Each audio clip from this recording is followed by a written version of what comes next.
How we doing, folks? Good morning. Let's crack a couple of packs and then build some decks.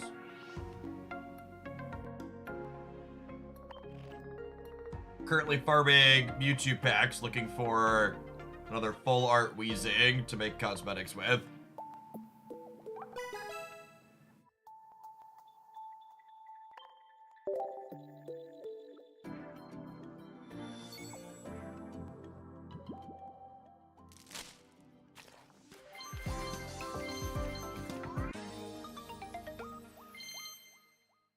I have not done any math on what optimal looks like to get average or above average in terms of rerolls. I don't think any of the guides I've seen have approached it from a mathematical perspective either. Because there's definitely a bar in the sand where, like, okay, this is your... Oh, because of the downtime, my premium pack opens in the evening now. Awkward.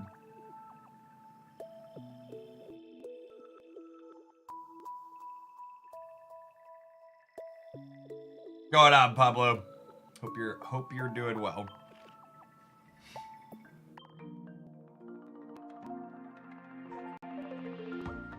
Re-rolling an account is you don't link to a Nintendo or Google account to start, and then you delete your install and reinstall it, or clear the data and reinstall it if you're not happy with the starting cards that you got.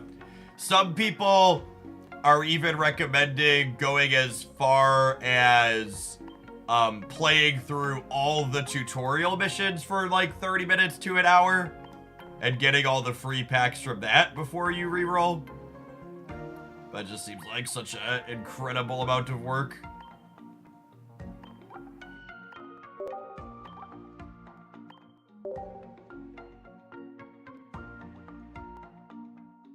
They did not ping the Discord yet. Good call.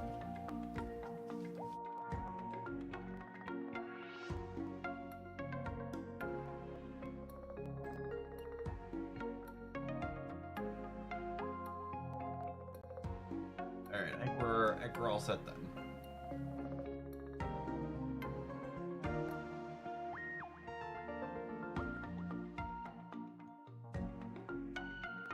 Do a video on what's the best value in the shop. There's really not a lot of complexity in the shop. The daily login is the best thing by a lot.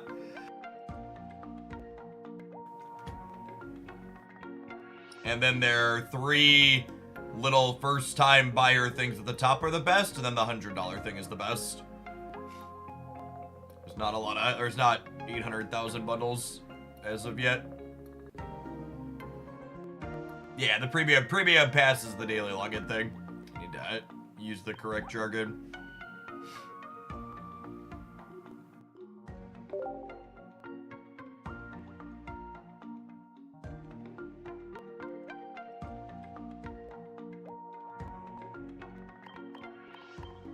To start with Weezing, Greninja.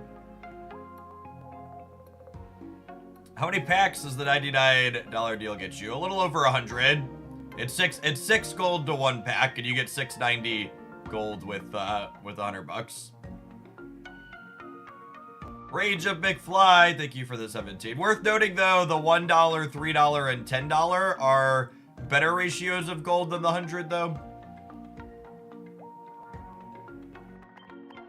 You should start with those if you're starting somewhere.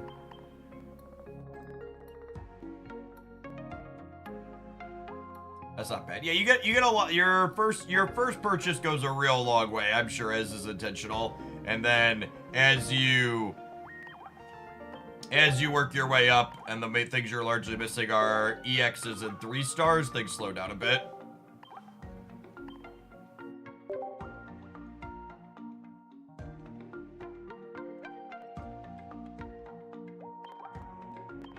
Buying extra copies of things like Professor's Research allows you to unlock flares on the card. So you can see I'm assigning cosmetics here as we put cards in the deck. They really need a default flare option for cards.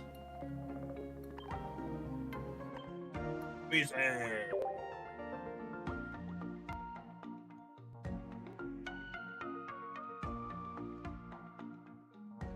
17 cards. Oh, I need Kogas. Do I need potions? I don't know that I need potions in this build. X speed might be good. Koga's definitely 2 of my slots with Weezing. Weezing is a 6 slot card.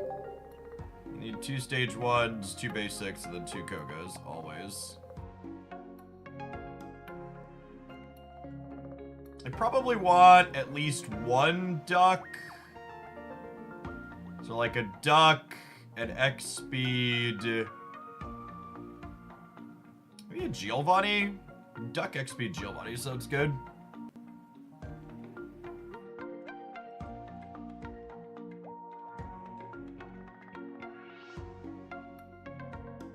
You have a video on what to look out for in Wonder Picks. I'm truly confused why you would need someone to tell you that you should Wonder Pick for cards that you want in your collection.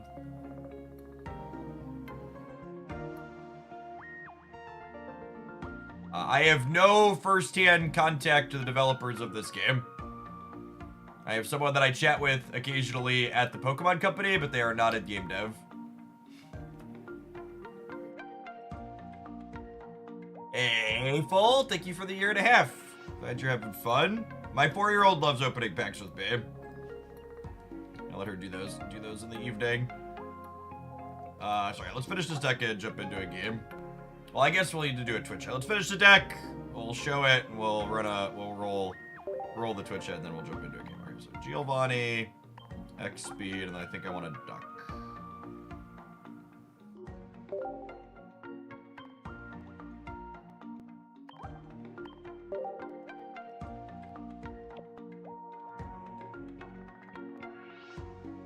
There really isn't. I haven't put together anything super formal about a lot of the bits of the economy related aspects of the game because it's really kind of hard to mess up what you're doing. You can basically only spend, there's a lot of currencies for predatory reasons, obviously, but one of the upsides of there being a lot of currencies is the currencies have very specific uses, which makes it basically impossible to not min-max by default. This isn't like Marvel Snap Spotlight caches, where you could open one every week and never get a card.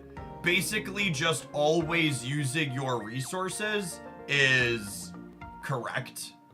The only real, terrible thing you could do with your resources is continue opening on a pack where you have most of the 3 and 4 diamond cards when there's other packs where that's not true.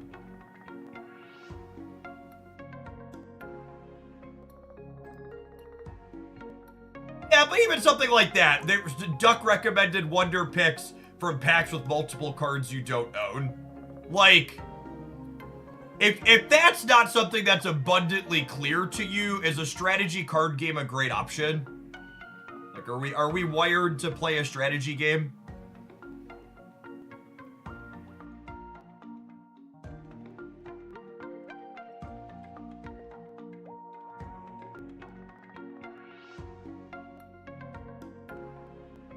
Wonder picking for higher rarity stuff is marginally better because buying it with pack points is 1 to 3 in Wonder and 1 to 6.7 in pack points. Sure, but the less frequent you're pulling from Wonder picks, the harder the more likely you could have a low roll, right? Like your variance is gonna average out with more picks.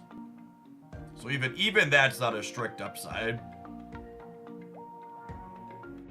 All right, let's roll a Twitch ad. I'm gonna scroll my Wonder Picks, and we're gonna start with this Greninja Weezing pile.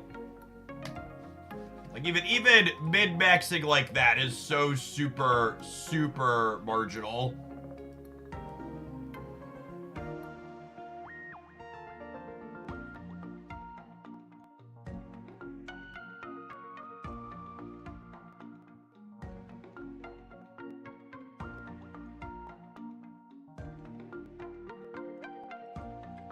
Yeah, but you're more likely to skew towards the center of the bell curve, Steric, when you pull more frequently.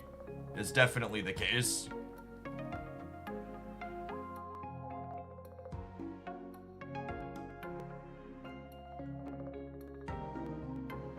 I would recommend opening packs until you have the cards you want out of the packs. It's a lot of trader cards. 7 to like 10 or 11 trader cards is pretty typical. For what it's worth. Look, no numbers. Thank you for the 73 buds. Welcome back. You'll place on PC. It does not have an official PC client, and I've not looked into emulators.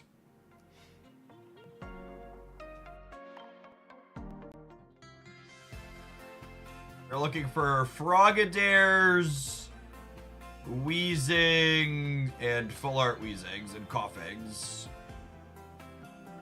Froakie. Frogadaire doesn't exist, chat. Nobody's ever opened a Frogadaire in their lives. Just not a card you're gonna find in here.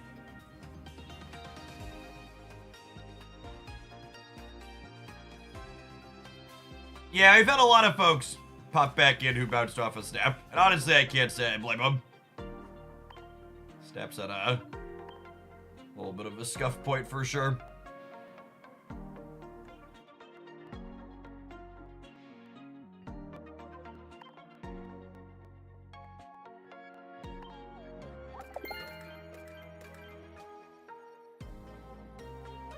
I need to get every EX twice or just once for optimal collection. I don't have EX dupes, so I can't test it. Well, if you want to play the game, you're going to need 2 copies of the cards. If you just want to collect 1 copy of each card and not play actual games, then no, you don't need to. Alexis, thank you for the 1.5 years. Welcome back. Yes, that is, I think that is a huge draw to Pocket, BKU Hex, is that even if Pocket hit a point where people aren't having a ton of fun with the metagame and they want to wait till the next set comes out, the fact that you clear your dailies by just like wonder picking and doing the collecting mechanics is a huge leg up. The way this game is structured around the collecting aspect means you are never going to have to log in and do chores. You're never going to have to say, all right, I'm just gonna suck it up and play a dozen Airship games because I need to get my dailies done. Neatsu, thank you for the quarter of year. Like, a lot of people have been asking, oh, when's ranked coming? Why not ranked? When's ranked coming? Why not ranked? And like, honestly, I almost hope they never add ranked to this game. I think having the only compelling reason to play the games is because you want to play games is so very, very good and healthy.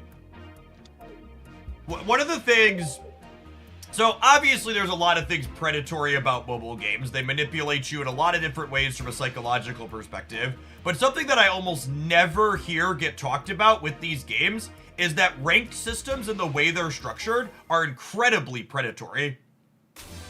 When people talk about predatory, they basically just mean, oh, is it expensive? And a game can be completely free and still be predatory with a bunch of psychological hooks.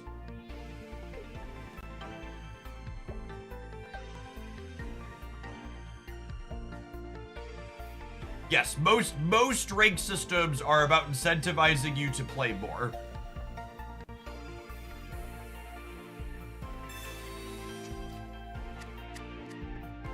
If we draw a Frogadaire next turn, we actually get to put this Charmander in the ground. I have an X speed, Sedge. How do you get that card sleeve? This card sleeve is the whale card sleeve. You get it from putting crown and star rare things into a meat chipper. No goal, thank you for the 13 months. Welcome back. William Wilson, thank you for the 23. It's made from Pokemon glue. Yep.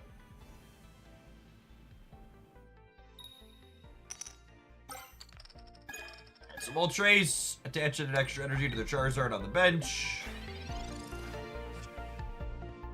Frogadaire, like I mentioned last turn, was going to be the best possible draw in our deck by a lot. So this is the power of Weezing Koga here. We get to throw Weezing out.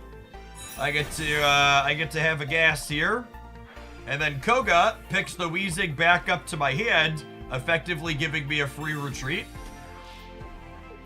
Mods, I would like to set the tone that we are timing out people coming in and trying to share friend codes. That can easily become very spammy, especially when they're first-time chatters who aren't long-time community members. The Discord server has a Pokemon Pocket channel with a pinned Google Doc that has friend codes in it. Feel free to peruse over there. My list, my personal list is about to fill up, though. Why did we Koga there? Did you forget Moltres isn't Water Weak? I didn't have a Dark Energy, Steric, and I wanted to attack.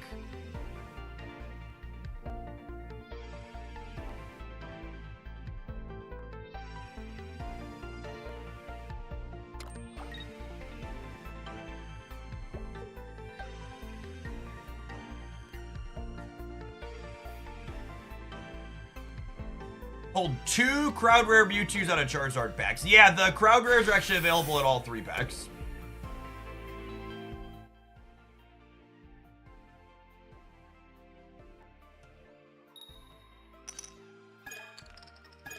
Yeah, I think I need to give... Ooh, that brick probably means they're dead. Because I have the Greninja on curve here, which means the Moltres goes down this turn. Never a Dark Energy, that's fine. Weezing just wants to poison. It's a guess. Yeah, I need to restructure the pocket stuff for the Discord server a little bit so we can have multiple channels in there, I think. So Greninja does 20 with the Water Shuriken, does 60 with its attack, and then Moltres takes 10 from the poison. Good, clean living here. Like I called out in my best non-EX Pokemon video, I think Weezing's one of the best stage one, the best non-EXs in the game. Very strong.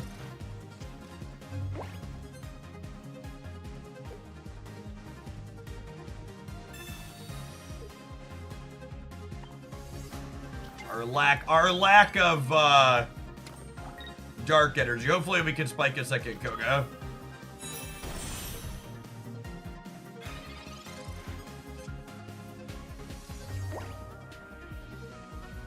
Gosh, 2-color decks can be frustrating. I am doing 40 a cycle here still. We've got that going for us. I have an X speed in my deck on top of a Koga, so I am gonna attach a Water Energy to this Weezing.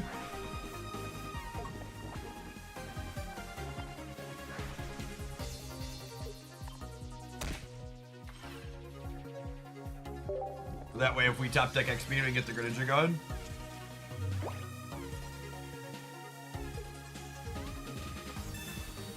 Thanks, Pow Bam. Yeah, I'm excited to see where Pocket goes. My plan is to be live streaming some amount of Pocket every day in November.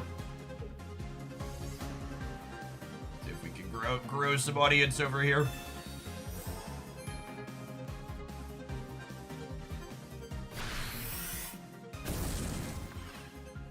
We brick out a way to retreat. I would like to draw a Frogadier. Finally, a Dark Energy.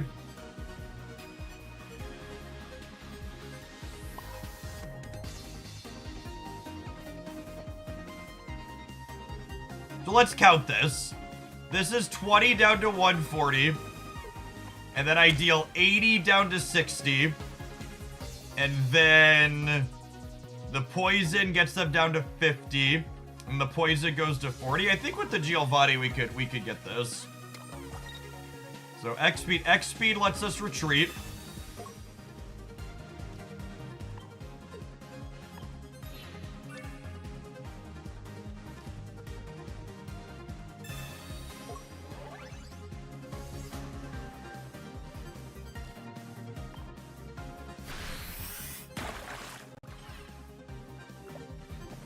Get in for 90 with the Giovanni.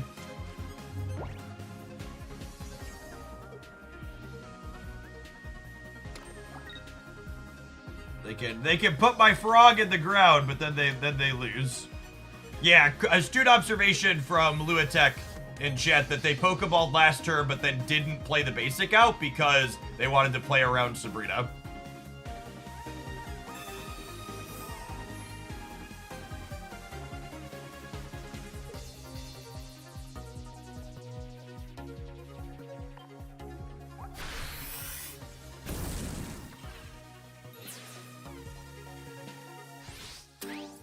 They're going to 50.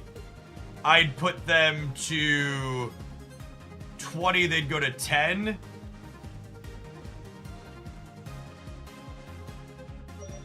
If I top deck Frogadier, I would have lethal, but I don't think that's worth it. Like, I want to just guaranteed hit them for 30.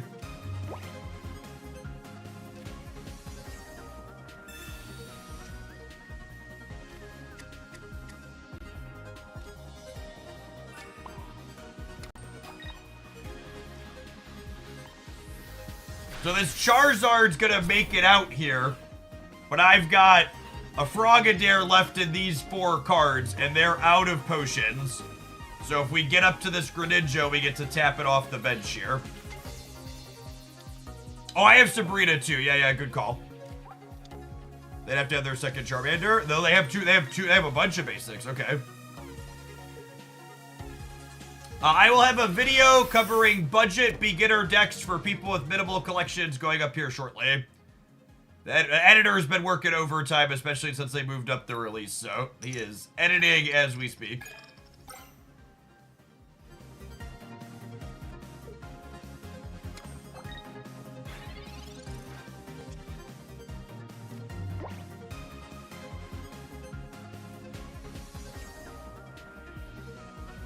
I want to start putting damage on the Moltres, or I want to try and knock out one of their things in the back. I think I want to just put damage on the Moltres.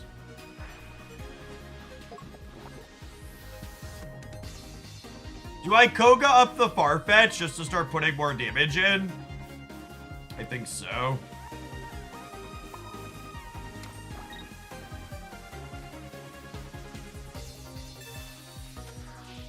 Yeah, they've really knocked it out of the park.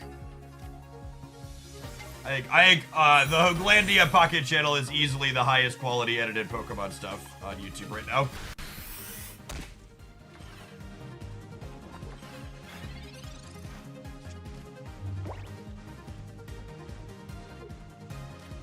I like the idea of this game, but the matches do not feel good to play. It feels like in Marvel, you have more potential to play to your outs. So, Marvel Snap does a good job of making it so there aren't what we call non-games.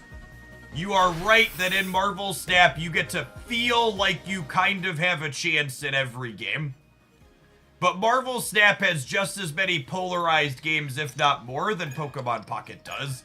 It's just the polarization isn't you get run over from the start. It's you're dead on turn 6 to this coin flip or to their tech card, and you have no agency to play around it. I actually prefer Pocket front-loading. I prefer front-loading some of that non-game variance as opposed to all of it being turn 6, oh, I'm dead and none of this mattered. But you are right, it's a very different experience.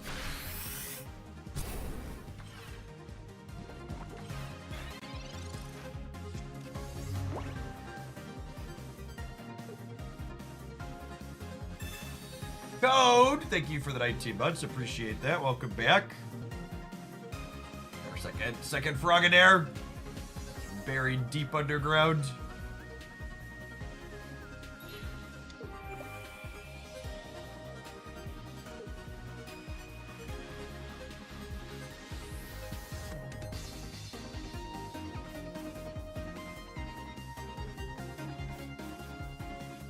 But it's definitely the case, for better and worse.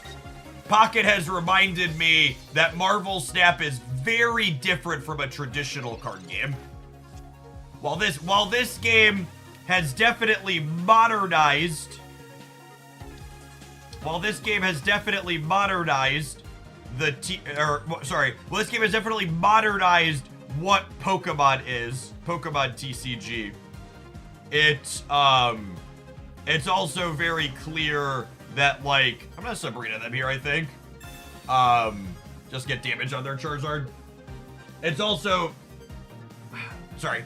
Marvel Snap is very different from traditional card games, and even a modernized version of Pokemon TCG is still a very more traditional TCG. One of the pointed examples of a positive of that is that traditional tempo style gameplay that I often enjoy basically doesn't exist in Snap. Because of the way the turn structure works and how card advantage not being there. There's no resources being played to the board to interact with.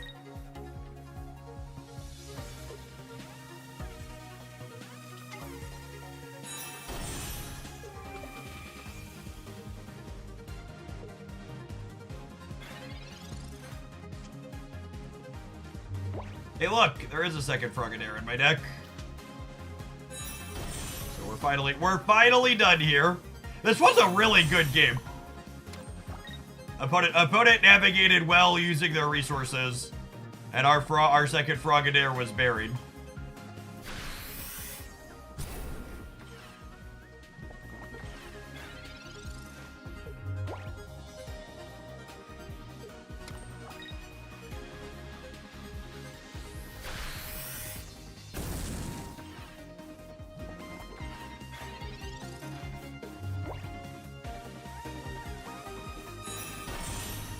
Do a little love tap to Charizard on the bench. Get our last couple of knockout points here.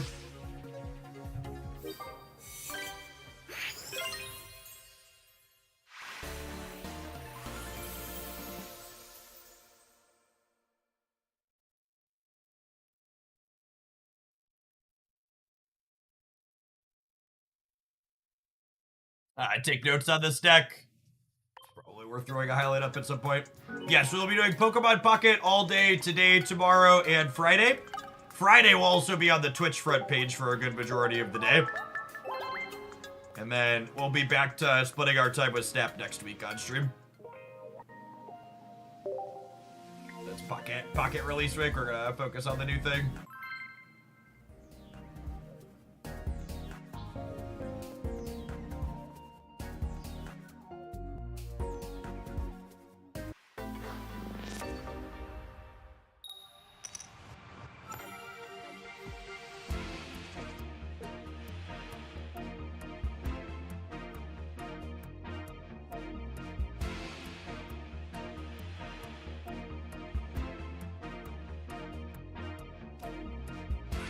Which makes Duck a little bit worse, but still not terrible.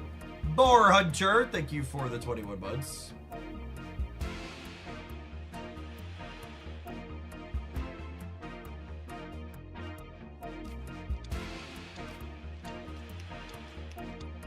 Six Pikachu Gaming. Can you pay to open unlimited packs? No, it's like 720 gold, I believe, is the cap on packs per day.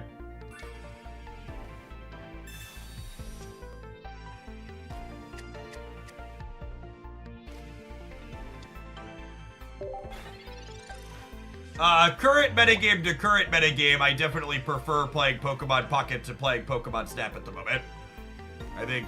I think since Erishim released is an all-time low point for Marvel Snap in terms of how the game feels to play and my personal enjoyment of it.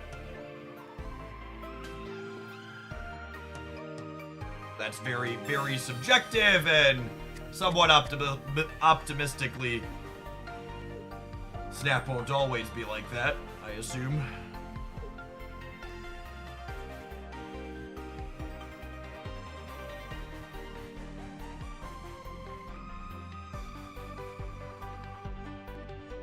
And thank you for the 77 months. I appreciate the tier 3 welcome back.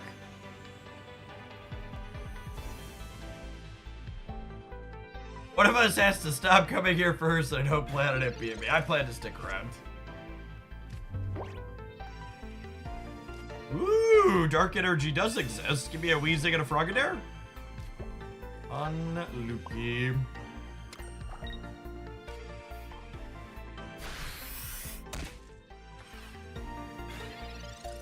So Voltorb is one they often want to lead on because Electrode has a free retreat cost in the opponent's deck. If we hit Weezing next turn, we have a real good shot, but if we brick on Weezing, we're going to be in trouble.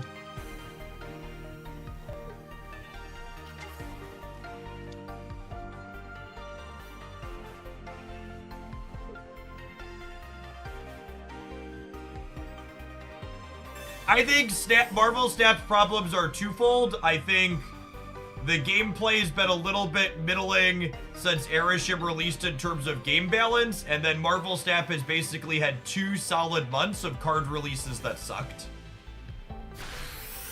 Like Agent Venom is the only card that kind of created a new deck in Marvel Snap in the last 2 months. And then past that, Silver Sable was like the only other like highly played and kind of exciting card. Yeah. Unfortunately, sometimes you just brick off and don't get there. That's gonna happen sometimes in games like this. So both our stage 1s and our second research to dig for them are at our bottom 9, so we'll just have to move on here. It's gonna happen sometimes.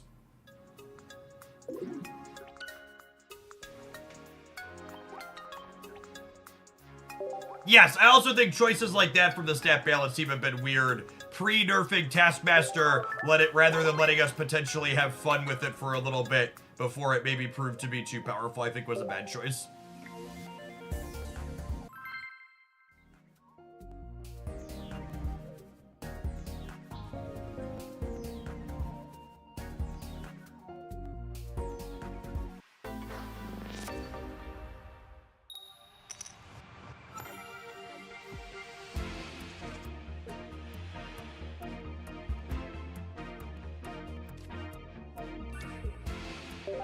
We have yet to have Wheezing with Dark Energy on one in this set.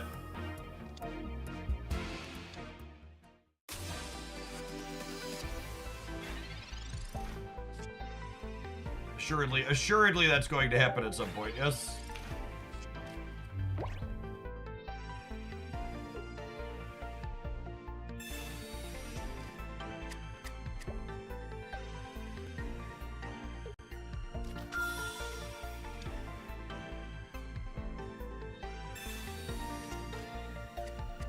You unlock gameplay at account level 3 in Pokemon Pocket. If you haven't gotten to account level 3, it means you haven't spent your hourglasses and stuff. Just click around and spend all your resources.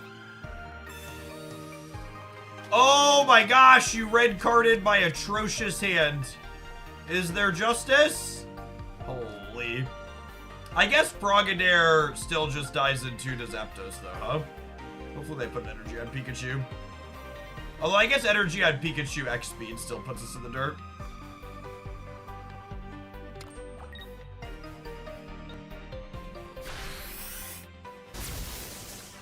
Need to draw Coughing and have a dark energy on top.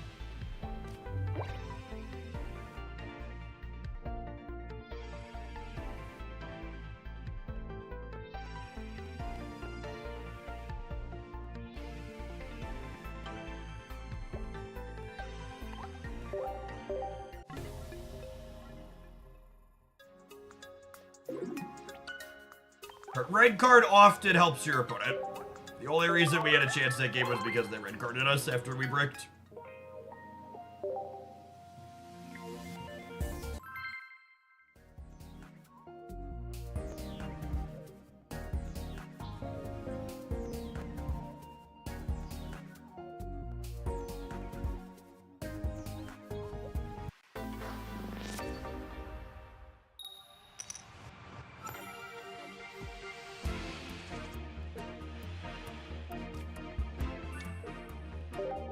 Finally have Dark on 1, but no Coughing deal with our Wheezing, unfortunately.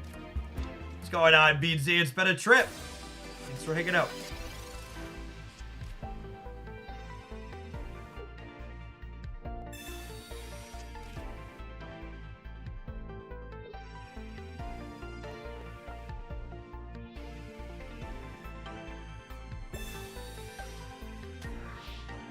Pretty neutral red card here. My hand was fine because it had a Pokeball in it. They made our hand better because they guaranteed us a basic. Thanks, bud.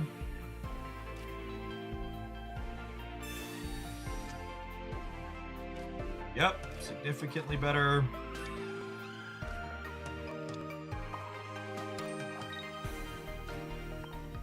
Like to crack you for 40, thanks.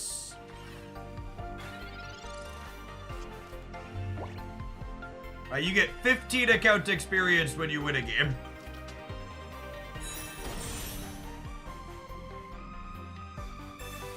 But no, by and large, the games you play while playing Pokemon Pocket are played for fun. Sorry, I know I said I was gonna watch my language while we're streaming Pokemon, but I gotta break out the F word when gamers need to hear it. You should be playing games for fun, video gamers.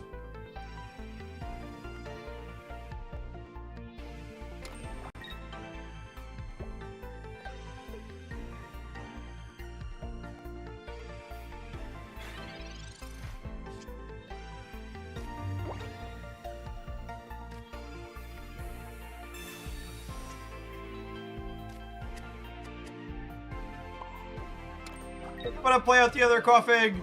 I think if we had another Froakie, I ideally want that to happen.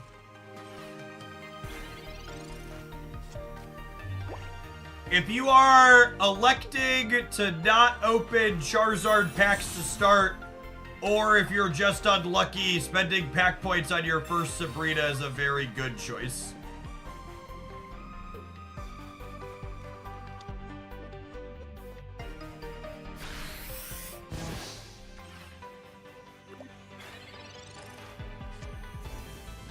A very good card that will go in most decks. Gosh, our resource variance has been atrocious today. We've had like mono one color energy like 2 games in a row now.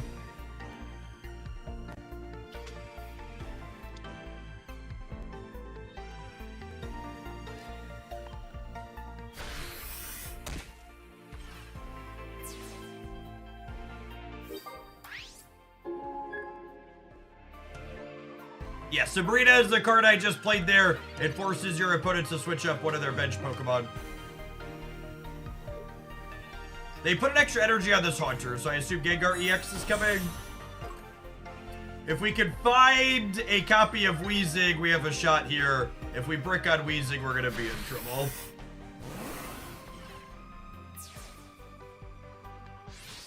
I actually don't know that I have a Gengar deck that I'm super in love with. I will say I think you're supposed to play a split of regular Gengar and Gengar EX, though. Playing a little bit of both is ideal.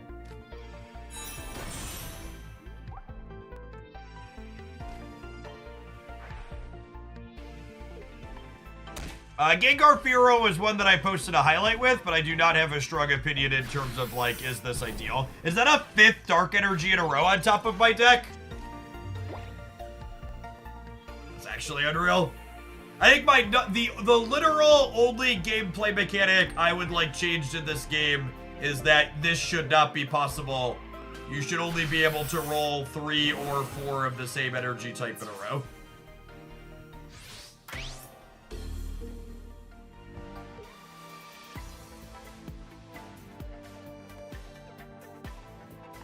I think I put this up to give myself an extra chance to draw Weezing.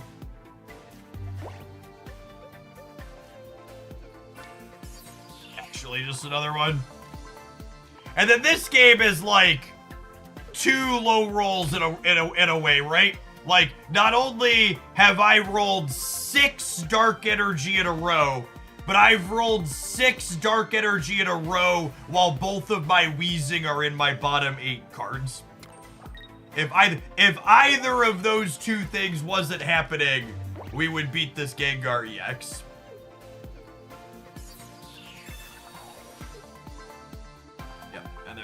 Sabrina to finish us. Sometimes that's the beats, you know? That's just how it goes.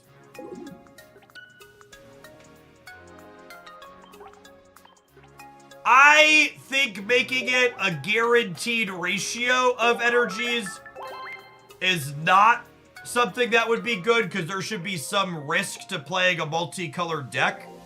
However, there should basically be a pity timer where you can only low roll so much. So I think alternating, or probably even once every 3 is probably too much, but like at 4 or 5, it's like, hey, you should probably guarantee it.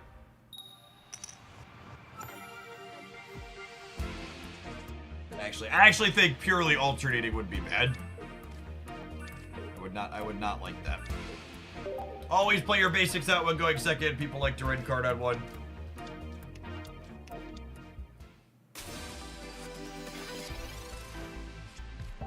Someone asked, what do you think of Primate? And then we queued into it. Wake up, sheeple.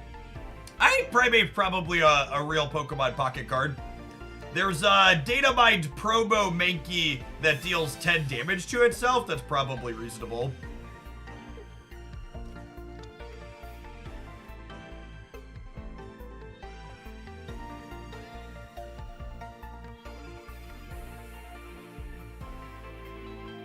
Is there any reason to not play out your basics when going first? So, technically, it is optimal to never play out anything other than your starting Pokemon when going first, because by waiting to play out the others, you deny your opponent the information that you top decked the Pokemon that turn or not, and whether or not you only opened with one basic. So from a sweaty, strictly correct talking point, you should never play anything other than your basic out first when going first. However, I just play them all out because it's like a super minor thing and it ultimately doesn't matter most of the time.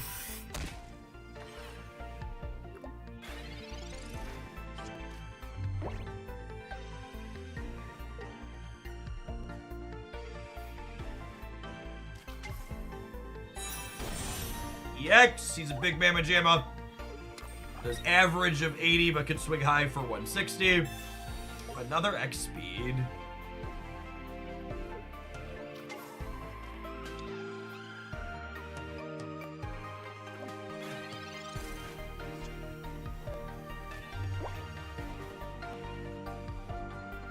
Oh, and I drew the Weezing, and now there's no Dark Energy.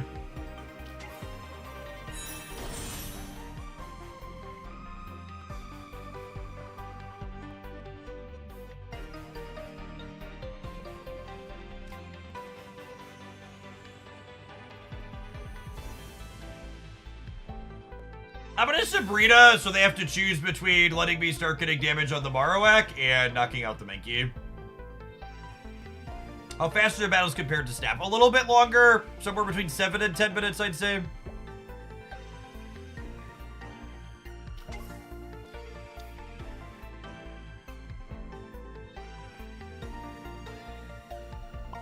I am playing on my cell phone. That's why you see me looking down at my desk.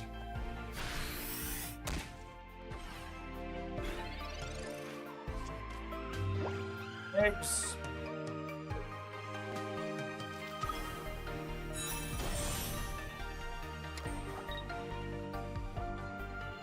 Average Marowak variants were probably dead here in part due to the lack of Dark Energy. And screen shares to the stream. I'm using what's called a capture card. Similar to how you would connect a console to stream on Twitch.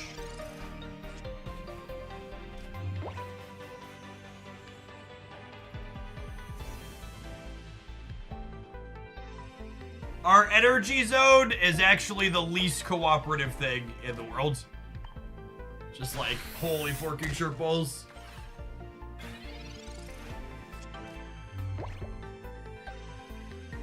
This has been the worst hour of Pokemon Pocket variants I've experienced.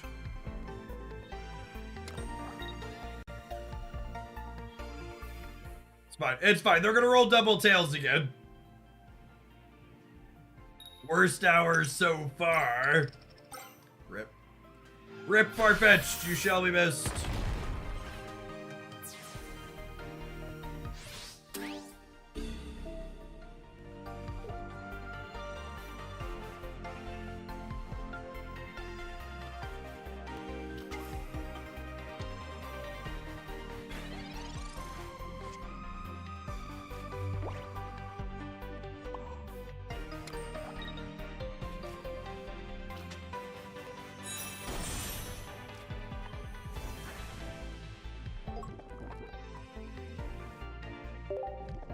It is essentially optimal to just spend all of your resources in Pokemon Pocket. There's no Spotlight Cash style system where you can make an incredible mistake and then spew a bunch of resources.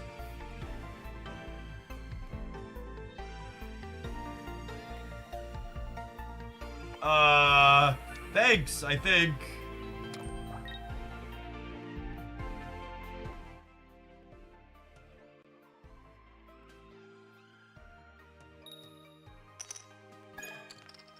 This game is out tomorrow, right? No, it's out right now at lunch last night.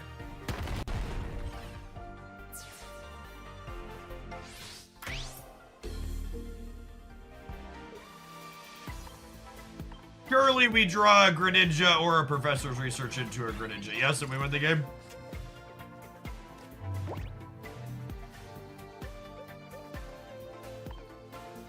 And again, the funny / big side part is we didn't just, like, I think decks like this are reasonable because you're not just, you don't need to just suffer from resource variance. We're hitting resource variance and draw variance simultaneously in these games.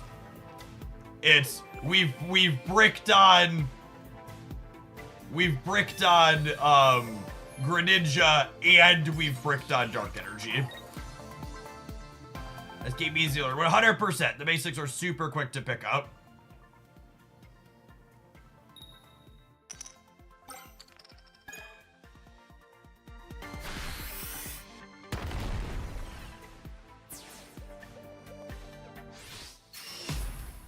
All right, gamers.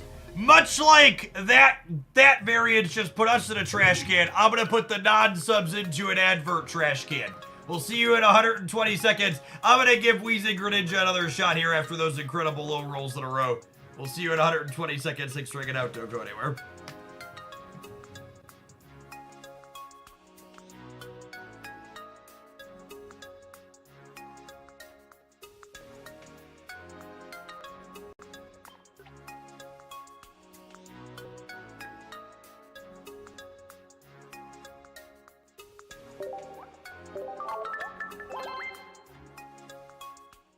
Flex.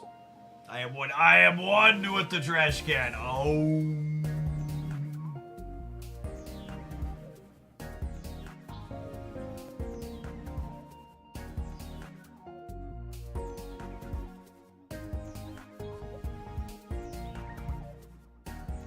Almost 10,000 people in the pocket category on Twitch. That's sweet to see.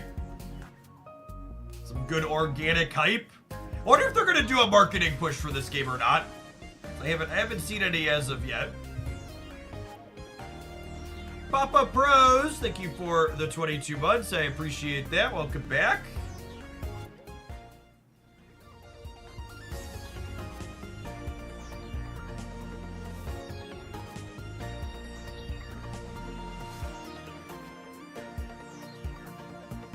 Purging voter rolls is a bad thing, ZXCV, and you're right, it happens in a lot of states because it removes people's ability to vote. A lot of states don't allow same-day voter registration, so when they purge you from the voter roll and then you go to vote, you're disenfranchised and aren't able to vote because you can't re-register the same day. And to anybody who lives in a reasonable, sane democracy and country, and you hear register to vote, why aren't people registered by default? It's because conservatives don't want people to vote, because their policies are unpopular. When people vote, they lose. Yeah, and a lot of the states that are purging voter rolls are less likely to have same-day registration.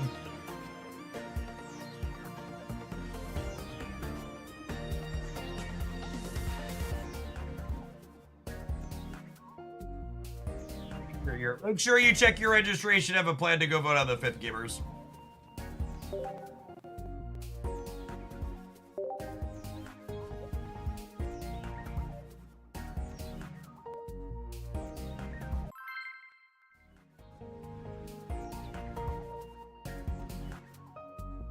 Thoughts about Kang instead of Farfetch'd for this deck?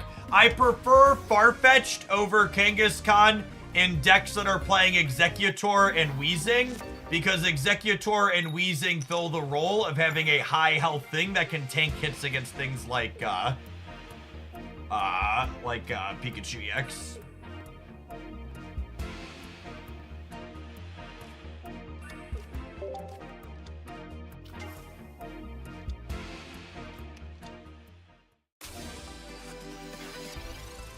Unfortunate to be at an energy disadvantage, but fortunate to find a Frogadair here. The Mewtwo and Pikachu decks really love going second. All of the EX aggressive decks love going second. They want that. They want that energy advantage strongly. In my opinion, and based on looking at the results of the early tournaments we had during Pocket Soft launch, Pikachu, Mewtwo, and Charizard are the 3 best decks in that order. What's wrong with getting rid of voter registration and making it so you need a valid government ID to vote? Needing a valid government ID to vote is fine and acceptable if every person has equal, equitable access to getting a free, valid government issue ID. So when you often hear people talk about voter ID being a racist policy in the United States, it's because there is not equitable access to voter ID in the United States. An ID issued by the government is one of the many things that is a privilege and not a guaranteed right. So you're right, in a perfect world, there would be nothing racist or classist about requiring IDs to vote. However, in reality, where I live, that is not the case. You also have issues where the goalpost on what counts as an ID gets moved.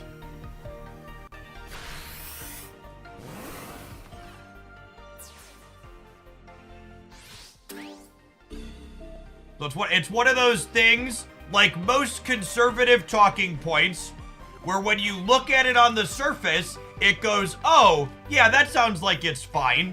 But then when you look at it through the lens of reality, where you acknowledge the systematic issues that exist in the society in which we live, it becomes very apparent that, oh, that's actually not particularly equitable, and it's bad.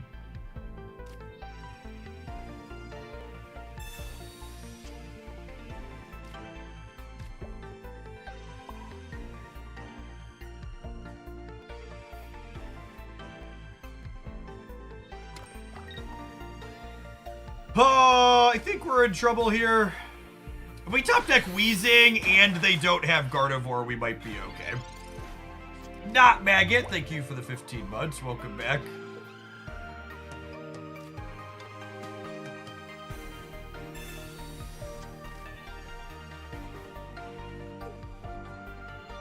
Yeah, the Giovanni to knock out the Farfetch'd in one was a big deal here, on top of them having the first energy advantage.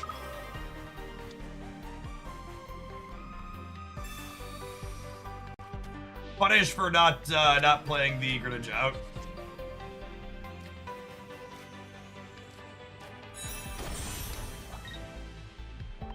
Put it as it all.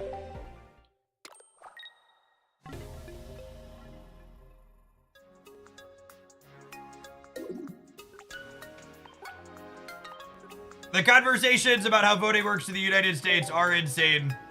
Other countries do it much more reasonably. And you have to understand the reason why voting is complicated and obtuse in the United States is because there's a party that doesn't want people to be able to vote.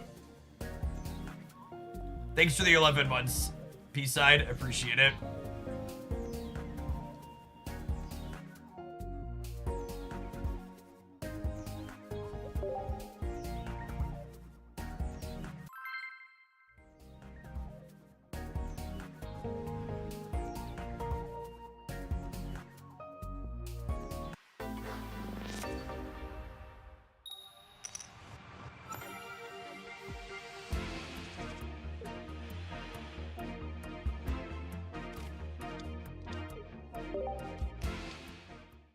Started on a Coughing, don't have a Dark Energy. We've not played Coughing with Dark Energy one time in an hour.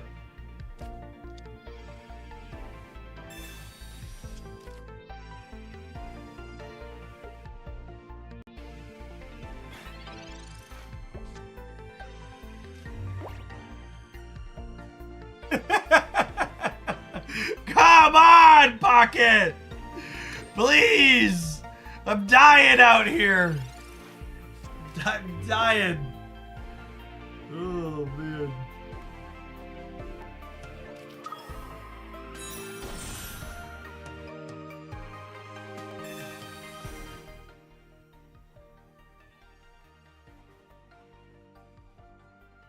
No, Pocket does not have a PC launch on release. Thanks, Misty. I appreciate it. I was thinking I should concede anyways.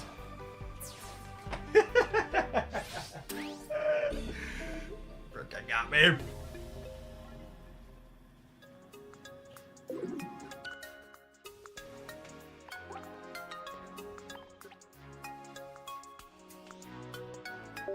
Alright, I'm gonna give this one more shot, and then I'm gonna need to play a monocolor deck as a palette cleanse, I think.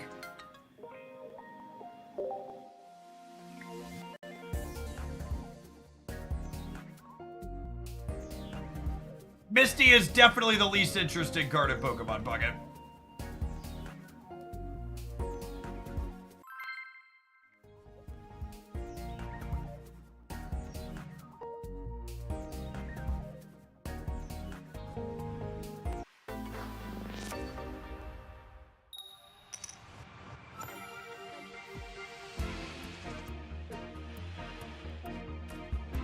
Offing on one dark energy in the zone.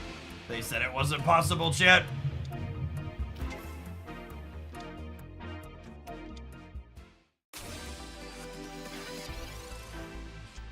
Can I submit mono blue Belcher? If you mean a Misty deck, definitely.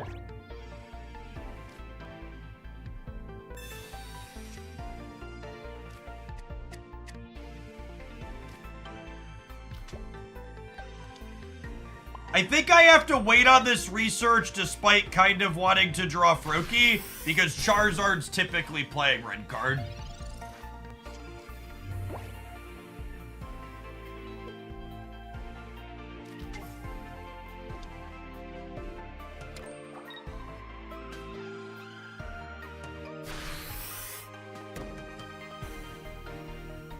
I am not manually uploading every deck we play over the course of the stream to Untapped. Deck lists from some of my recent videos are on there, and moving forward they will be, but live on stream they will not be.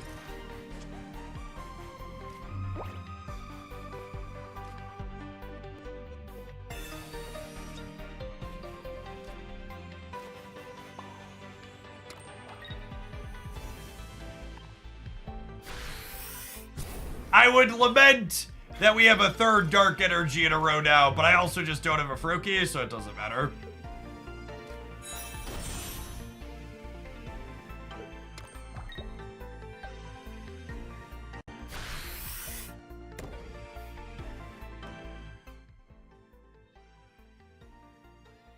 Every deck should basically have 2 Pokeballs, 2 Research, and a Sabrina in it.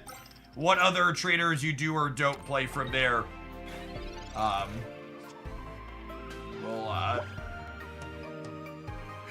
I'm playing a single color deck.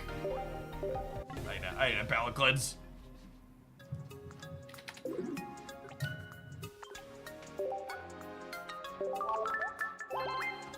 It's variance 1, yep.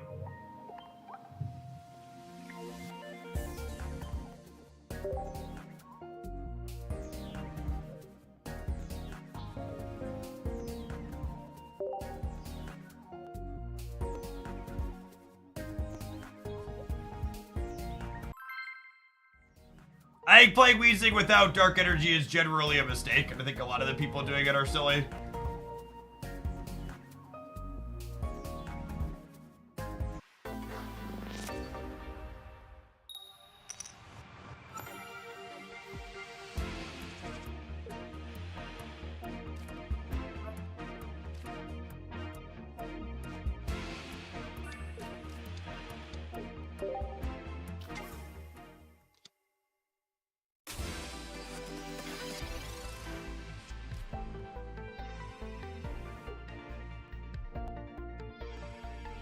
So, Hitmonlee is very good in the Charizard matchup because they want to build up Charizard on their bench, and Hitmonlee is just like, what if I kicked your bench a bunch?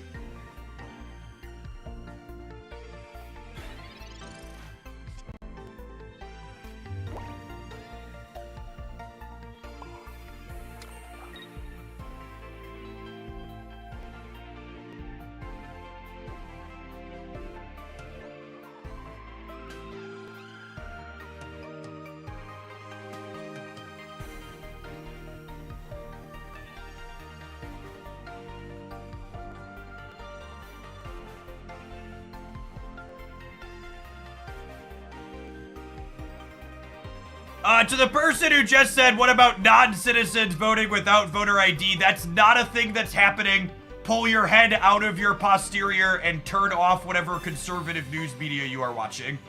Most voter fraud is very rare in general, and when it happens, it's committed by citizens and largely by conservatives. Is pure fear-mongering. Don't think I'm drawing with research here. I think we're just scratching. Yeah, just want to play around a red card, I think. Duramato Dark Deck in pocket. Yeah, Weezing Arbok is solid, and Weezing Buck's alright too.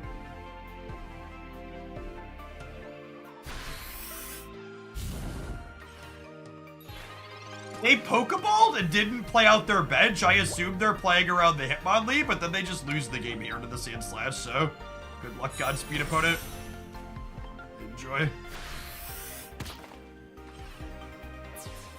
New player here, why would you ever not draw? So, there is a card in the game called Red Card that shuffles your opponent's hand away and gives them 3 new ones. And that card is much worse when your hand is small and when there are still researches in your decks.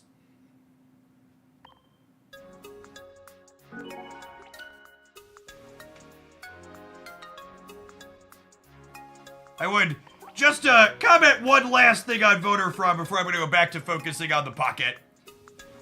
Donald Trump and his cohorts filed lots of cases of voter fraud in the 2020 election in lots of states across the United States. And none of them, in a court of law, were able to prove that voter fraud was happening. It was all lies and nonsense. And Fox News had to pay out, was it millions or billions of dollars? Like $700 million, right? To the voting machine company for falsely making accusations. $752 million. Because they're not a news organization, they're a propaganda organization. They were found liable in civil court for damages to them for lying about the product that was produced, that was secure and safe and reasonable. There was no fraud. Donald Trump lost, and he acted like a perpetulant toddler when he lost and said that there was no way he could actually lose fairly. All nonsense. It's the classic gamer, right?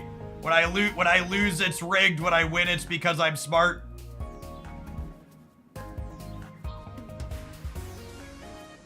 I don't know what the Charizard EX theme deck is.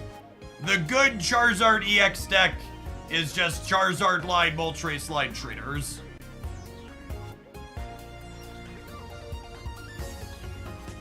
I am playing Pokemon Pocket on my cell phone. Does the art matter which packs you open? It does! You should check out my video here breaking down what's the best packs to be opening and why.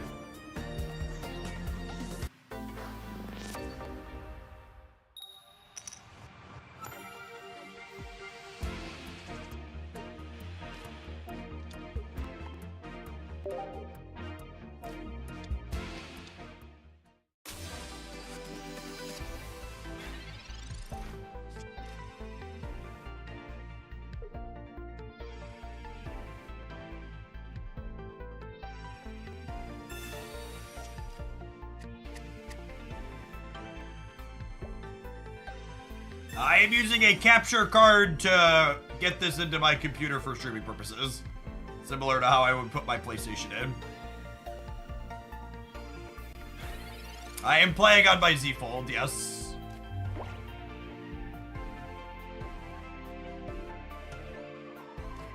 I would like to Pokeball.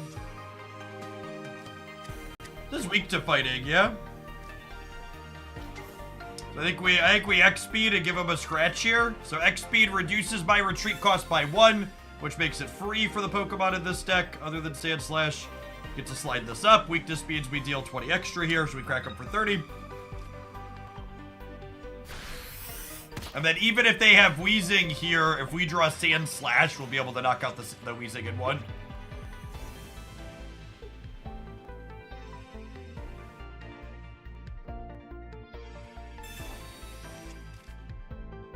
Notable that the opponent has water energy in their pool here, not dark energy.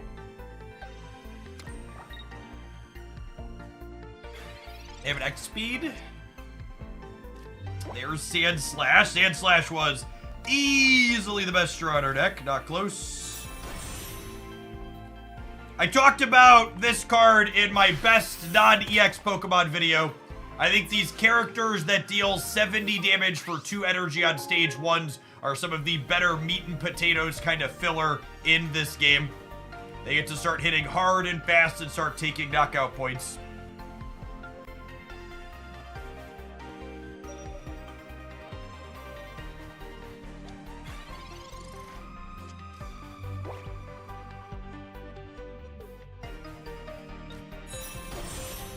The 3 most successful pocket decks in the early tournaments we had during the closed launch were Pikachu EX, Mewtwo EX, Charizard EX in that order.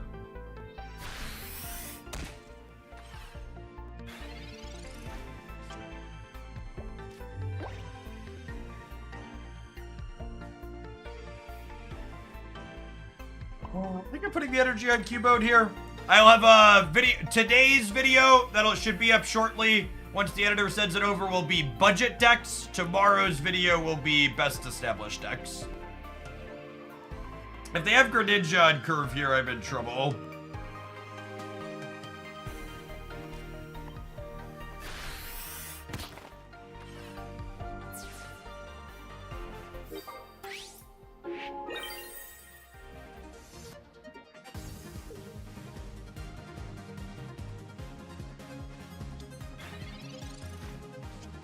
That active means we're about to get Greninja, and we're probably trash canned unless we draw Marowak.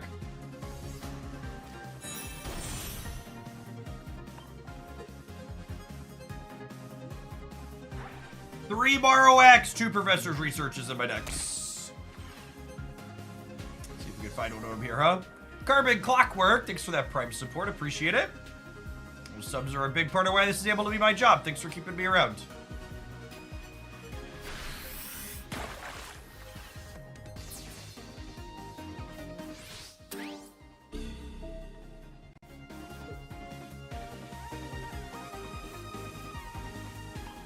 There's also a world where we draw our other Hitmonlee, and then we put Hitmonlee up and just tap the Farfetch'd on the bench twice. I think this is 50-50? No, it's 1 and 3. I have 1 of each left. Said. I think my line to win here is... find another Hitmonlee.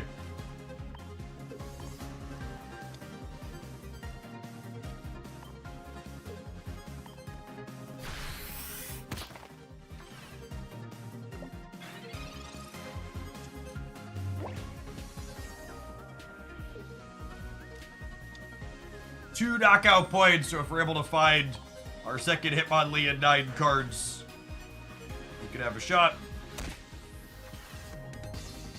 Marowak EX off the top would also do it. So we've got two live draws here, and then 2 copies of research that could redraw into them. Although it's worth noting that a Sabrina would beat the Marowak EX. All right, 1 and 8, Hitmonlee wins the game.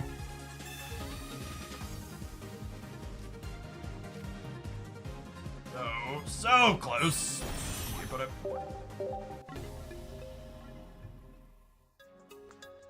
Is there a big difference between decks played in the soft launch and global launch? Not at all.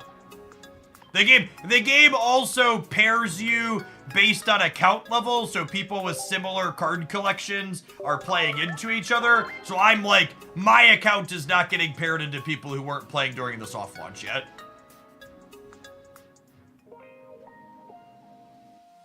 I think Meowth is generally worse than just playing Kangaskhan if you want to buy time with the colorless. I think Kangaskhan often gets you a similar number of draws while being better against red card and offers real damage. That's not true. I'm level 50 and get paired into level 10. So, again, It's a scale, Johnny. So there aren't a lot of level 50s, so it's always gonna pare you down. It's just like Marvel Snap's collection level. And at a certain point, people have cards, right? So it's not pairing you into people who are collection level 3 and 4 and 5 just starting out.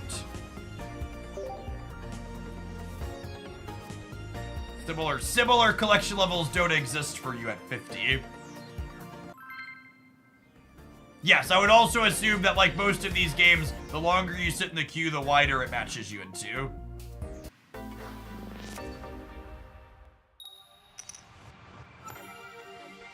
I'd also put money on there's some amount of hidden MMR being taken into consideration for this game. Be a really bad matchmaking system if it wasn't.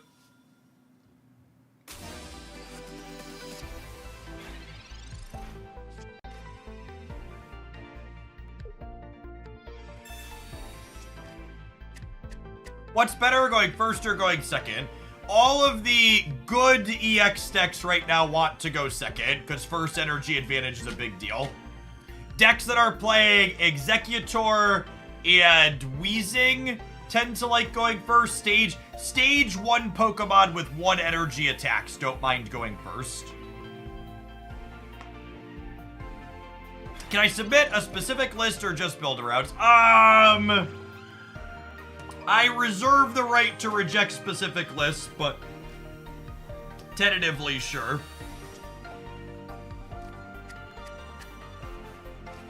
Am I able to be competitive as free-to-play in Pocket? I think you can hit number 1 on Pokemon Pocket's ranked ladder without spending any money.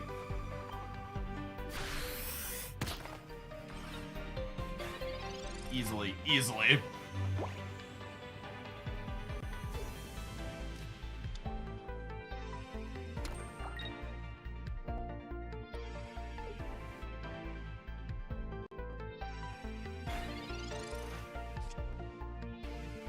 But can I get to rank 69? Asking the real questions.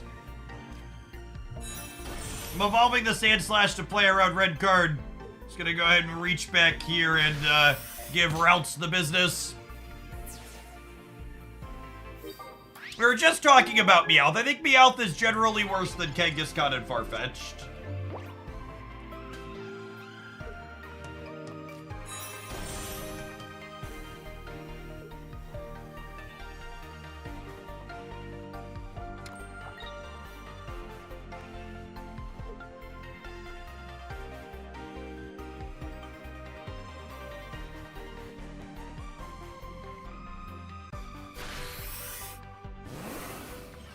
So if they have Gardevoir next turn, they could one-shot my Sandslash. Can I play around that, though? I don't know that I have the agency to play around that.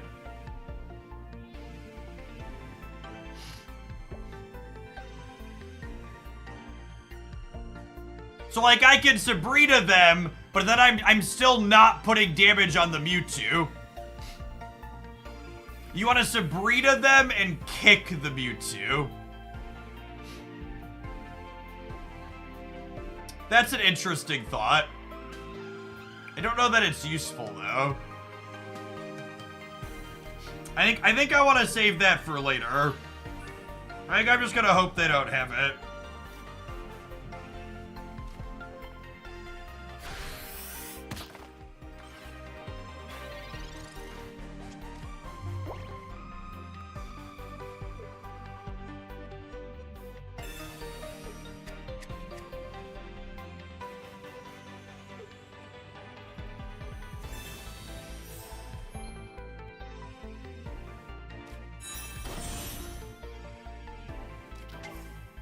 I think that means we're dead.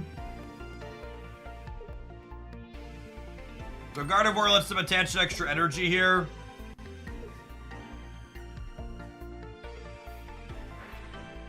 They just get to 150 us every turn.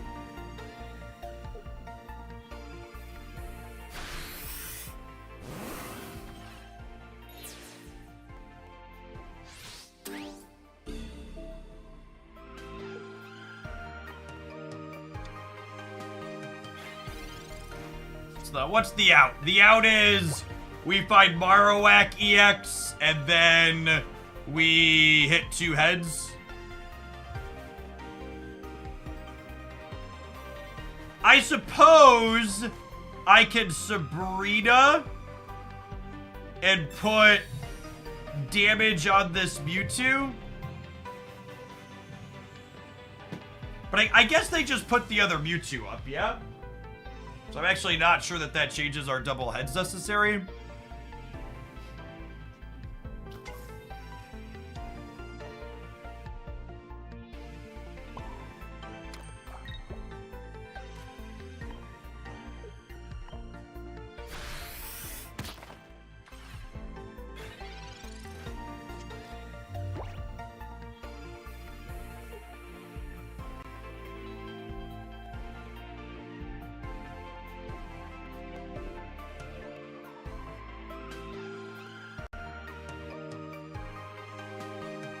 This does let us get a card deeper. Yeah, it's still the line, because it buys us a draw. It's just not super exciting. It's not giving us, better than the, we need to hit the 25%er, right? Or, with the Giovanni, this is always wrong.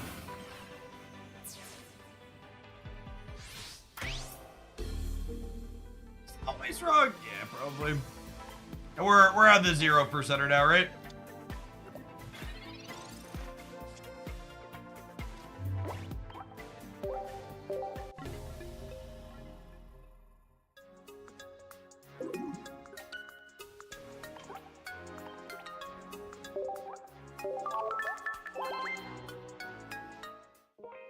You played around with Executor EX. Yeah, Executor EX is okay.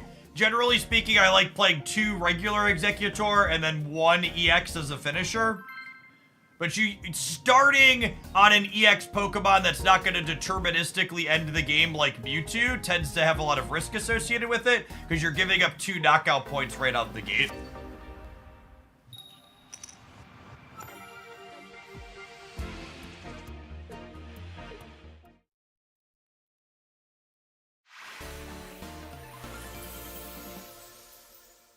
We have no information on when trading is coming or how it will work. Silence.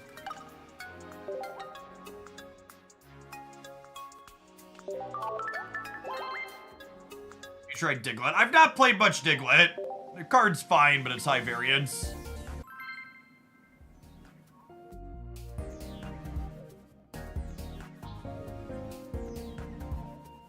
Yeah, Executor EX is fine to lead into Venusaur, it's true, but I think Venusaur is not very good. It's very bad against the decks that are popular.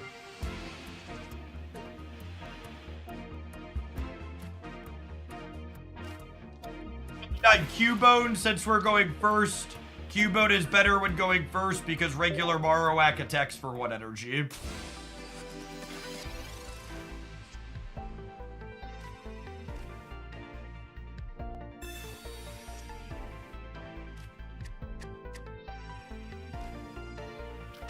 Research on ASAP, so that way if we research into research, we can dig deep for regular Marowak.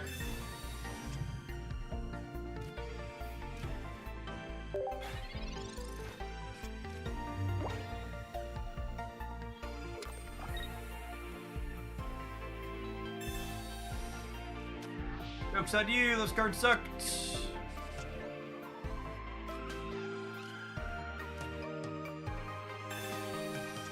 Yep, I'll have a best decks roundup for Pokemon Pocket tomorrow. Today is going to be a budget decks video.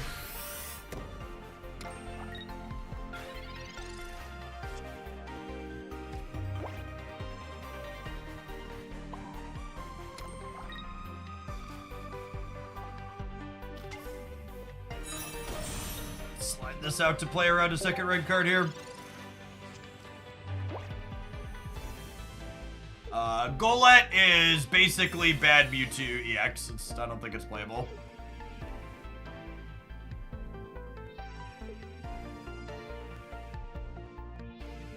I will take it as a compliment to my Twitch overlay skills that someone just asked me if I was playing the PC client, why it looks different.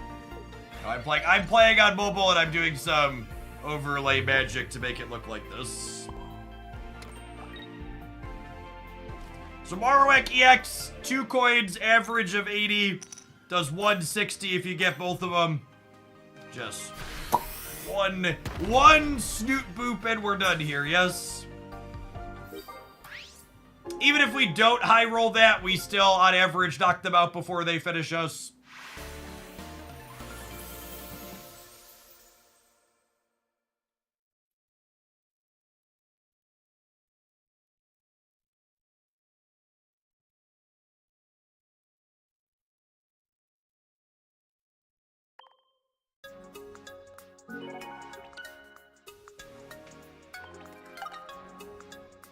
Steel needs some love. Steel is one of those types that very clearly is waiting for cards from the next set.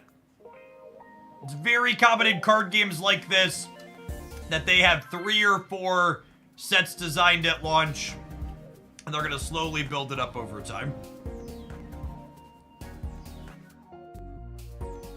Yeah, I think I prefer this kind of lower to the ground build of fighting rather than Matchmaking.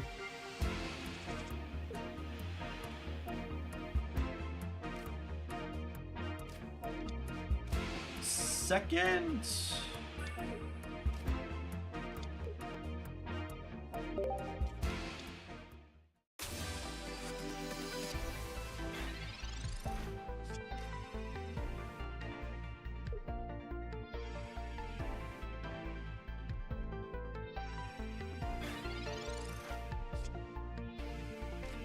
That is a lovely pickup.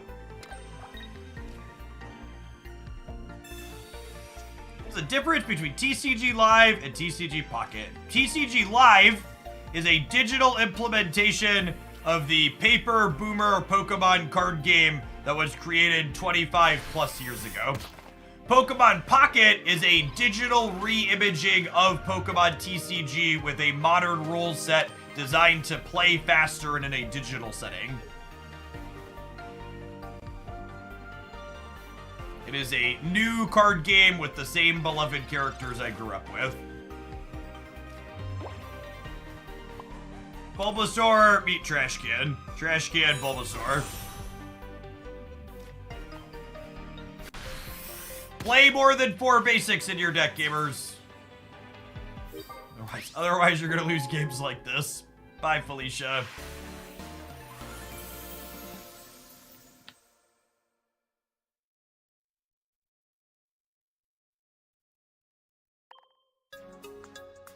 What if I can only count for 4? It's gonna be a tough game for you.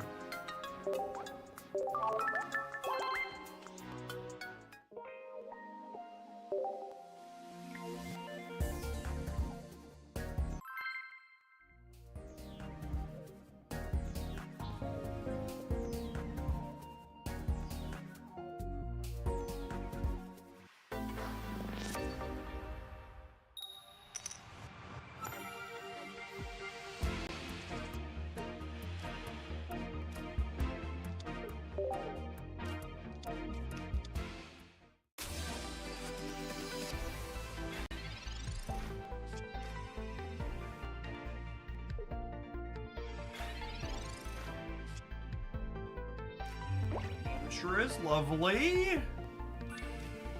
Pokeball. It's not the Marowak I wanted for Christmas, or the Cubone I wanted for Christmas. Alright, I'm gonna put the energy on Sandshrew, so that way if I top deck X speed, we can switch into Sandslash and get him. Would you like to see a re-imaging of Magic in a similar fashion? I don't think Magic the Gathering is made by a company or supported by a fan base that would support a digital re-imaging. I don't think it's worth spending time talking about. Wizards of the Coast is never going to modernize their stuff.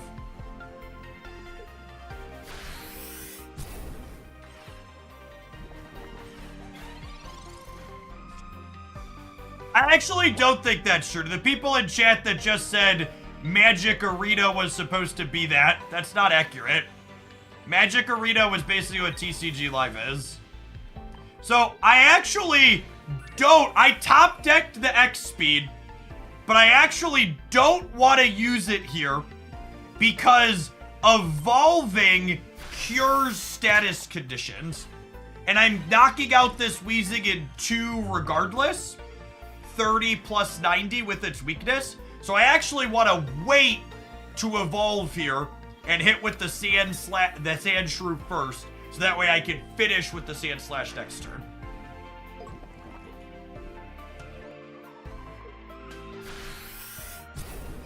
This is one of those instances where waiting is correct to evolve. Get to do this. Get to do this. Get to collect our knockout point.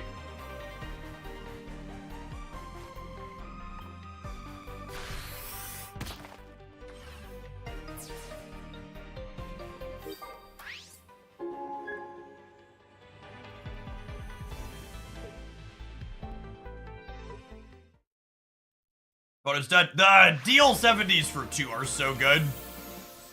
Just crunching them.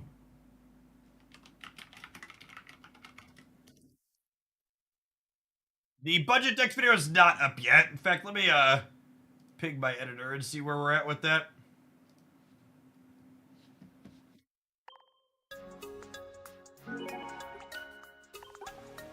Yeah, Eternal card game in a lot of ways was like a digital reimaging of Magic.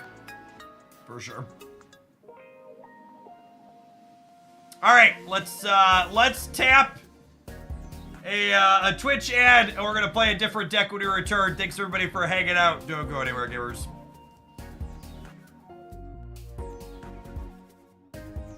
We're in our request from Duck to play some Dragonite. Have any Dragonite in my editor?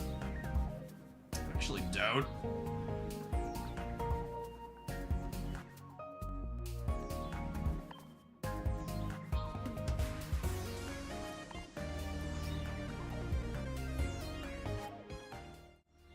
I need like, I don't understand why these games don't give you enough deck slots. I would use twice as many deck slots in basically every one of these digital card games.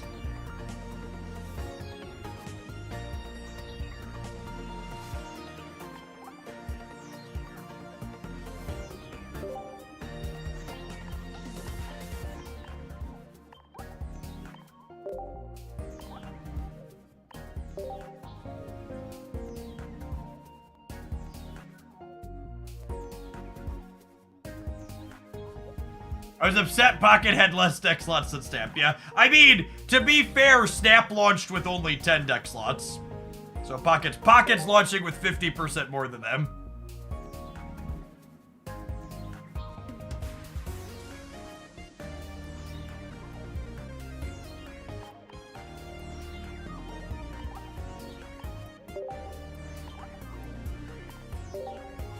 Do I just want to do colorless Frontline, or do I want to try something else? Let's do colorless Frontline. I think it's my favorite Dragonite build. It can get weird later.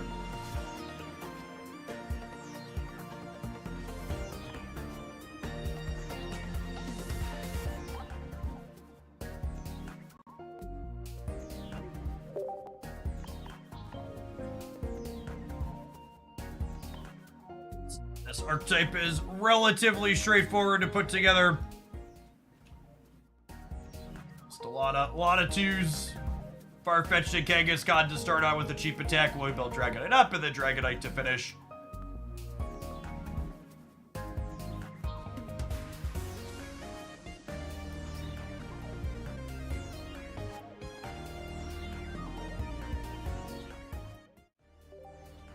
Draco Meteor slot machine. Draco Meteor really isn't that slot machine. It's doing enough damage and hitting enough things that its average rolls are pretty consistent.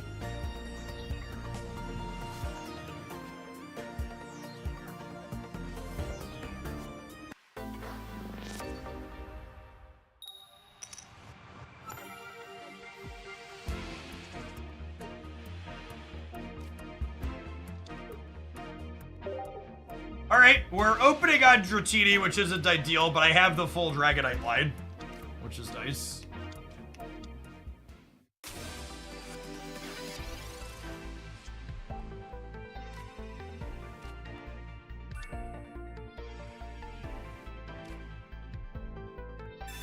Playing the research is bad against red card, but it's good in the event that I don't find that X speed in the first one, so I want to X speed next turn ideally.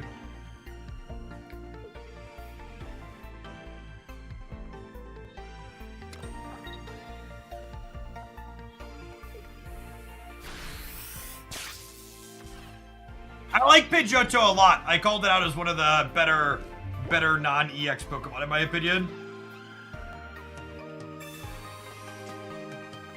There's the X speed we wanted, and we got Mama Kangaskhan to throw some hands here. So ideally, you never want to start with Dratini in this deck. So we're gonna go ahead and pull her back. We'll put our first energy on Big Mama. Put Dragonair up to get a little bit of health, and we'll start throwing some punches here. Build a Gengar EX deck. Sweet, that'll be our next one, Magic Man. I've been meaning to experiment with other lines with Gengar, so we'll give that a go.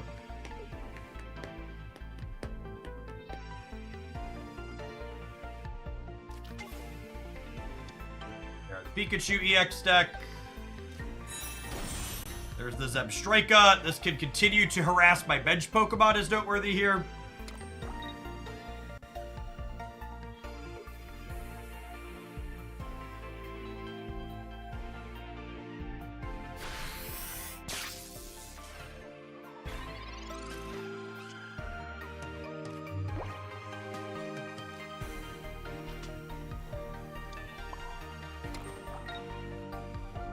So in general, there is value in not rushing to evolve Dragonair because some of the time you're going to want to tail smack before you Dragonite.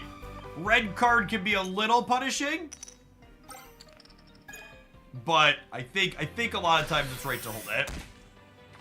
I would love to play some Venusaur. Yeah, we can definitely fit that in today, so we should win for a little while. Got one more up after this one. Hello, I have a question. Do you have another question? You should always just ask your question in a Twitch chat. Never ask to ask. Welcome to Hoaglandia. Thank you for the biddies.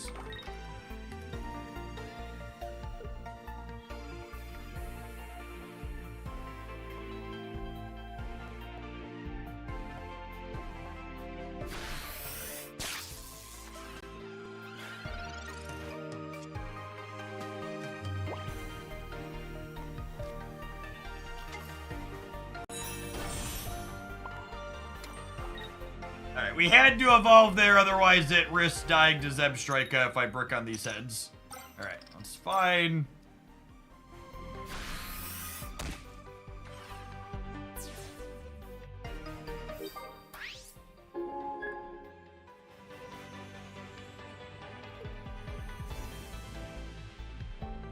The pull rate for various things like immersive cards can be found in the client. Tap the offering rates button.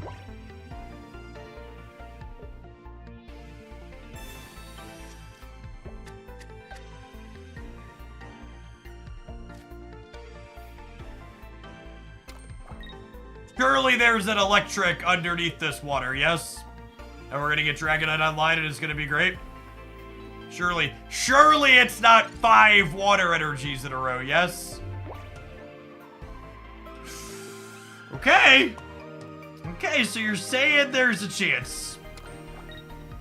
So Draco Meteor does 54 times at random spread across their board.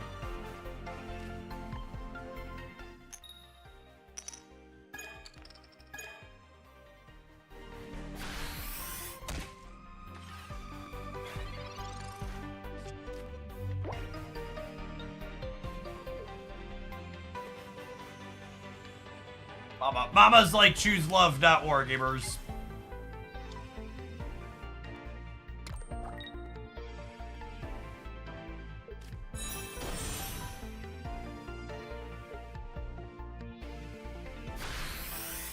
The only reason to save your hourglasses is if you have every card and no longer need new cards. So I, for example, am saving my hourglasses for the next set.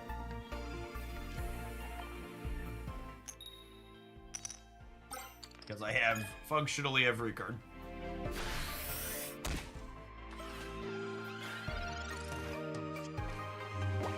Yeah, data mines say we'll have a small set in the middle of December and another big set like Genetic Apex at the end of January.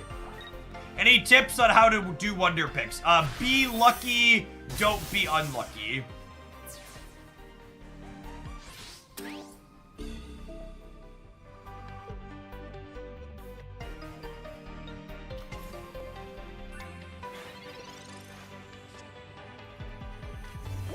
Oh, that potion is clutch. A lot of times these Pikachu decks play Giovanni. We'll see, but if they don't, this could also win the game with a high roll.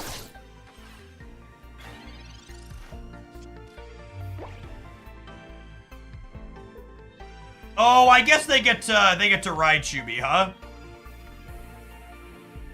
I might actually be in trouble with the Raichu, and that just average roll. Maybe I was supposed to put Kangaskhan up and force them to chip through that first, and just put more damage on their board.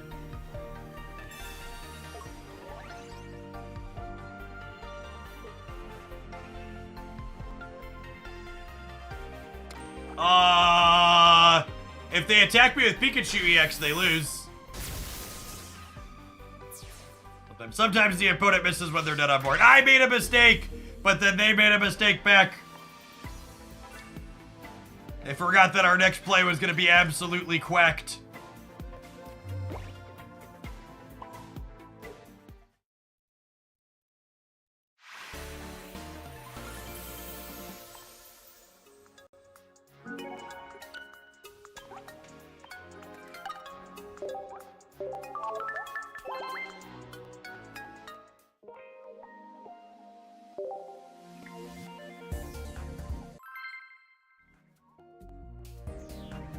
You're one of my regulars coming in and you're gonna start Pokemon Pocket today. Make sure you check out my best pack video. There are 3 different packs in the first set that contain different cards in them. I give a breakdown of what I think are the best packs to be opening first and why in my roundup from last night.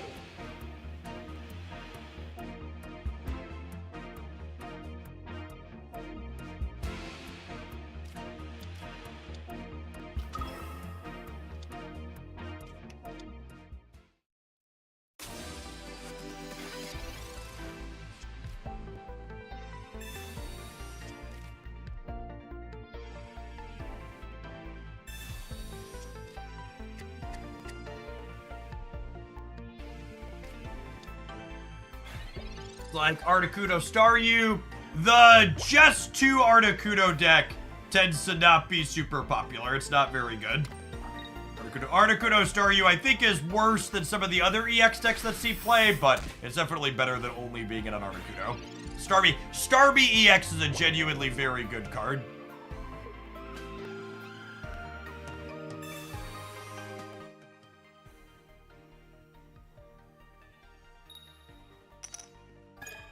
Got him. I did almost none of the solo play. I would recommend going through the tutorial if you're not familiar with Pokemon stuff, but then, like, as soon as you're comfortable. There's no ranked ladder pressure in this game, gamers. Just play games and have fun. I think I'm not researching because I already have Dragonite in hand. Might be, I guess it could be worthwhile to go fishing for a Kangamama.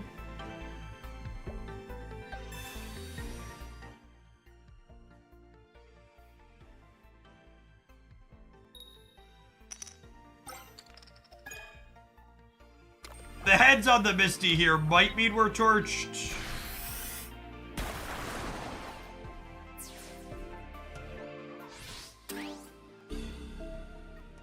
When should I stop by for the same pack and mix it up? I talk about that in the video.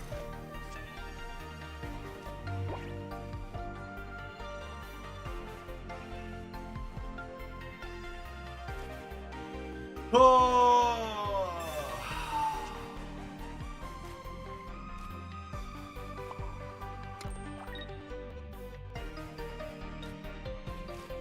Probably dead here because of the Misty.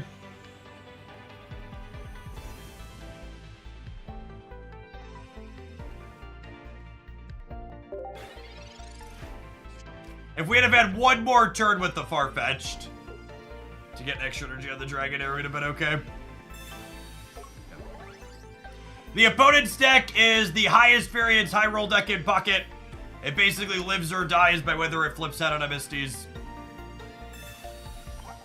There's very few things that get me to not say thanks and give you an extra reward at the end of the match, but sitting here and continuing to take a bunch of game actions after you deterministically have the win on board is definitely the number one.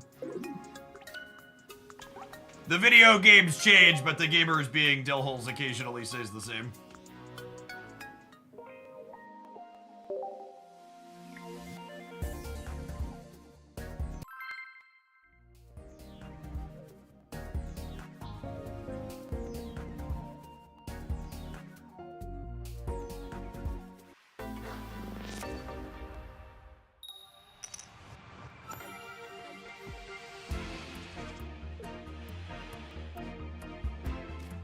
Love to open on Kangamama.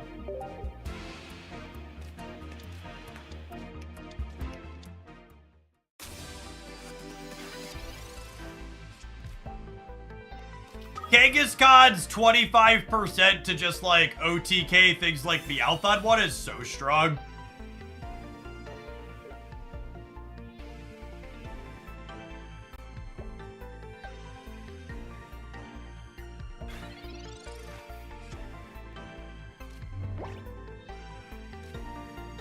Dig for a Dratini so we can get Evolve in. Unlucky.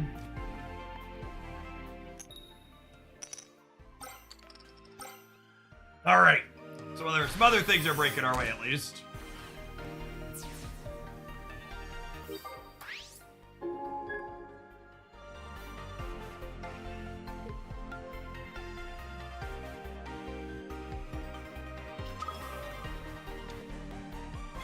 I do not think Meowth is likely a very good card.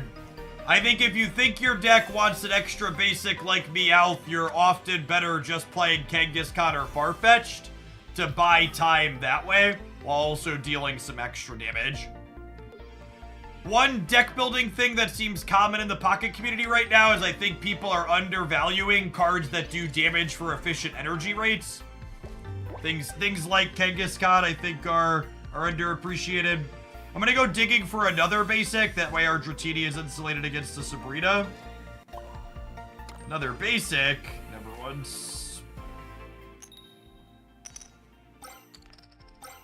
Alright, we're running a little bit low on draw variants, but Kangamama is throwing hands here.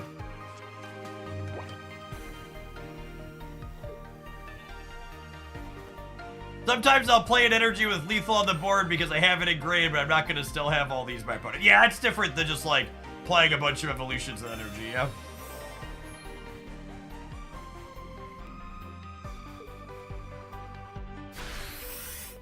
Is Persian worth it? I think there's a chance Persian is okay. There's a chance Persian is okay. So, one of the questions that gets asked is, Jeff, how do I know when to play a card like Potion in my deck? And this is a good example of why Potion is in this deck. Whether or not you should be playing Potion is determined by what are your Pokemon's breakpoints into common opposing Pokemon. A breakpoint refers to the number of turns it takes to knock something out.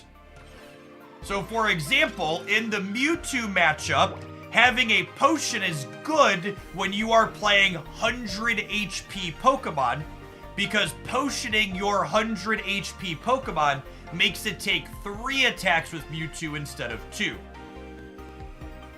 So those are one of the kind of decisions you want to go through mentally when you're building a deck, is think about things you're playing against and then ask yourself, okay, does this potion buy me an extra turn against attacks I expect to run into on Pokemon I'm playing?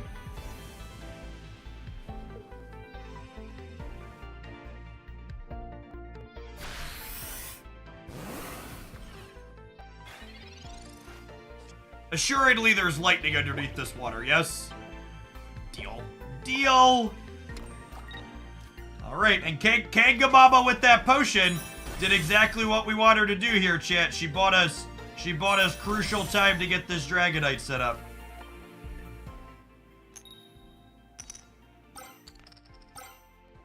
Oh, Mama is not screwing around today, huh?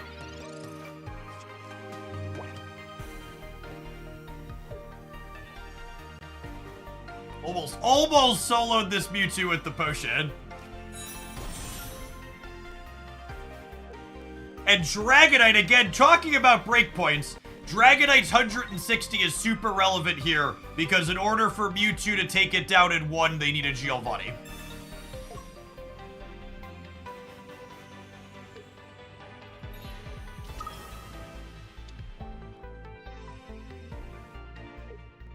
There is a chance this Dragonite just goes up and ends the game next turn. It can put 50 on the Mewtwo and then 100 into one of the Gardevoir evolutions on the bench.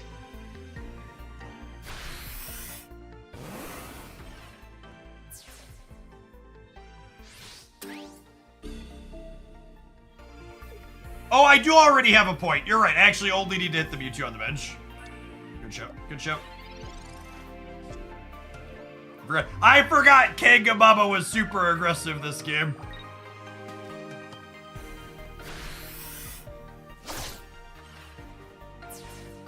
And this is one of Dragonite's low rolls, but we did at least knock out the... What is this thing called? The Krylia? We knocked out the Krylia, so they can't 150 us with the Giovanni this turn.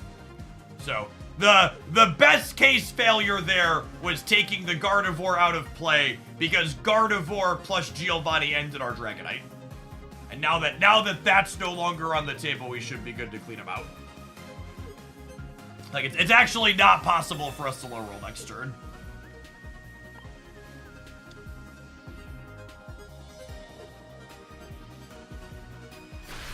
"100% of our Draco Meteors win the game next turn."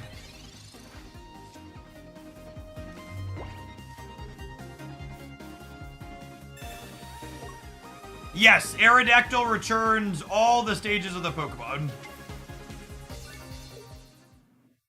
Yes, this is, for reference, this is why I chose not to evolve the Dragonair on the previous turn. Was so if they Sabrina'd me, I could switch out and attack them. One of the most important things to understand when you're playing the Dragonite deck is making sure you're not evolving when you don't need to. Because both Dragonair's attack and her cheaper retreat cost has value.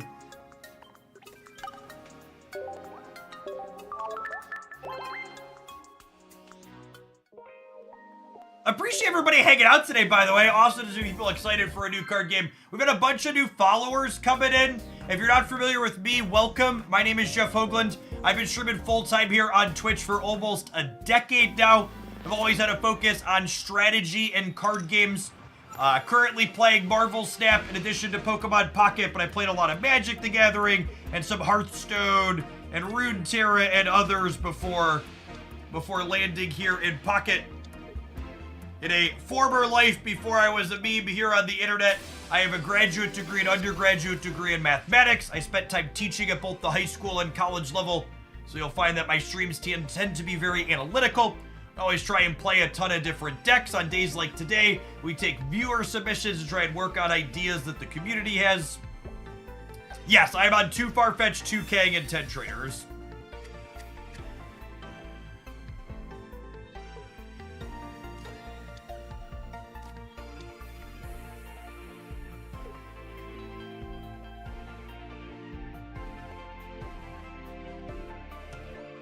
Great best pack video, thank you. The editor really knocked it out.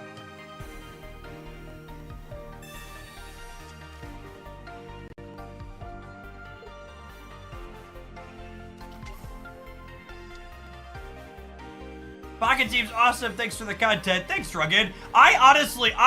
When they first announced Pocket, I was genuinely a little concerned that the gameplay wouldn't be worthwhile because all their early promos were just super focused on opening packs. And I was really pleasantly surprised when I dug in on the first day and I was like, wow, there is a solid amount of depth here for their first set.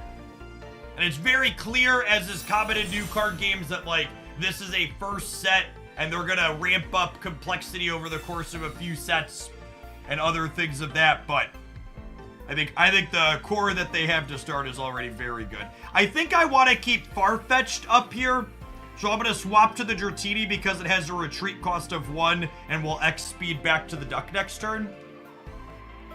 I also think, genuinely, as someone who's played a ton of different card games, I think Pokemon Pocket's first set might be one of the best balanced set ones I've ever experienced. It feels really, really good. The few community tournaments we've had show that there's a range of decks with similar performance that people are playing. It doesn't feel like there's one standout above the rest.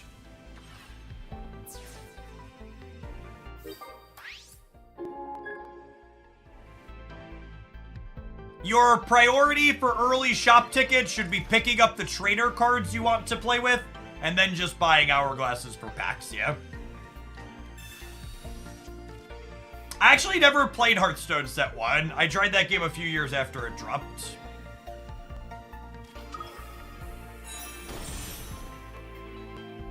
Venusaur is scary, chat.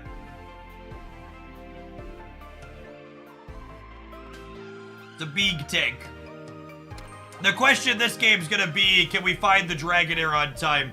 So I think Dragonite goes toe-to-toe with Venusaur. But we need to get there.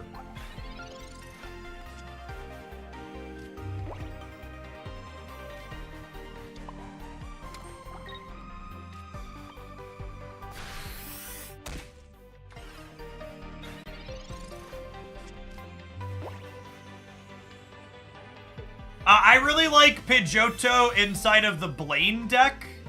I've been playing it. There's a Blaine Pidgeotto highlight on the deck highlight channel. Them having the X speed here means this means I have to draw Dratini this turn, or Dragonair this turn. If I don't draw Dragonair this turn. Oh, you know what? I could have Sabrina'd them, right? I messed up. I should have put up the Kangaskhan, and then Sabrina would have bought me a turn if they didn't have another X speed. Yeah, GG. But I messed this up because I missed the Sabrina line, and I missed on the Dragonair. Executor with Pidgeotto. That sounds solid. I haven't tried that one. That sounds very reasonable.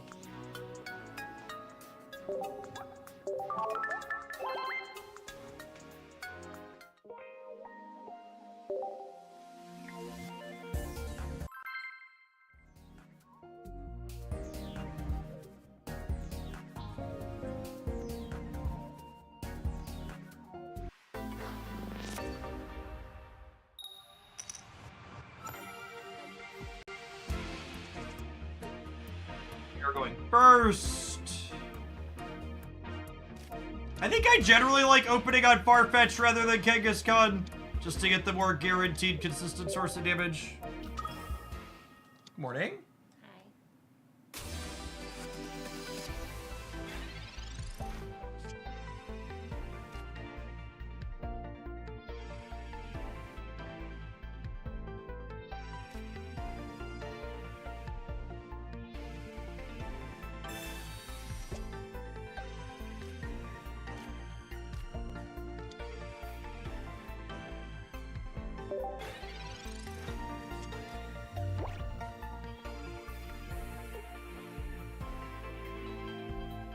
Sorry, chat. Christy came in and she looked like she had something important to say, and it was important, but you could have heard she wanted to get lunch from somewhere. Nom nom nom nom.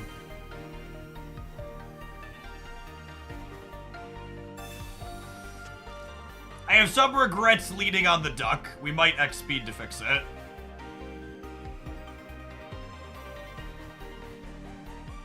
Zapdos is 20 for 1. And then it does an average of 100 for 3 with low rolls and high rolls 0 to 200.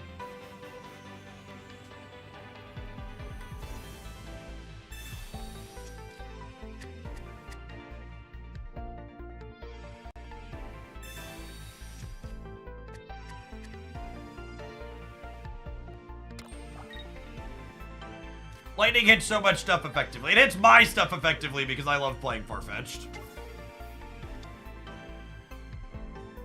Perfect. Farfetch'd and Greninja are my favorites.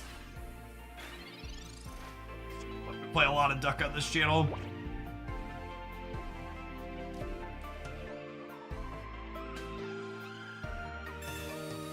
Tempo Sabrina here, because if they put the Voltorb up, Kangaskhan could high roll and put it in the ground. If they have Electrode, they're inclined to put the Voltorb up.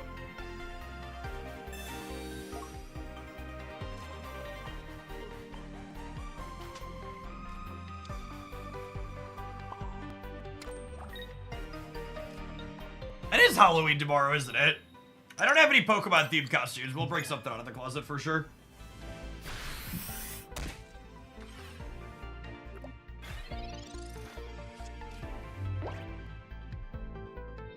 Or sit down for a bit. Did my 3-mile walk before I went live this morning, so our legs are a little sore.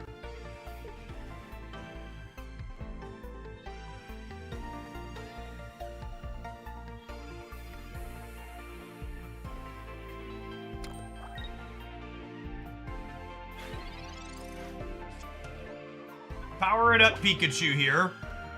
But unless they have Giovanni, it does take them 2 hits to get through Kangaskhan, which is ideal.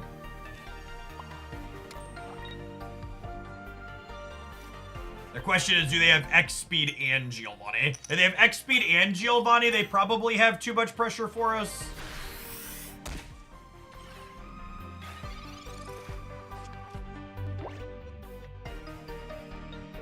If we can dodge at least one of those two, we have a shot. X speed would let them put the Pikachu up and attack with it this turn. Professor's research means no Giovanni, so that's perfect. Giovanni lets them deal an extra 10.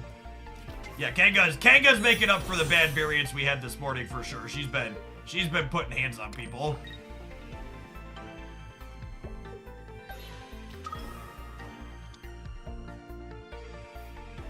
And the Zapdos getting low and then going to the bench is fine because we have the Dratini here. The potion here is important because the potion means that they need the Giovanni to knock us out next turn. They can't just switch to the Pikachu and crack us for 90. So we're gonna go ahead and play that because it gets us out of a break point potentially. Mama! Oh, big mama. Good night. We need a Dragonair here at some point, but Mama is kneading the dough here, making sure that when Dragonite gets into play, that they're nice and softened.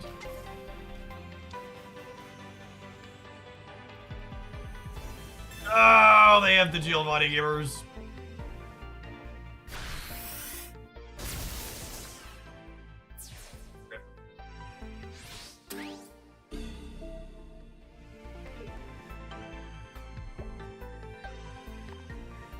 I need a Dragonair! I need a Dragonair!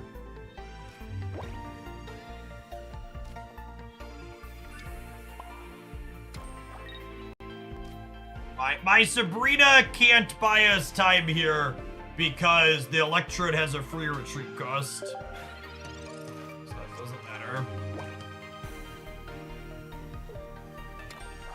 Let's see if they have second Giovanni here. They do. Second Giovanni. I guess if I draw Dragonair this next turn, she goes to 100, and then they can't have third Gil. No, I still have it out. We can hit the Dragonair this turn to win the game still. We have two Dragonairs and 6 cards. God bless America. That's so sad. It feels extra sad when you're like, all right, I just need them to not have this thing twice in a row. Okay, that's fine. If I just hit my one thing, we'll be okay. And then they hit both their things and you miss your one thing and it's just like... We tried. Sometimes you're just gonna get got. Speaking of getting got, if you're not subscribed to the channel, you're gonna get got by these adverts. We'll see you in 120 seconds. We are gonna build some Gengar EX when we return as our next viewer submitted deck idea. Thanks for hanging out. Don't go anywhere. Died Online, speaking of subscribers, thanks for the 31 months. Welcome back.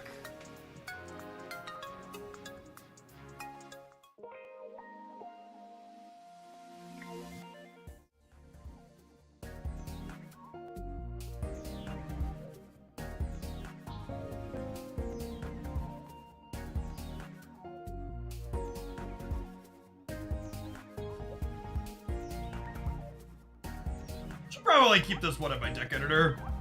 Go probably play Dragonite with some consistency. Something else.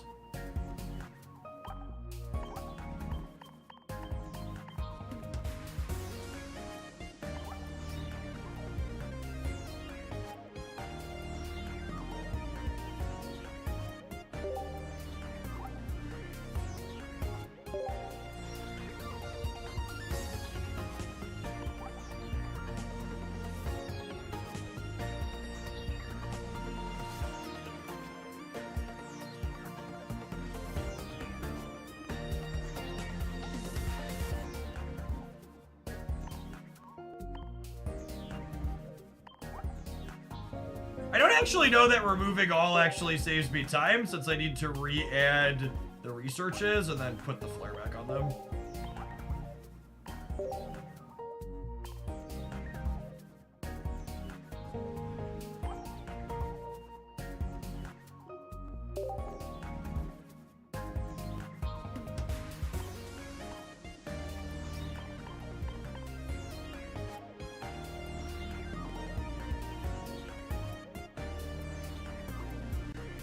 I don't really love any of the Pokeball flares. You can zoom out and show them tiny, yeah.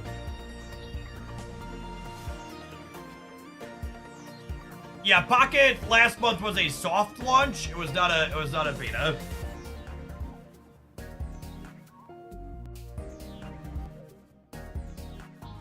Progress carried over.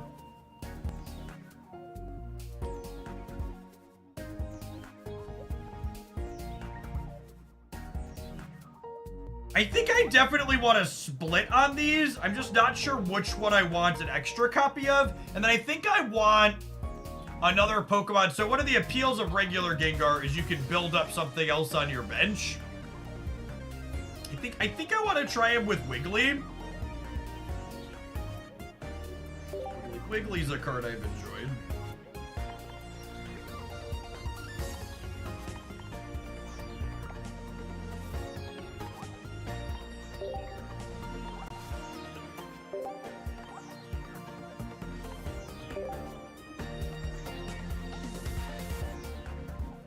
Slots left.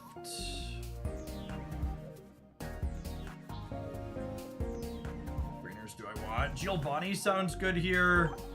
I don't think Potion helps too many breakpoints. We have 100 hit point Pokemon. Haunter having 80 makes Potion less exciting.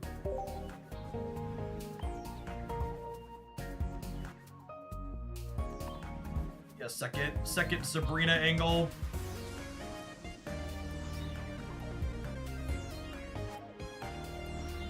Land 4 basics.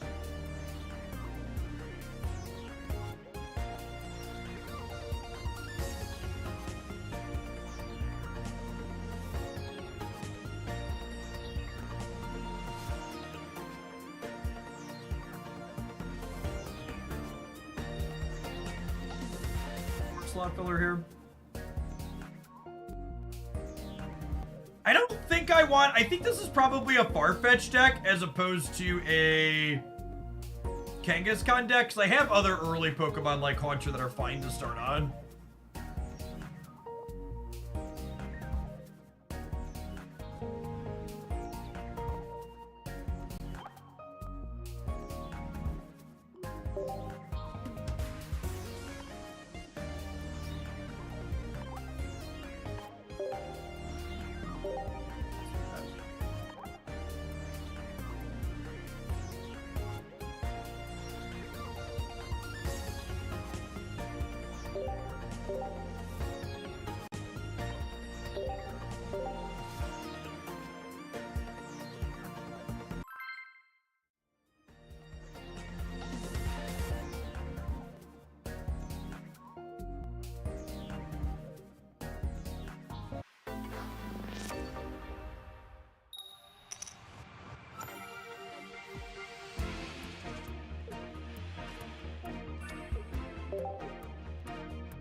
with her wonderful flowers. We have X speed here if we want to switch off to something else on the bench after we Pokeball and research.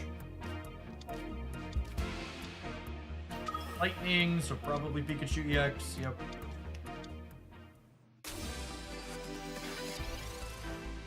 Energy advantage, which is nice.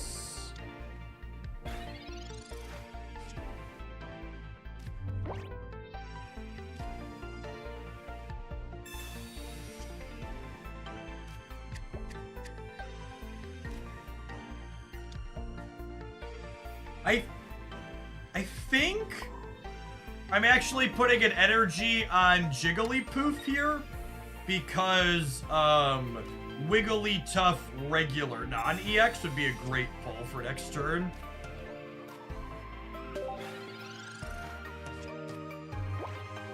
It's very some of the other Wiggly decks I've been playing the full 4 Wigglytuffs. And it's possible that that's generally correct.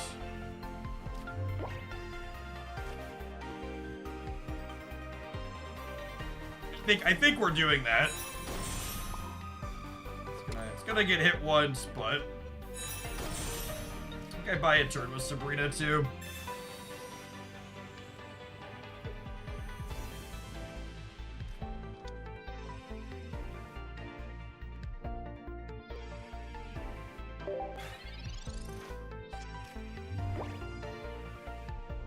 And speed pinned to the shop and it rolled over. I mean, well, that sucks. They have the X speed.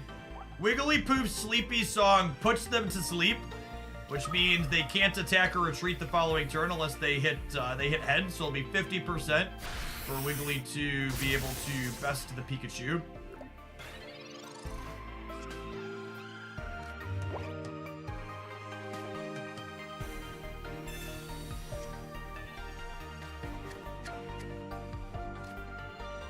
Problem here will be if they hit the heads, I'm gonna need a Giovanni in order for this Haunter to finish Pikachu. This is a big one. It decides 2 knockout points in a direction. They get it. I needed them to either not have the X speed or miss on that heads. And that potion means we're probably done here. I can no longer draw Giovanni as a live draw. Regular Haunter was a live draw too, actually.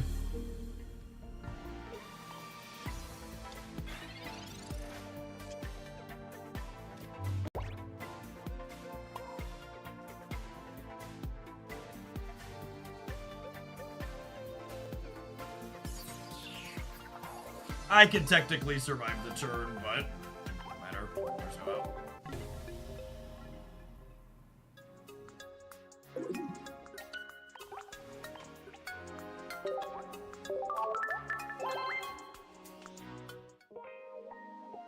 Maybe there's been enough Pikachus that it is just always Kangaskhan over Farfetch right now. But a lot of Pikachus.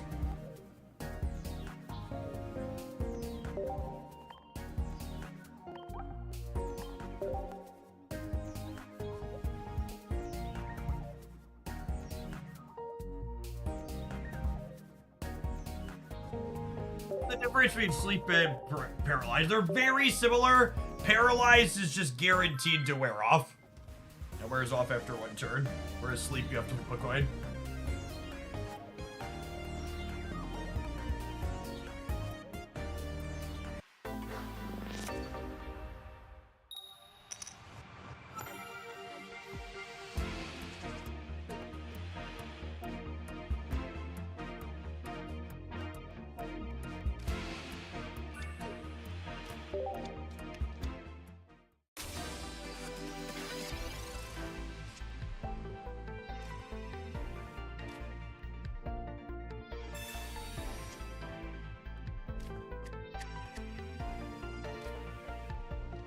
Return.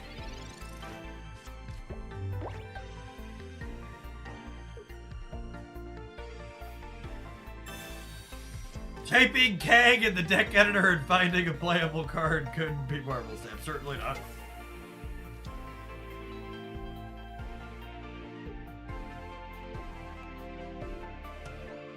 I have 5 EX Gengar and 1 Ghastly. Oh,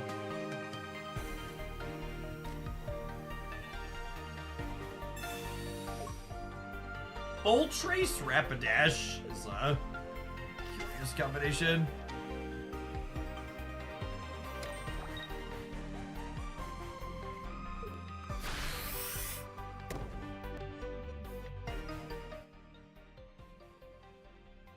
The regular wiggly angle, methinks.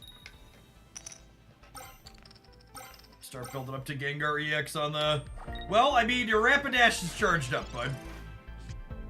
I don't know why there's a Rapidash in your Moltres deck, but it's got plenty of juice.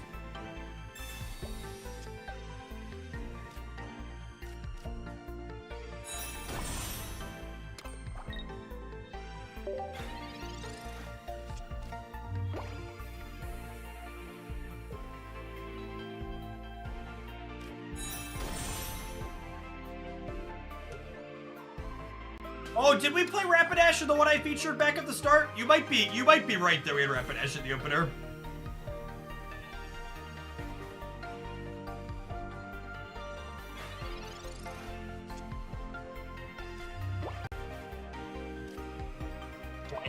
Do that. This kind of idiot.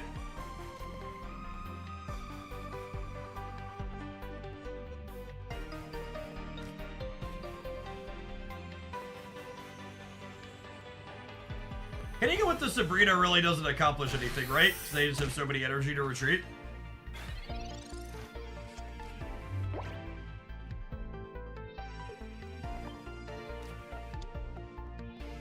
Sure, insight.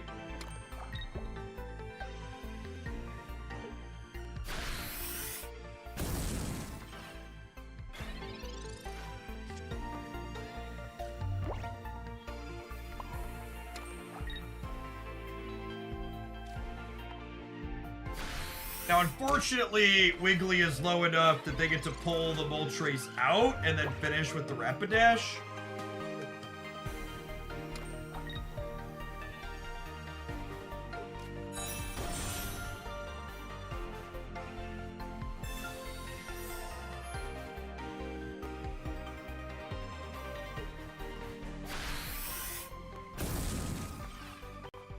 They got greedy. If we top deck the Haunter, which is 1 in 4 here, the Giovanni clears this Moltres. Then we have a real shot. Are we finally gonna do it, chat? Am I gonna talk about drawing it out and actually hit it? No, I can't because the Giovanni. That means I am.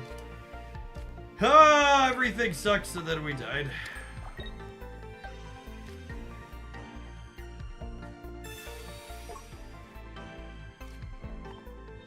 We didn't even draw it in 2 extra cards. Have you ever seen someone as unlucky as I am?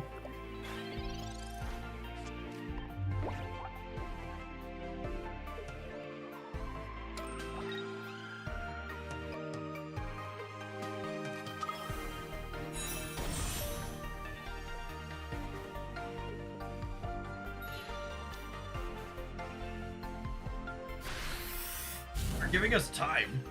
That's interesting.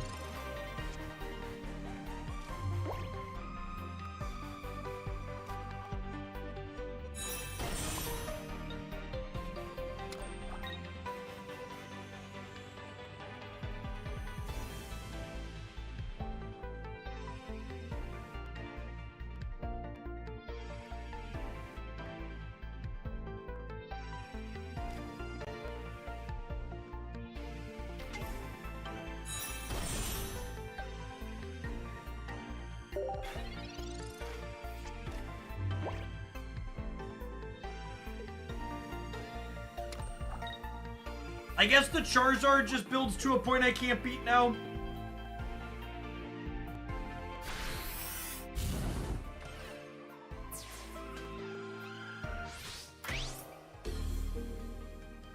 It's gonna OTK anything we have.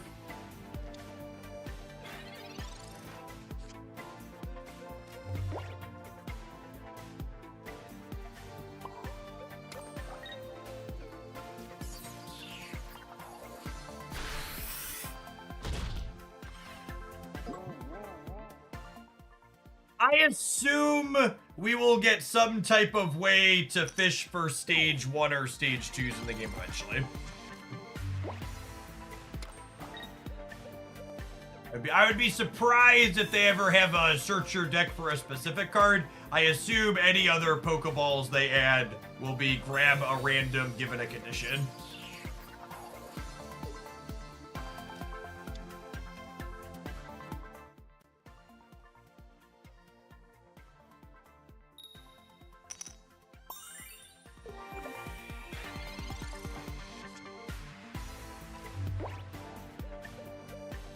And unfortunately, we'll show him our Gengar EX before we leave because he's cool. He's cool. Charizard's geared up to burn the house down.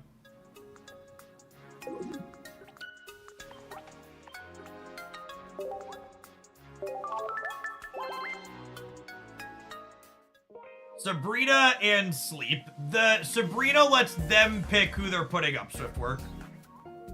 So you don't pick when you Sabrina.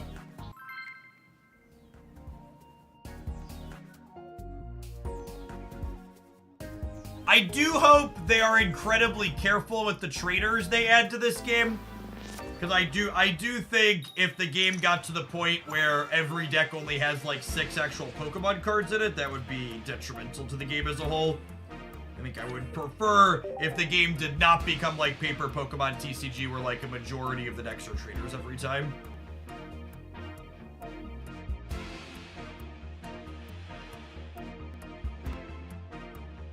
Silver Oak, thank you for the 39 months. Welcome back.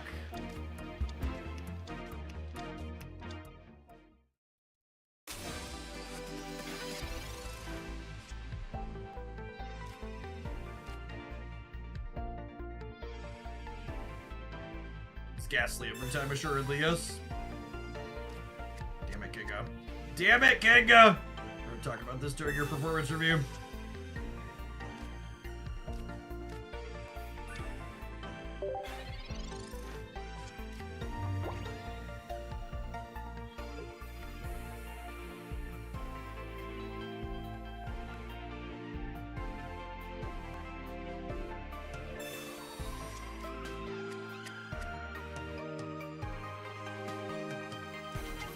There really isn't a lot to min-max. The economy of this game is different from Snap in that you can't, like, shoot yourself in the foot by doing the wrong thing early, which is nice.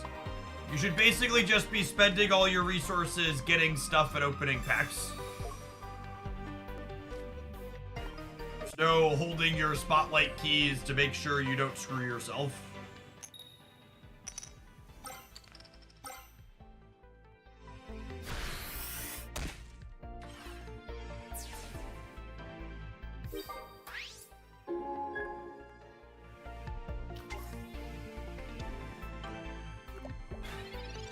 There will be a top decks video on the channel tomorrow. The editor just pinged me and said the budget decks video for today is almost done, so we'll watch that on stream to proof it real quick, and then we'll send it over to the YouTube side.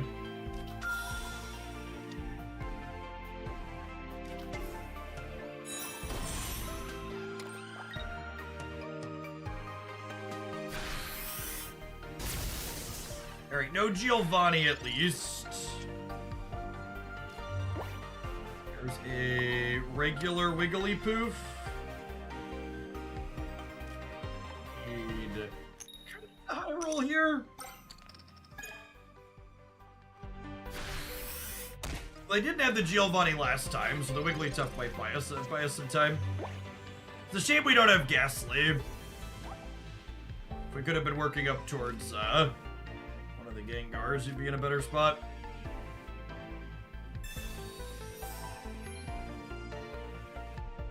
You want to be spending your Wonder tickets. I mean, you don't want to be capped on your Wonder points.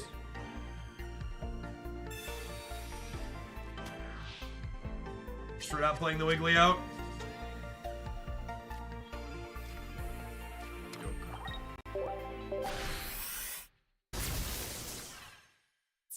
Red card is easily the worst feeling card in this game.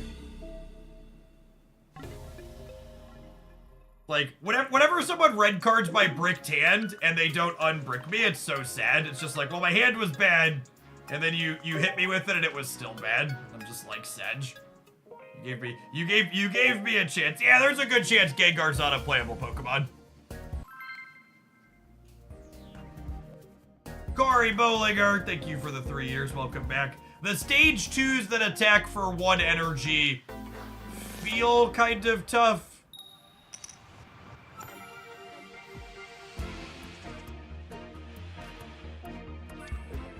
Right, I've tried a little bit of Beedrill too and was whelmed.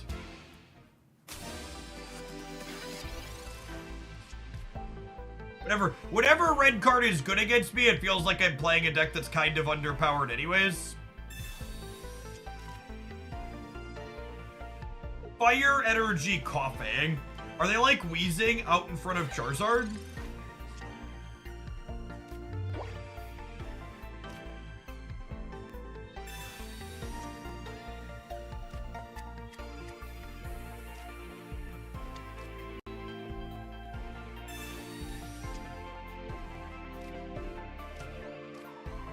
Finally have a full... It's also worth noting I haven't played a Gengar on curve in a single one of the games that we've played. Which hasn't helped, but stage 2s are less consistent as well. It's one of the risks associated with them. You have to assemble them.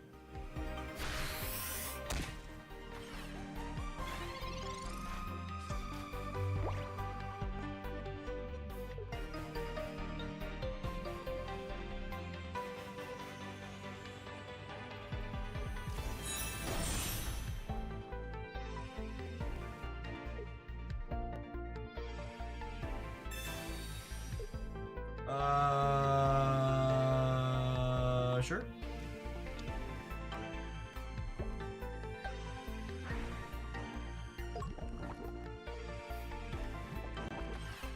When you retreat back to the bench, status conditions like poison go away.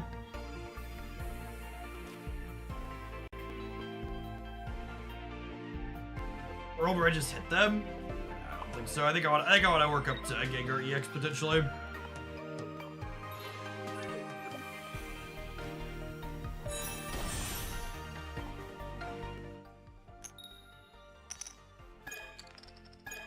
Pokemon Pro Circuit soon. I actually played it. During the soft launch, there were a couple of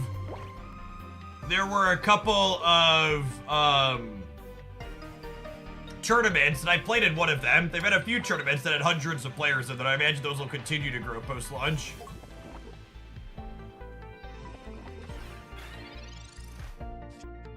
The average case economy for this game seems very reasonable. The low roll economy case for this game seems awkwardly frustrating. So it's a booster pack economy. So high rolls are great, average rolls are solid, low rolls are not stellar. But you could also re-roll your account at the start if you get a few levels in and you're not happy with the contents. I will not be posting a reroll guide. You should Google for that on YouTube. For people who are new here, we are not a min-max your free-to-play experience through tedious grind gamer.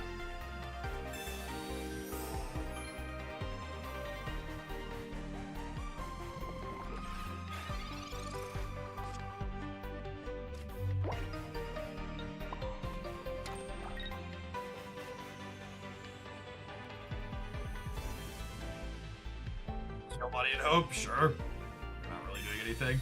Oh my gosh, there is dark energy in their deck. I feel bad now.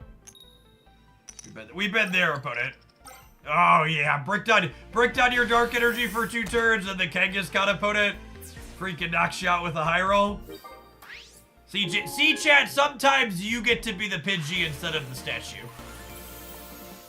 It's very easy to remember all of the games where you low rolled. It's important to remember that there's games where it happens to your opponents too.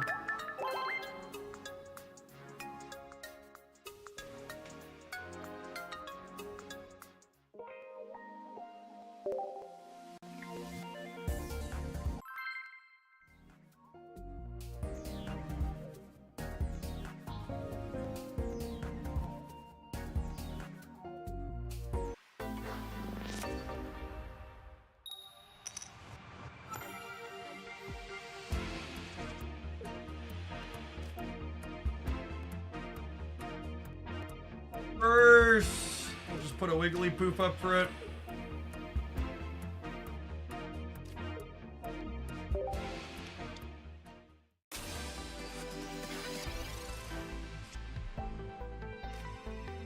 Drumpling, I hope things bounce back for you quick. Thanks for being here with the primer in the meantime.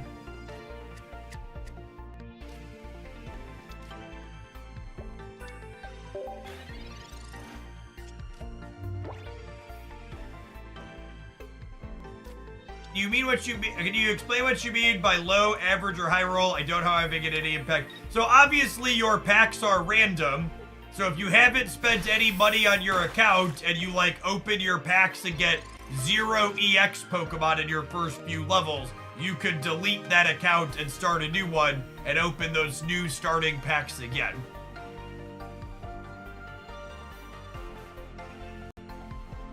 It's the basic idea. Like, reroll refers to in a game like this.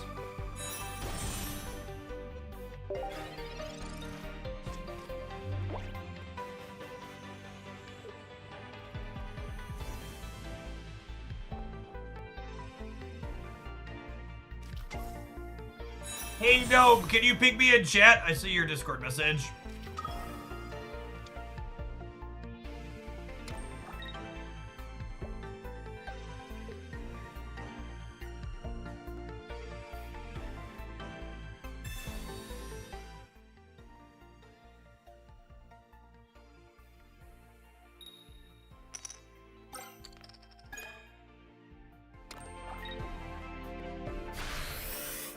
The max you get of a single card is 4, then after 4 you start getting visual effects or something? No, not at all.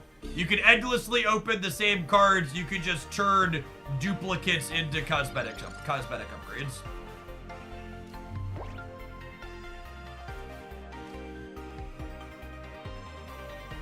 Time.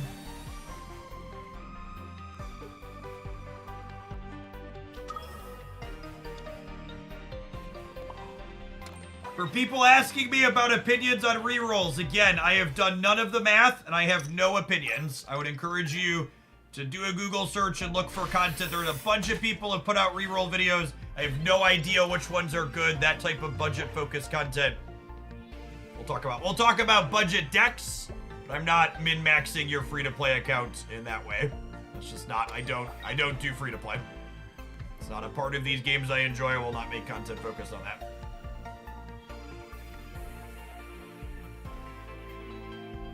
If you're interested in knowing are the EX Pokemon you opened good or not, I have a roundup here of my thoughts on the best EX Pokemon in Pocket.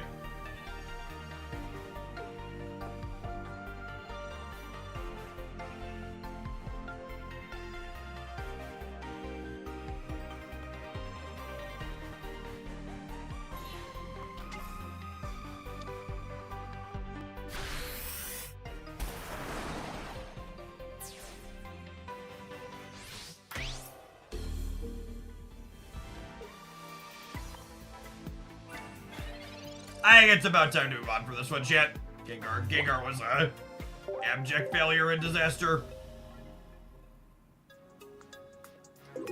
I think Stage 2 Pokemon have an inherent risk that adds inconsistency to your deck, and Gengar's payoff is not proportional to the amount of risk he adds to your deck.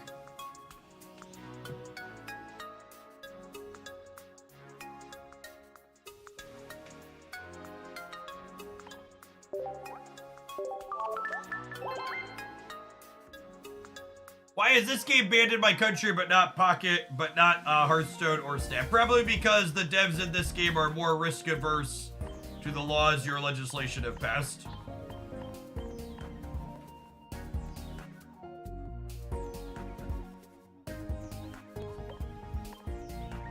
All right, we have a Venusaur request, gamers.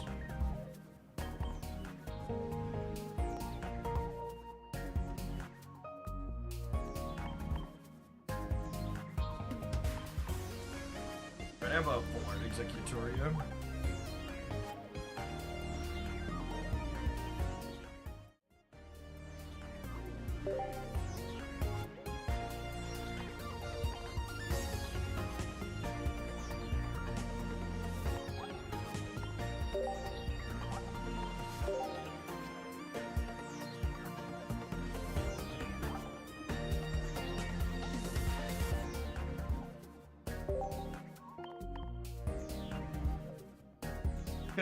To heal.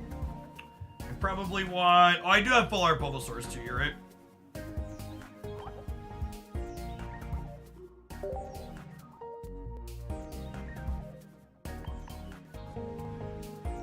I hate that it sorts them in a different order. It's so annoying. Definitely want 2 X speeds, then probably a potion is the last one.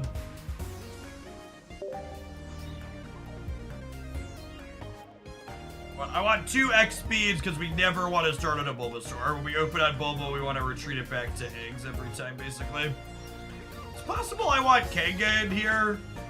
I'm gonna try just the double EX and see how it feels, but it's possible non-EX Executor and Kanga is better.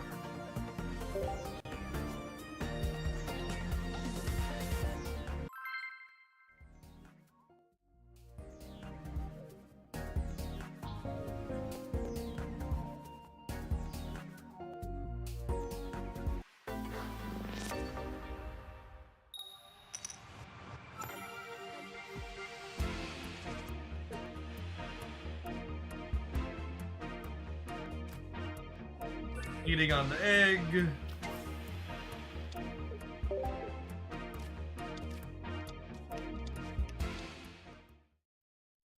I think Executor EX is better than Lilligant.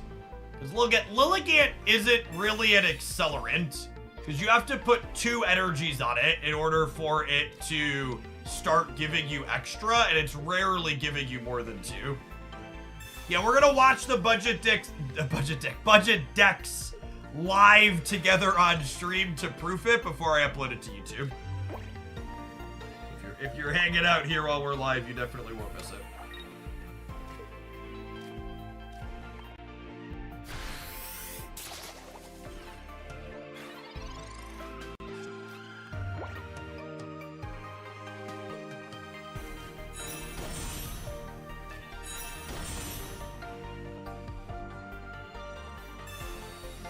No, that's funny. Yep. Love you.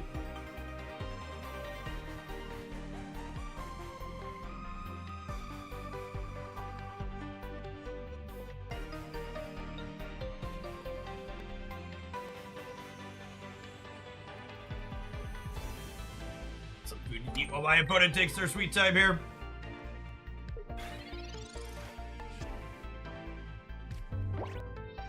Not the Executor we wanted. It's very possible I want some non-EX Executors too, just for consistency's sake.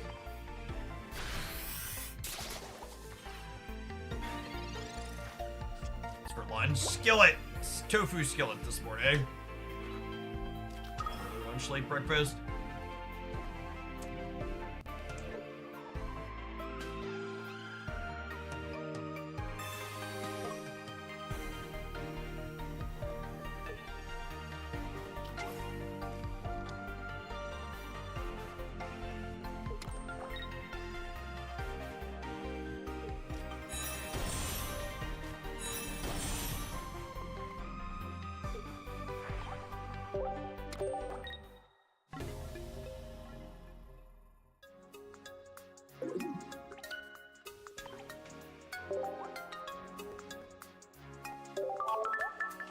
Where Gardevoir gets found way faster than any other Stage 2 Pokemon. Definitely not confirmation bias.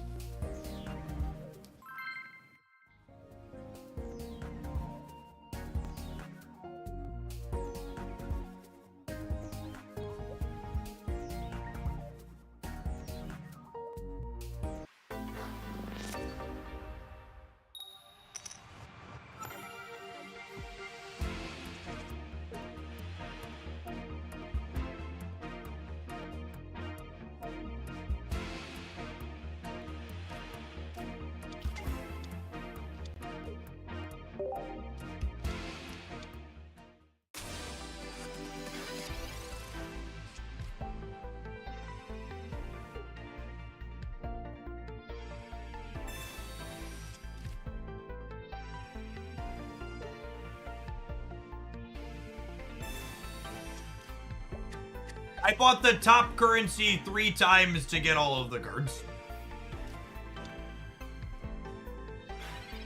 3 times, open packs over 3 days, we had it all.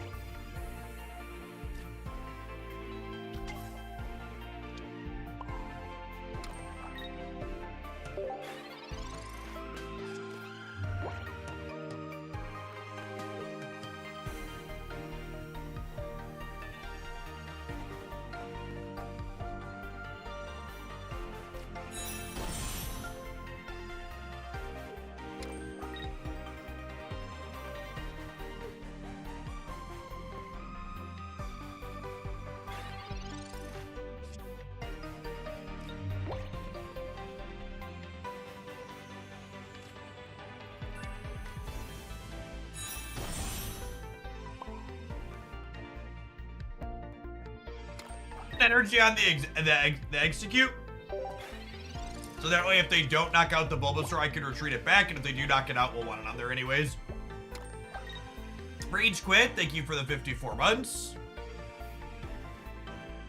Are you using the deck list? There's no deck list upload automation for this game.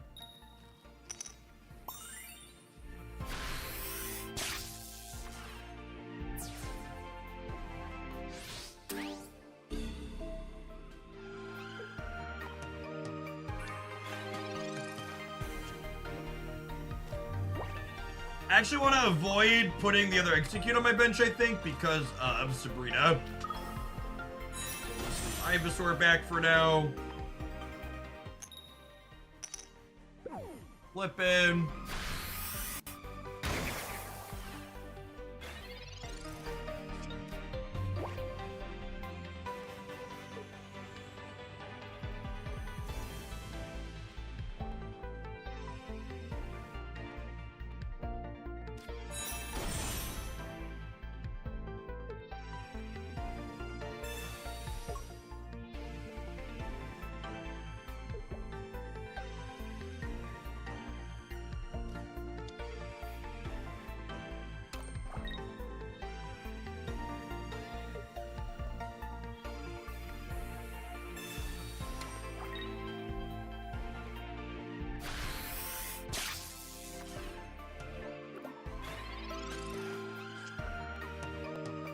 Put the extra energy on it. That's almost assuredly a mistake.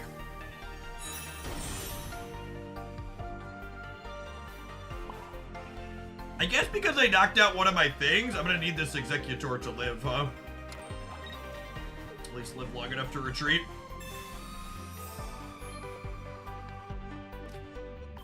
The best use of your shop ticket. It's buying cards you want.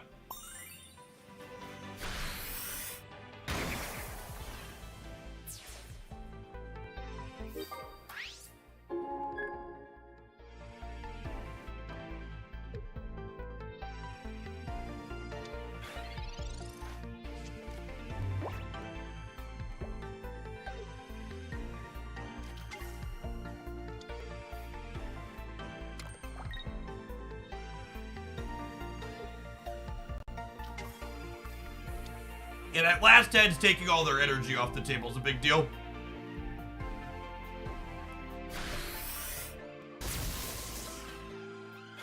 It's time to get the Venusaur up and online. Ooh. So now I can put this back here, and then with the X speed next turn, we can pull this out and get the Venusaur up. Potentially get lethal. No at-length beginner's guide for this game. It's really, like, again, what's the best way to put it? I think if you think a game needs an at-length beginner's guide in 2024, it's a sign that your onboarding is trash. Like, genuinely, it is hard to impossible to mess up your Pokemon Pocket start.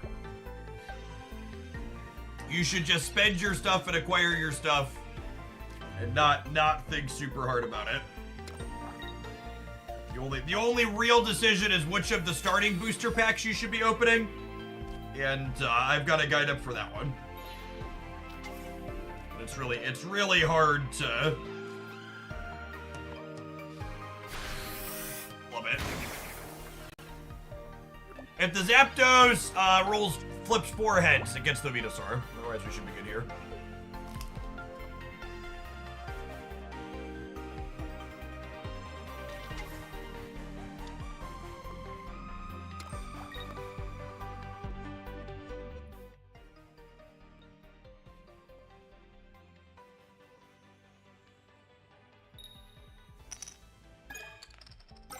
What's going on, Manny?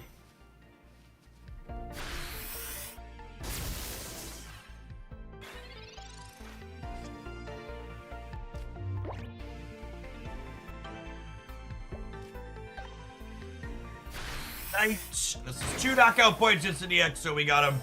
Our cards you most excited about for Snap next month? Honestly, most of the next month's Snap cards look solid. I have a full review on those ones there.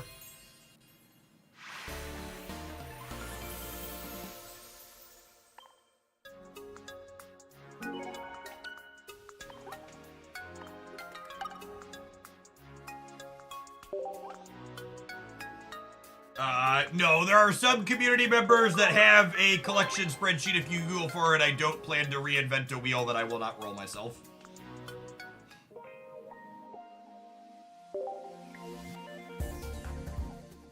Well, there's one pinned to the Discord server. Other people have been using.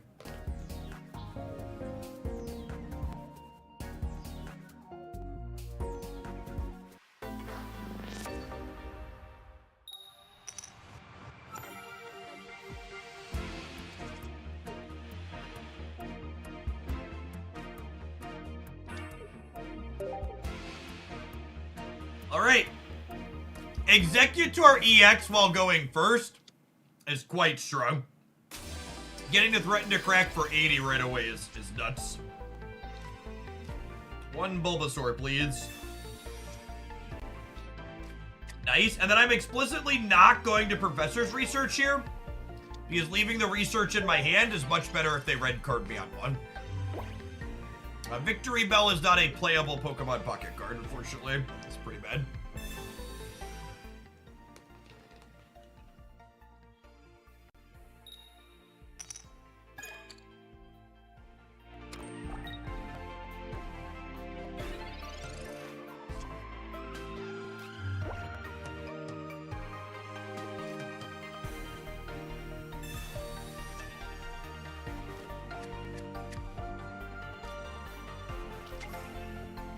I am going to research this turn because I'd like to get Ivysaur going ASAP. It's taking a miss. That's fine. Egg aggro on. Guaranteed 40. Heads gives us 80.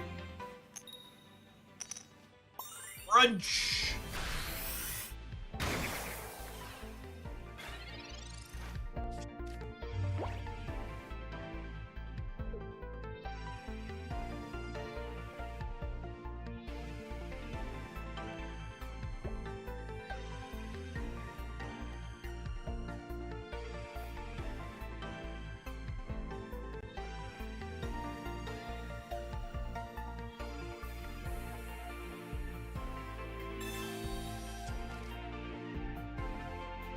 The way the breakpoints on this Articuno work is they need 2 potions to not get knocked out by our attack next turn.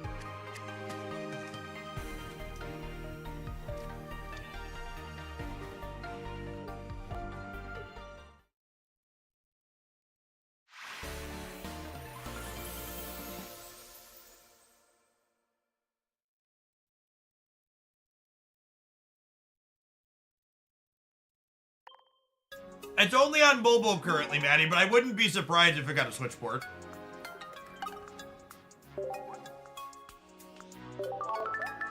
They haven't said anything officially about other platforms, but if it was gonna come to another platform after mobile, that's where my money would be.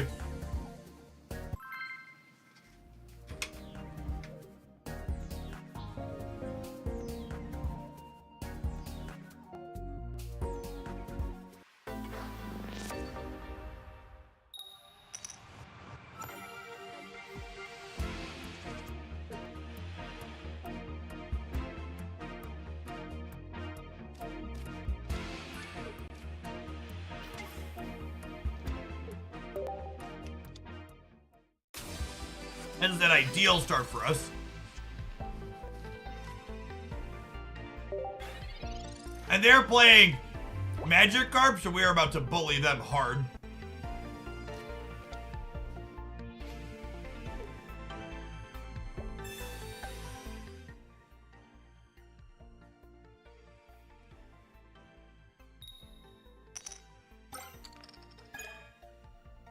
Misty gives them an extra energy.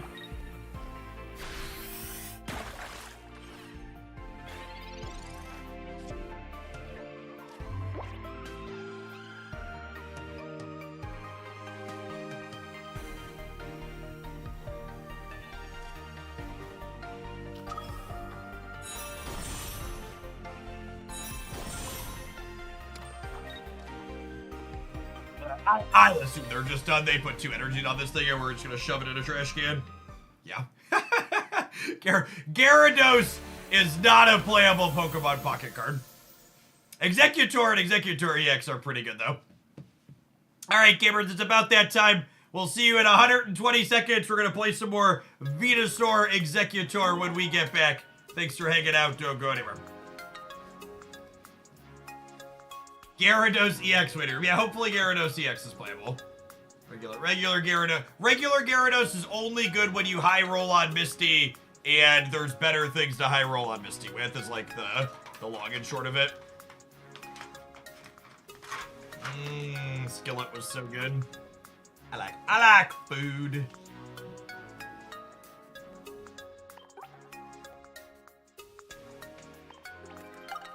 Step here for 90 seconds.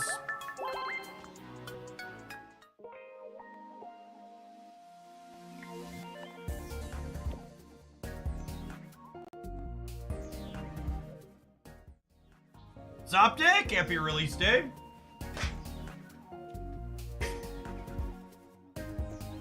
Uh, 1,400 people in here, it's not bad. Yeah, we'll be full Pokemon stream today, tomorrow, and Friday. And then next week we'll probably... I think I'm gonna do some weekend hours too with the new audience potentially with the Pokemon stuff, so we'll do a little bit on Saturday, Sunday at least as well. And then probably Monday we'll start splitting. Start splitting between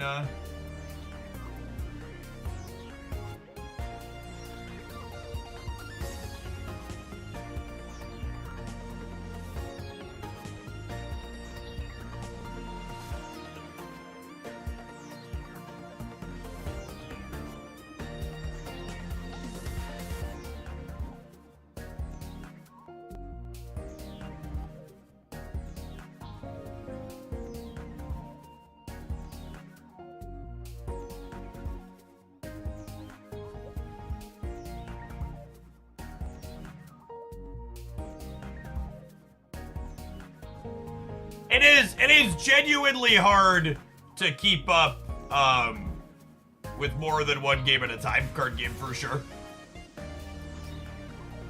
I understand that. There's a reason why most card game creators are single game creators. This is your ideal Venusaur. I don't think Venusaur has really been optimized much by the community. I don't know that I have a strong opinion on it. This build seems fine.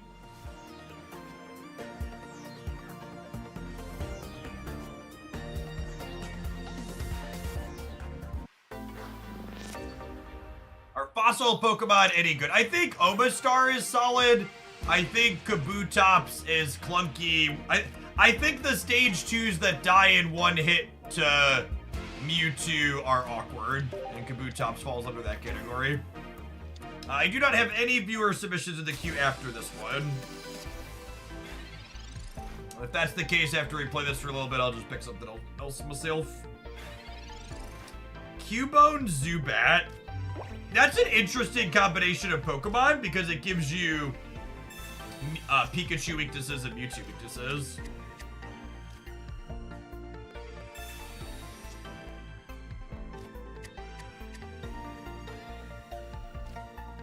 Evolution Wigglytuff. That sounds adorable. Jolteon's a genuinely good card. The other evolutions are kind of mediocre. Having fun with Pocket so far. The YouTube video has been helpful. Thanks, Zephiel. Appreciate the Prime for an entire year. Firo! I would love to take energies off of things. Let's do it, Tide. Thanks for the support. The Zubat Golbat line seems weak. I assume that's intentional because I would wager Crobat's gonna come in December or January. We'll have a good stage 2. This card is plenty playable if the stage 2 is good. It's very Frogadier adjacent. Alright, so I think we actually just Erica this Bulbasaur and then try and go toe-to-toe with the Marowak here. It's weak to us, so we crack them for 60.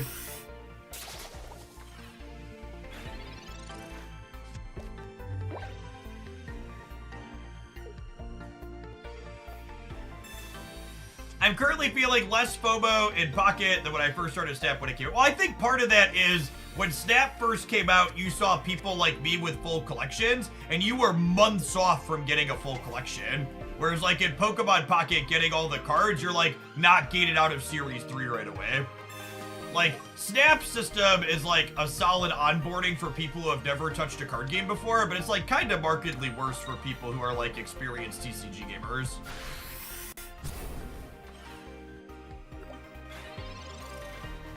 Snap is time gated super hard. So this Executor high roll is about to be insane.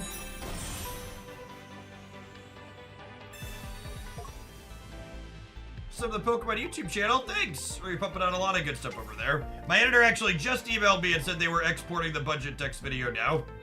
We'll get to watch that here shortly. Nailed it. Easy game.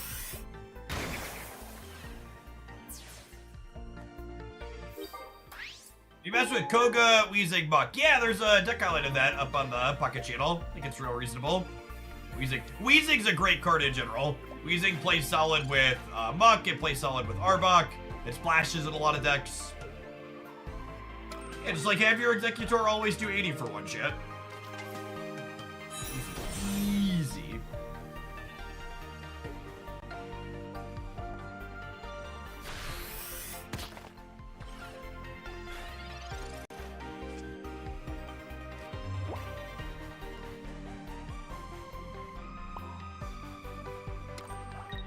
I mean, the quiet part of the we don't want people to have full collections in Marvel Snap is we don't want people to have full collections in Marvel Snap for free is the quiet part of that statement, right? Or not so quiet, depending on how hard you're listening. So I Sabrina'd here to pull the Marowak EX up so I could start getting damage on it. Because remember, EX Pokemon award 2 knockout points when you knock them out.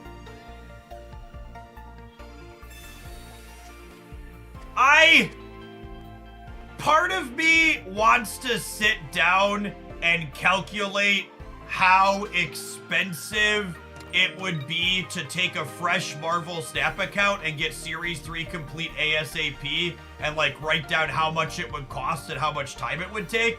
But another part of me knows that that would both be a lot of work and it would largely only get used by people that want to say terrible things about the game. So doing a bunch of work so people can complain more efficiently doesn't seem worthwhile. And hitting average here is real good for us. Probably means we are the winner. So I could dig with research for my Ivysaur, but I think I'd rather just Erica here. So that way if I hit tails, they have to hit double heads to knock me out.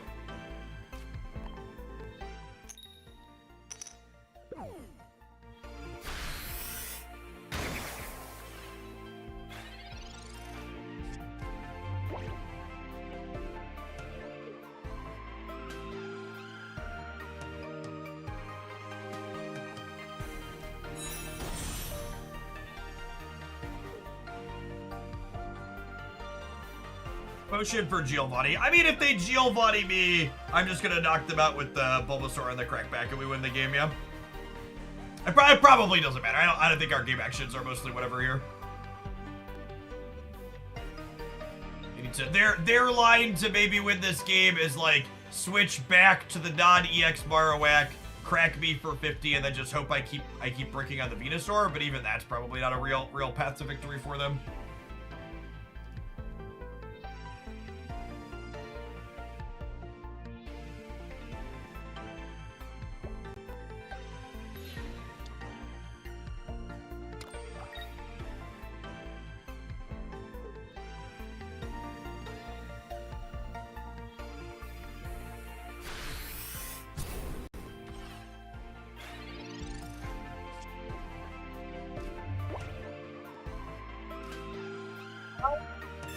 play around the Giovanni? You're early, Venusaur.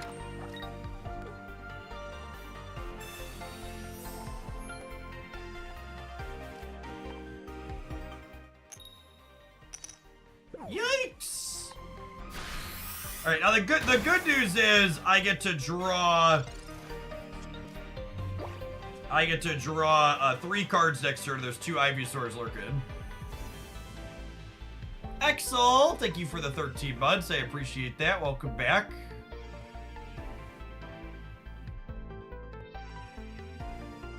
Marvel Snap's economy has a really big perception problem. It feels worse than it actually is in proportion to the other things you can be playing. Ooh. Yeah.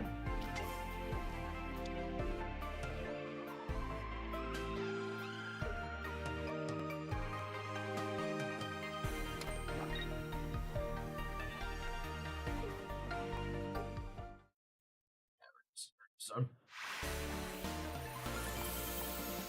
Opponent playing a little bit of a meta deck there, and that they're metagaming, trying to metagame Pikachu and Mewtwo, and then our off-meta Venusaur thing just gave him a hard time.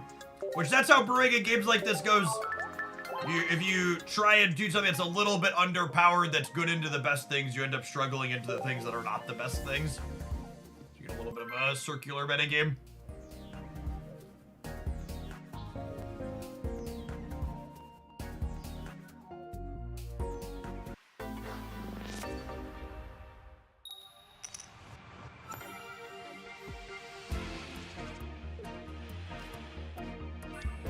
Starting on an egg, we're going second, so we want to play our bench Pokemon out so they don't get red carded away.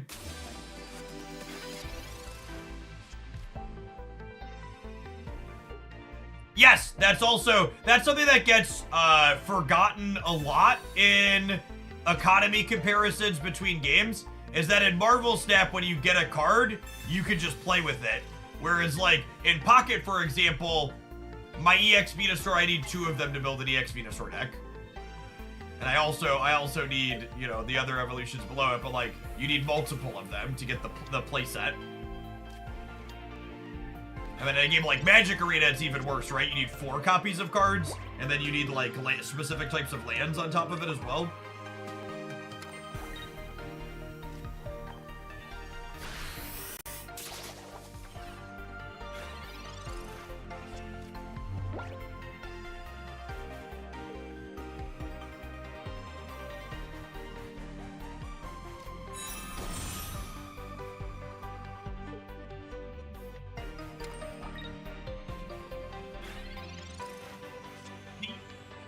Deck editor in Pokemon Pocket is easily its most underdeveloped feature, and I really hope it gets some QOL and other much needed things in the short term.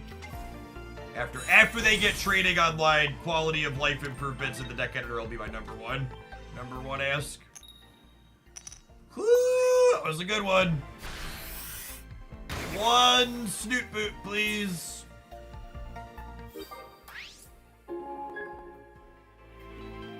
I agree, Dimmer. I think the longer I've experienced Marvel Snap's economy, the less I've enjoyed 1 card per week, especially given the fact that the last 2 months worth of Marvel Snap card releases were largely bad.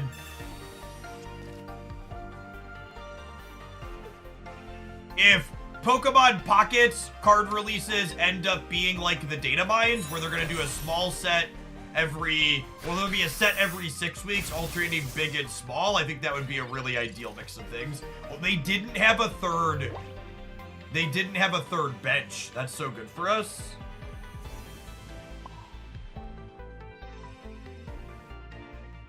Which is nice, considering I don't have an Ivysaur.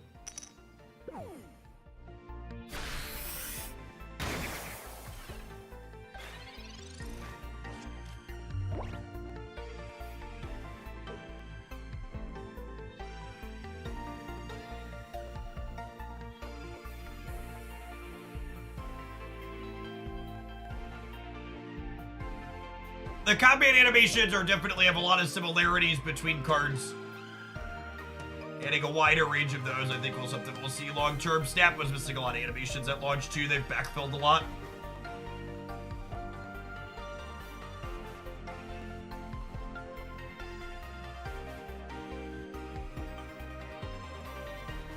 Third Lightning Bench Pokemon plus Giovanni would be bad news bears for us here.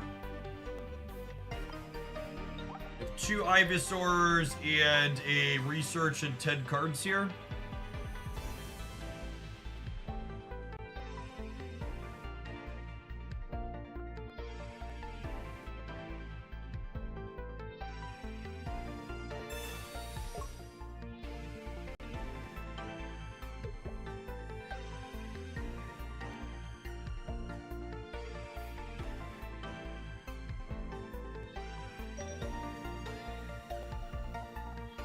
But it is DC'd, unfortunately.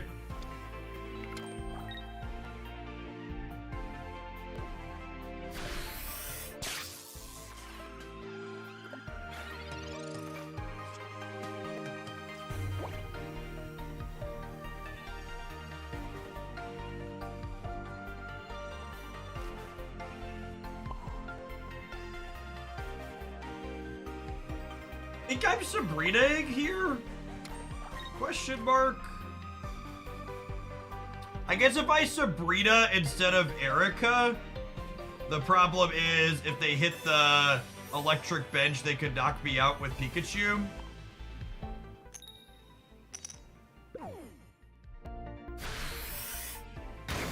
Arinwa, thank you for the 2 months. I appreciate that. Welcome back.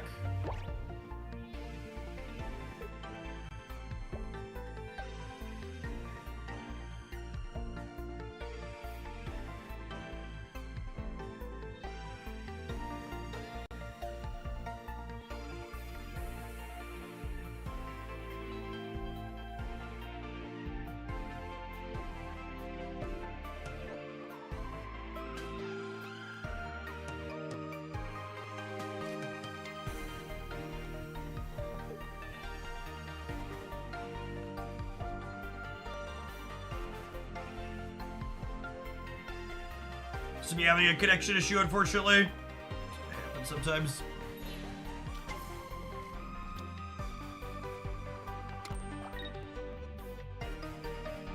It's retreating things around to buy time, but that's also giving us some time to find that Ivysaur here eventually, one would hope.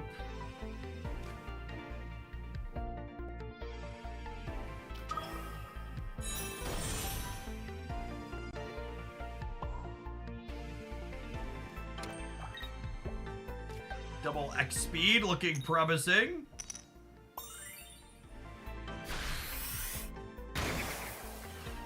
I know a lot of my positive feelings for Pocket are in no small part from nostalgia as a kid playing Red and Blue. They knew exactly what they were doing with millennial nostalgia when they put all original Kanto Pokemon in this game. It's not a mistake that the first gen is the only complete generation at launch.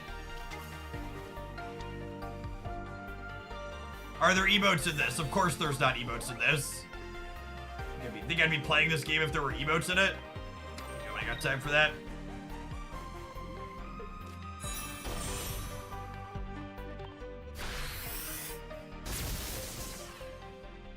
Alright, the Giovanni means we could be dead here.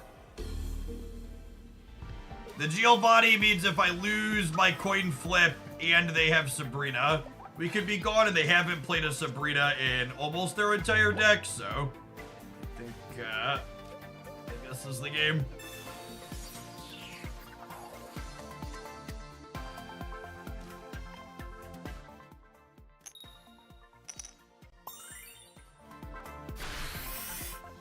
Are the Ivysaurs in the deck? There are not, because we don't need them.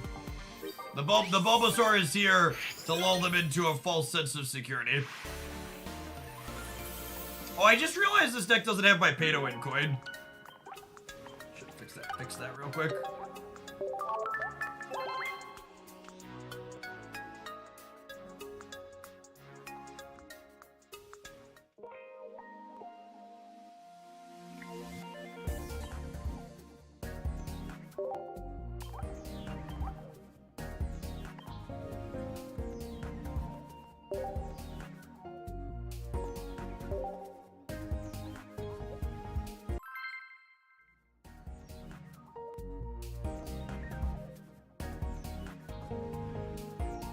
I will consider checking out the Bazaar in January when they launch in a state where people can play it.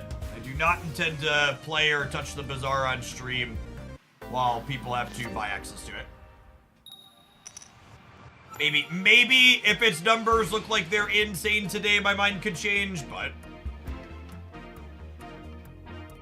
especially with Pocket releasing, I don't envision playing something that's in a closed state.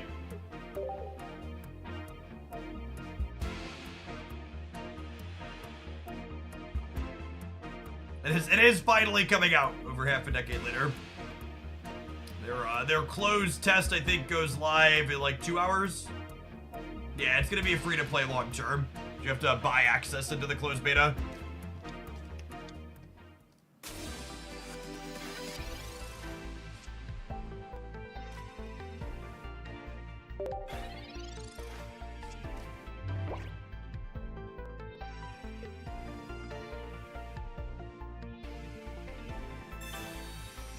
Said anything about the $10 a month premium pass. I mean, as is always the case in free-to-play games, the thing that requires you to log in daily is the best bang for your buck.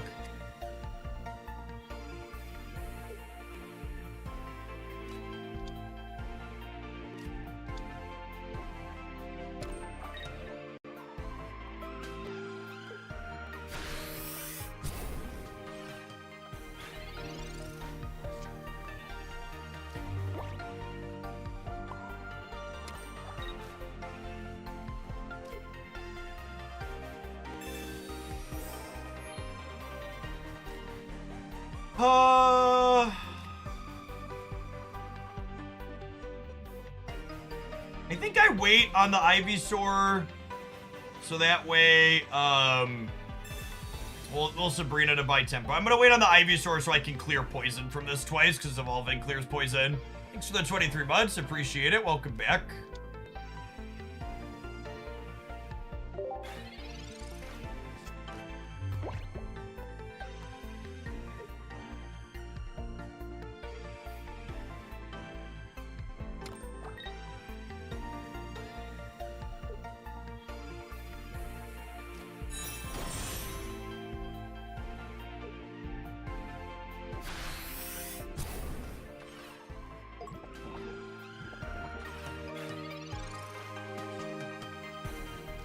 Alright, and waiting to evolve also means I have a cheaper retreat cost, because Ivysaur gets slower. It's a bigger dino.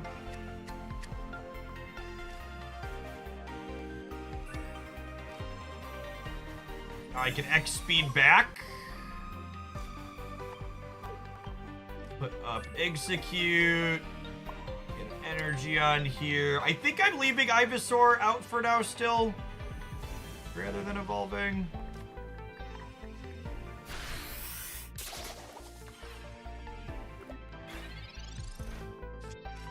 Well, maybe we should slide it out to play around red card.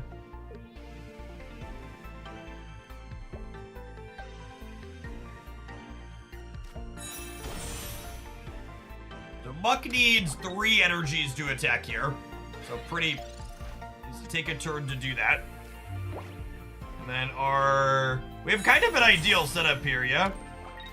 We've got our front line tank while we build up our back line tank. You're looking to be durable in Pokemon Pocket. This deck's definitely the best way to do that. However, this deck is very much not accessible to start if you're not whaling, because not only does it need 4 EX Pokemon, it needs EX Pokemon from 2 different packs.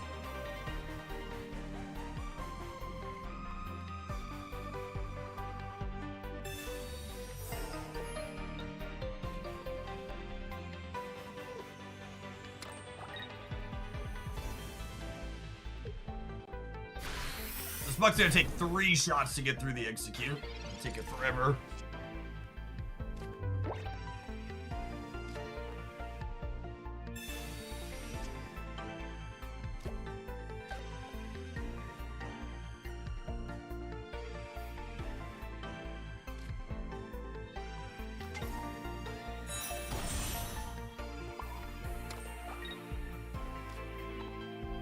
The Venusaur comes online. We've got like Ericas and stuff to go with it too. Why do they sell Pokeball in the shop if they give players 2 for free? Because you can buy extra copies to put cosmetic flares on them.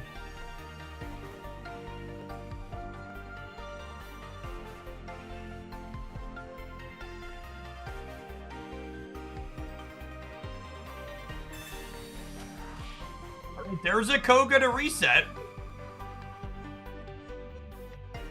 So Koga returns the Muck to their hand. They lose the energy, but they keep both stages on it. But it denies me the knockout point, which has value here.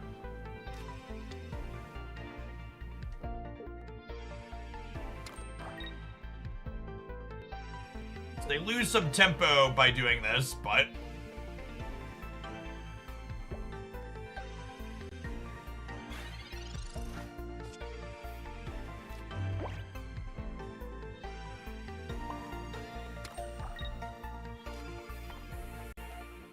Heads in 2 swings. I'll take it right away. Easy peasy.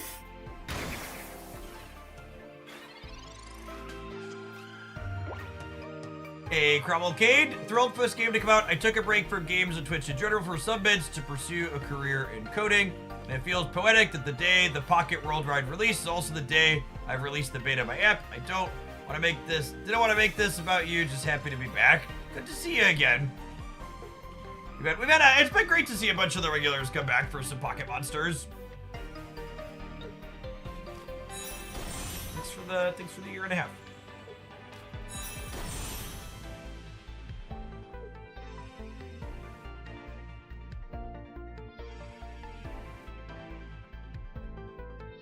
Nah, you're fine.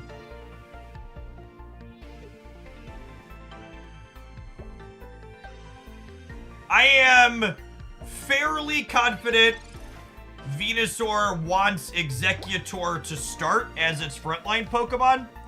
I am not confident that EX Executor and Zero... I am not at all confident that EX Executor and Zero regular Executor is correct in this list. So pretty sure eggs in front of dinos, very good. Not so sure that this mixture of eggs that I have is ideal.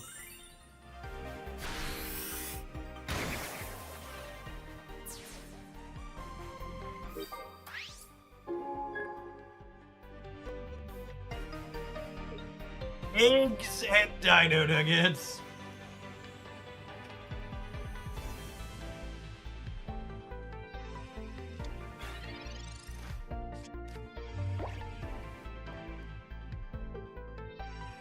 Just like Dad used to make.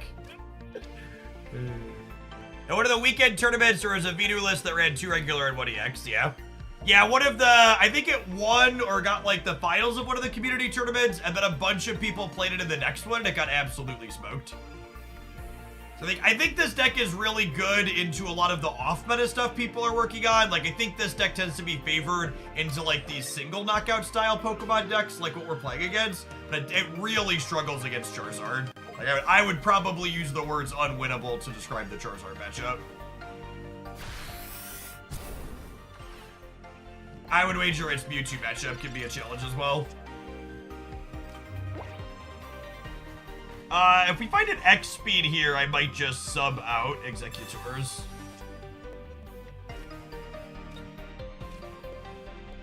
Do anything.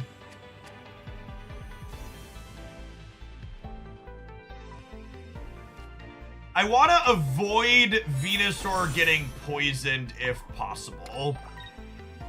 So I think at this point, I'm just tapping this for some damages and we're giving up 2 match points.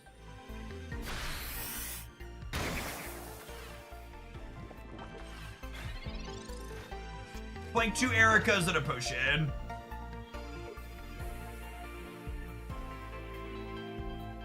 You're only through 1 Koga, right? Yeah. They might navigate around this. The Muck makes this kind of tough to navigate with our Venusaur remake, because the Muck can crack for 120 in one go.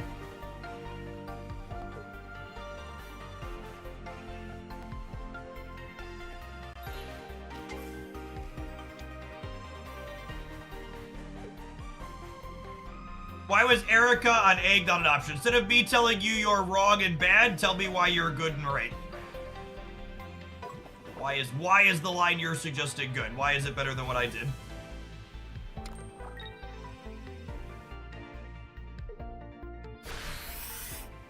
Yes, Koga Egg Muck recovers itself.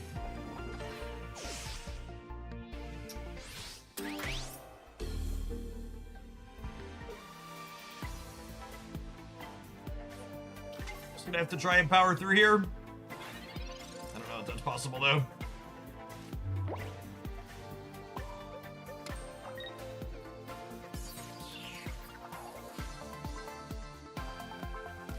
Time to set up another Venusaur.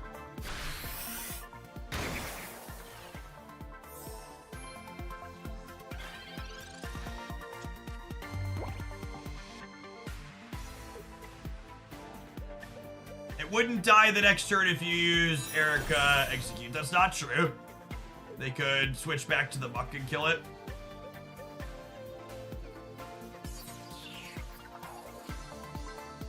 Dying either way.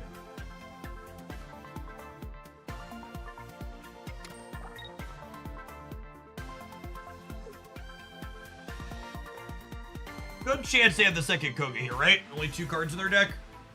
They could toggle poison and then Koga. Wait, they didn't put an energy on. They didn't put an energy on the Muck. Is interesting.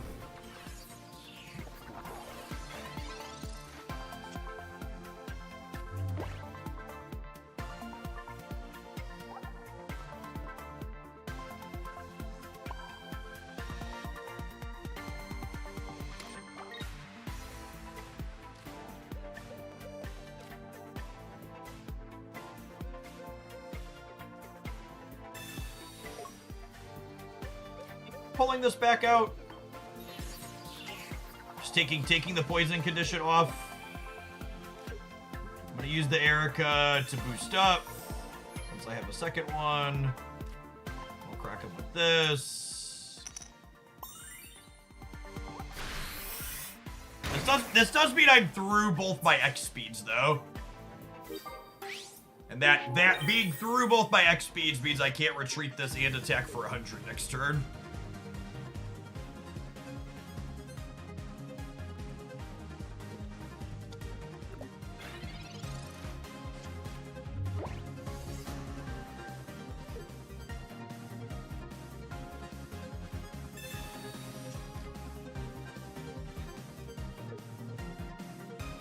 Alright, they've got 3 cards. I can probably assume one of them is a Koga. Or the other 2, the other Muck line? I wonder if they're only playing 1 Muck. That would be interesting. You know, the Arbok here actually makes... The Arbok makes the fact that I Erica'd last turn a little bit worse, huh?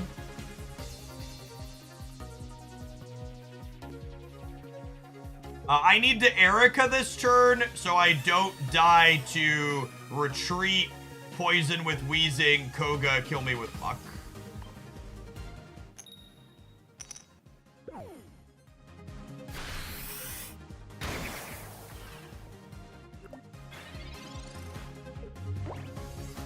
Yeah, the Erica I used the turn prior on the Venusaur was probably wrong.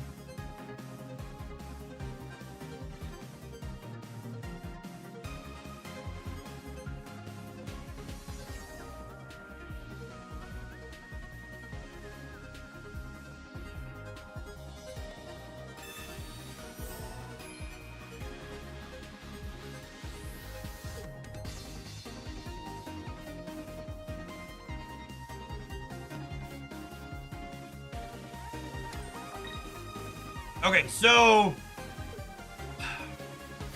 it's Koga plus 1 more trader in hand at this point, right? So it's gonna come down to this flip. Assuming there is a Koga in their deck, another Koga, which I think is 100%, unless they're missing the card. They're gonna get us if we miss here. Really close set there.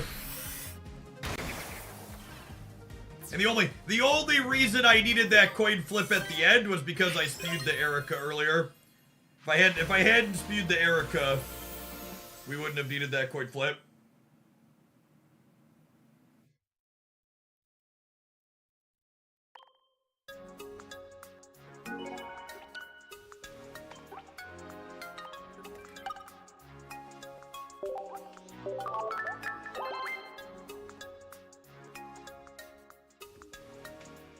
Their potion didn't do anything. That was correct. But also probably wasn't doing anything at any point, so it's mostly whatever.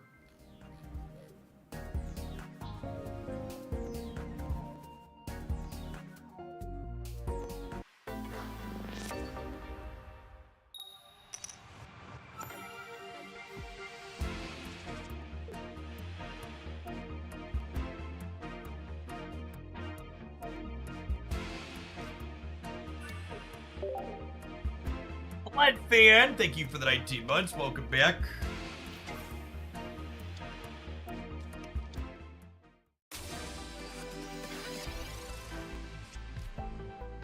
Ooh, they have the Gardevoir.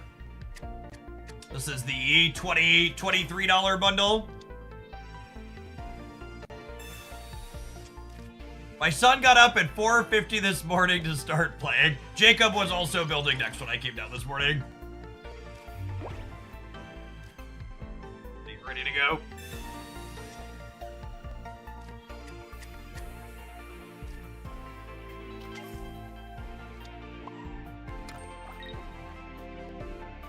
So this is something I haven't heard enough content creators talk about. But when you only have one other bench Pokemon, it's optimal to always play it in the left side bench slot. And the reason for this is really straightforward.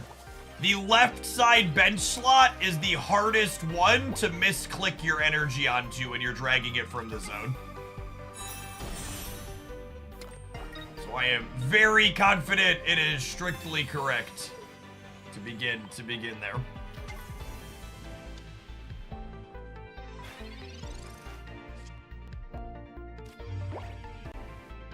Alright, I would like an X Speed and an Ivysaur if you're taking request deck. Potion and an Erica is the best you could do. That's unfortunate. How do you spend your pack points? The pack points are really awkward. They're on the pack opening screen as opposed to the deck editor screen. So they're one of those UI things they desperately need to work out.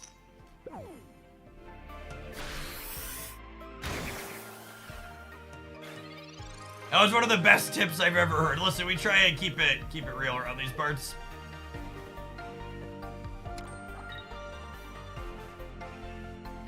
2 X speeds in this deck. One potion, one Sabrina, I think are one ofs. If I recall correctly. Erica. We're playing 2 Ericas, and a big part of the reason why we're playing 2 Ericas, talking about breakpoints and healing, is that Erica on Executor means that the Executor lives through 2 hits from Pikachu EX fully charged.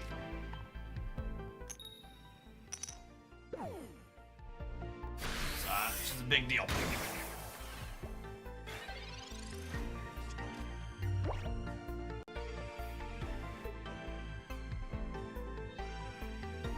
Gosh, Ivysaur is so shy today. What is with stage 1s? They just do not like to be on camera.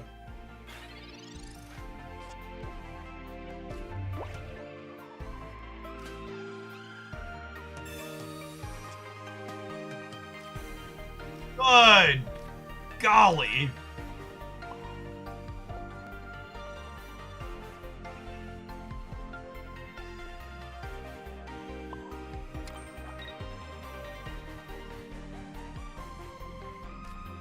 Do I potion to play around Giovanni? I think so.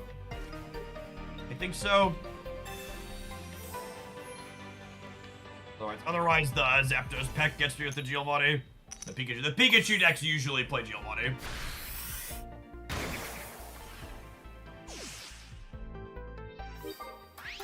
Yeah, the Erica breakpoint with Executor only works with the EX version. Regular Executor unfortunately only has 130, so when you add 50, you still get knocked out in 2, which is unfortunate.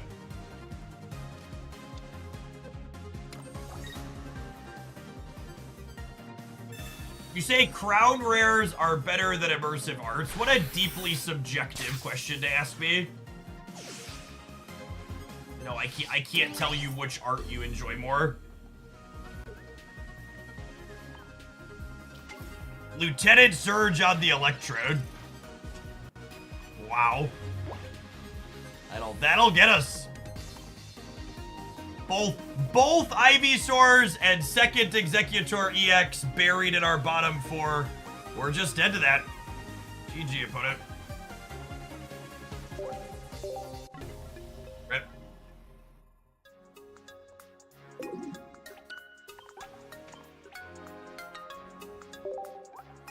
All right, it's about that time. Let's roll some Twitch ads. I thank everybody for hanging out here. As always, when ads run on this channel, I'm always going to take a brief pause from playing games so they don't interrupt the main content. Appreciate the folks that stick around. We'll see you in 120 seconds. Thanks for hanging out.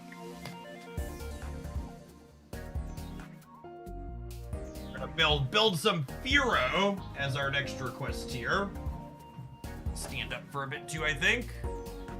But you have 2 copies of Executor and 2 EX in the same deck. Yeah, in fact, you'll often see me play 2 in 1. I'm only playing the EXs in this build, but in a lot of builds, I like a 2-1 split.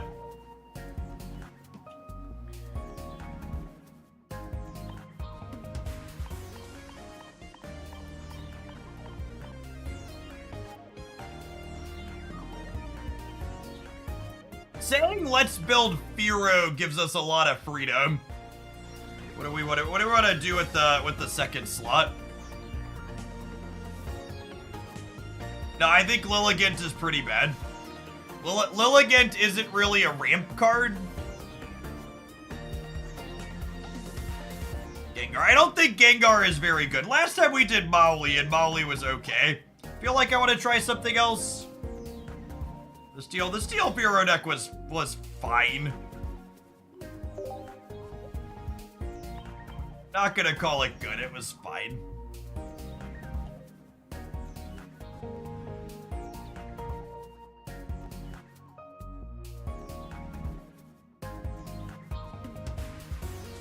Fearow, really pretty good at a Mewtwo.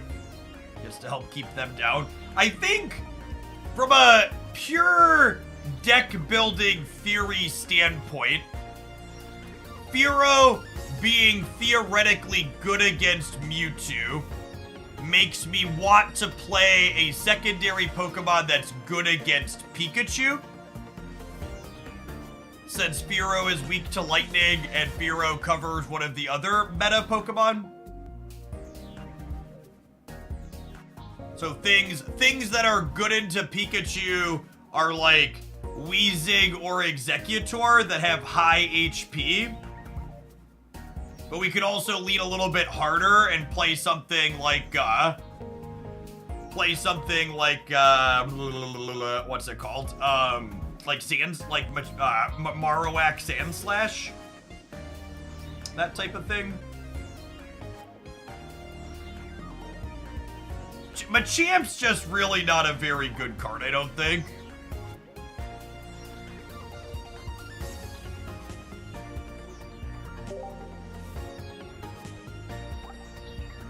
Machoke is 100 hit points.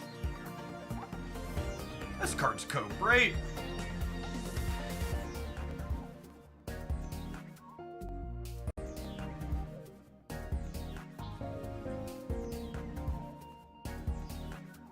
Kabutops just dies in 1 hit to Mewtwo is the problem.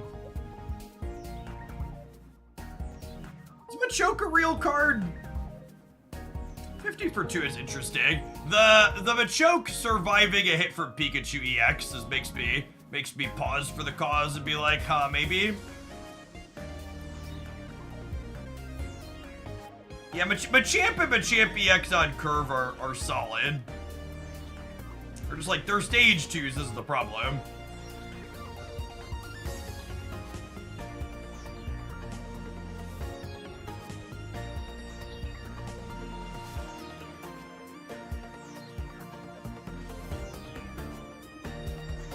I have not done a deck building basics video. I'll be going over some like deck roundup type things, but I don't know if I'm gonna get into like deck building specifics because those types of things tend to not perform well. People don't really want to be taught, they want to be handed things. I think Golem's the best fighting finisher. It's honestly not bad. The Wheezing Golem deck is fun. We'll probably play some of that today at some point. So that I can realistically endorse Scrambler. You teach us that true. I mean, like, it's basically pick two Pokemon lines and then fill in extra basics if you want them.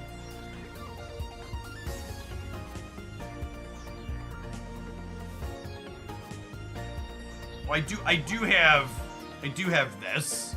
All right, fine. We'll play Machamp because I have a full art one that I haven't played games with yet. Are you happy? Are you happy, Chad? I'm putting the Machamps in the deck. Are we pleased?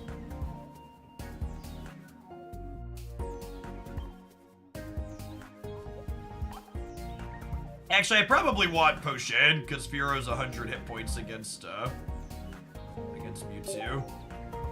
It's unfortunate that Machoke dies in 2 to Mewtwo even with a Potion. That's weak to Psychic.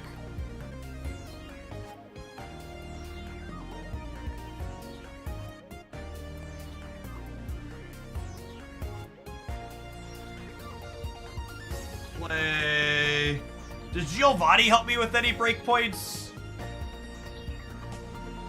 I don't think so.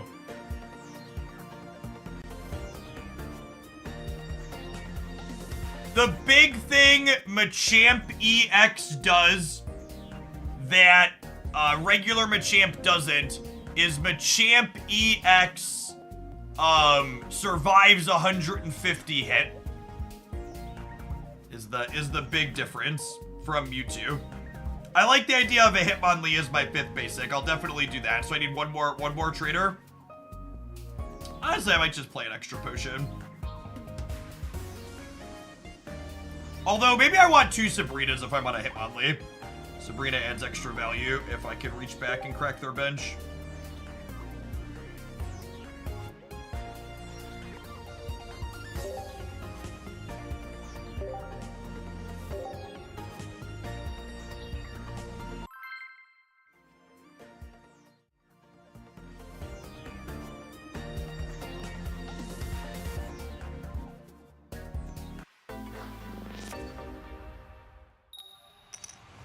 Trainers are not impacts other than the supporters. The item cards you gotta get from doing the tutorials, or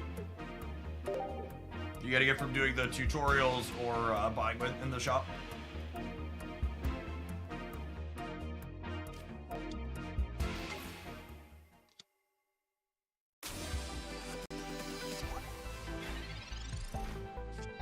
Like Chad, he knows what he's doing.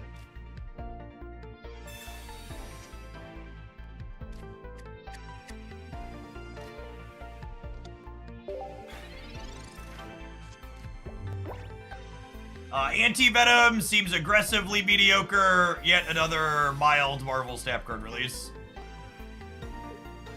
I didn't look at the stats on it this morning, but the stats were real bad after a few hours last night.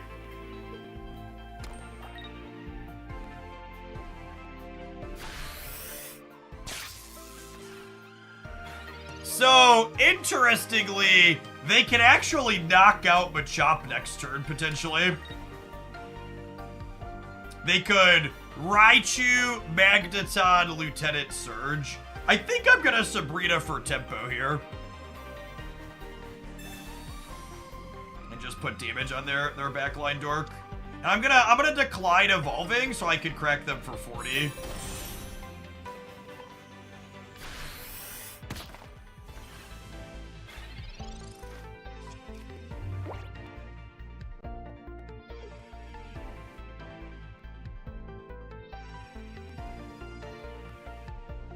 I didn't Professor's research because if I research and then they red card me, I'm sad. Whereas if they red card away my Machoke right now and I have researches to redraw, I'm more likely to find the Machoke. And I already have Fearow set up on my bench, so like the red card wouldn't really be looking for it, or the research isn't really looking for anything. So when you don't want to just fire your researches off ASAP, you really want to ask yourself that question: is there something I'm looking for that I can find here?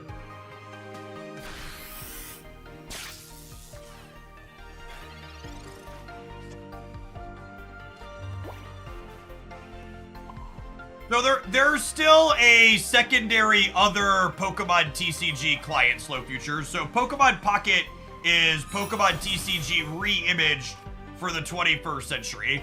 It is a digitalized version that has different rules than paper Pokemon.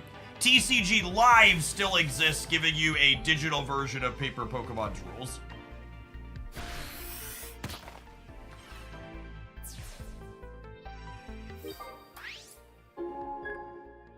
The gameplay on this one is faster and easier to pick up. I like it. I like it a lot.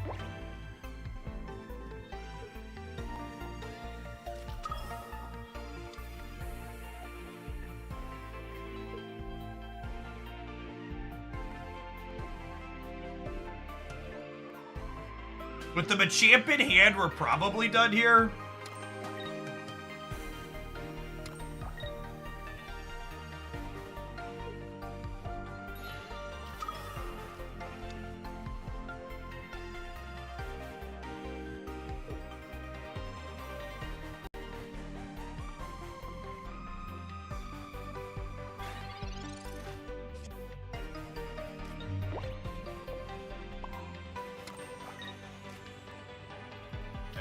Big boy. I'd like to put hands on the bird.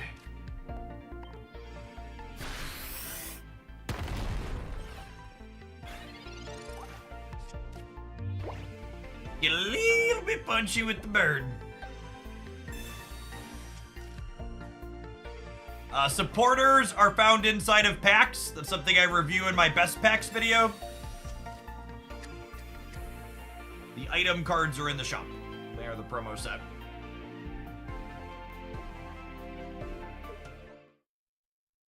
But Champ looked really good on curve that game. The question is just how often can you have him on curve to do that?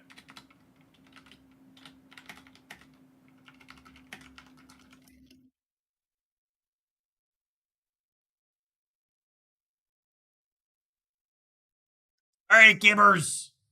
We're working some weird hours this week, so apologies for double dipping working with my editor live on stream, but let's, I just got my budget decks video sent over to me from them. So let's open that up and watch it together and see if we need anything fixed before I ship it up to YouTube. If you notice anything wrong, let me know so we can get a revision. Today I've got a budget decks roundup for Pokemon Pocket that you're going to be fairly likely to be able to build as you start your collection experience. My definition of budget decks is all of the cards in these deck lists are going to come from a single pack with a small asterisk that all... Alright, hold on, Past Jeff. 1.5. Of them are playing Sabrina because she's a good utility card, so you should pick her up with pack points if you're not opening Charizard packs to start. And there are no EX Pokemon in any of these decks with the exception of a single copy of Executor EX or Marowak EX in a couple of them because you can be guaranteed to get that EX Pokemon if you pick your pack right at the start. Let's go ahead and dive on into the details and talk about some of the sweet things you can build on a budget. We're going to kick things off with Charizard pack focused decks because in my opinion that's the best pack new Pokemon Pocket players should be opening. Get a full breakdown on why that is linked in the video description down below for one of my other videos. Our first Charizard pack deck is Mono Blue Greninja. Greninja is one of my absolutely favorite Stage 2 Pokemon in the game. It gives you a lot of utility and finesse. Its Pokemon ability, letting you tag anything on the board for 20 every turn, means that your opponents can't just retreat back away from you with low health things, denying you knockout points. This ability warps the entire way your opponent has to approach playing the game. We supplement Greninja with good early attackers. Farfetch'd loves going second and starts cracking for 40 damage right away, and Golduck for just 2 energy can start hitting for 70 a turn very quickly. Our second Charizard pack deck is focused around Alakazam, a phenomenal Stage 2 that is a heavy hitter against Pocket's other heavy hitters. This attack starts with a base 60 damage and then scales 30 for every energy on the opposing Pokemon. It makes him excellent against things like Venusaur EX, Mewtwo EX, and Charizard EX. There's a wrong number of cards here, right? This is 8, 9, 10, 11, 12, 13, 14, 17, 18, 19. Oh, we're missing a one of here somewhere. Let me check my...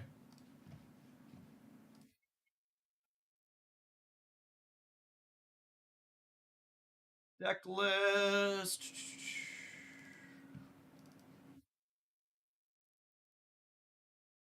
Should be a...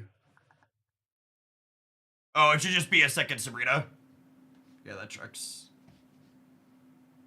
all are going to have lots of energies on them. In order to give us time to get Alakazam set up, this deck starts with one of two different colorless Pokemon, either Farfetch'd or Kangaskhan, so we can start putting damage on the opponent's starting Pokemon early while we get our big attacker and Alakazam set up in the backline. A notable trainer inclusion in this deck is the 2 copies of X-Speed, because any game where you start with an Abra in play, you're going to want to hopefully dig with Pokeballs or Professor's Research for a Farfetch'd or Kangaskhan to quickly swap that out, so your end game Pokemon isn't getting hit at the start. If you're looking to start getting knockout points ASAP, Blaine decks like this one are a phenomenal way to do that. Blaine's an incredible 8, 15, 20. Yep, looks right.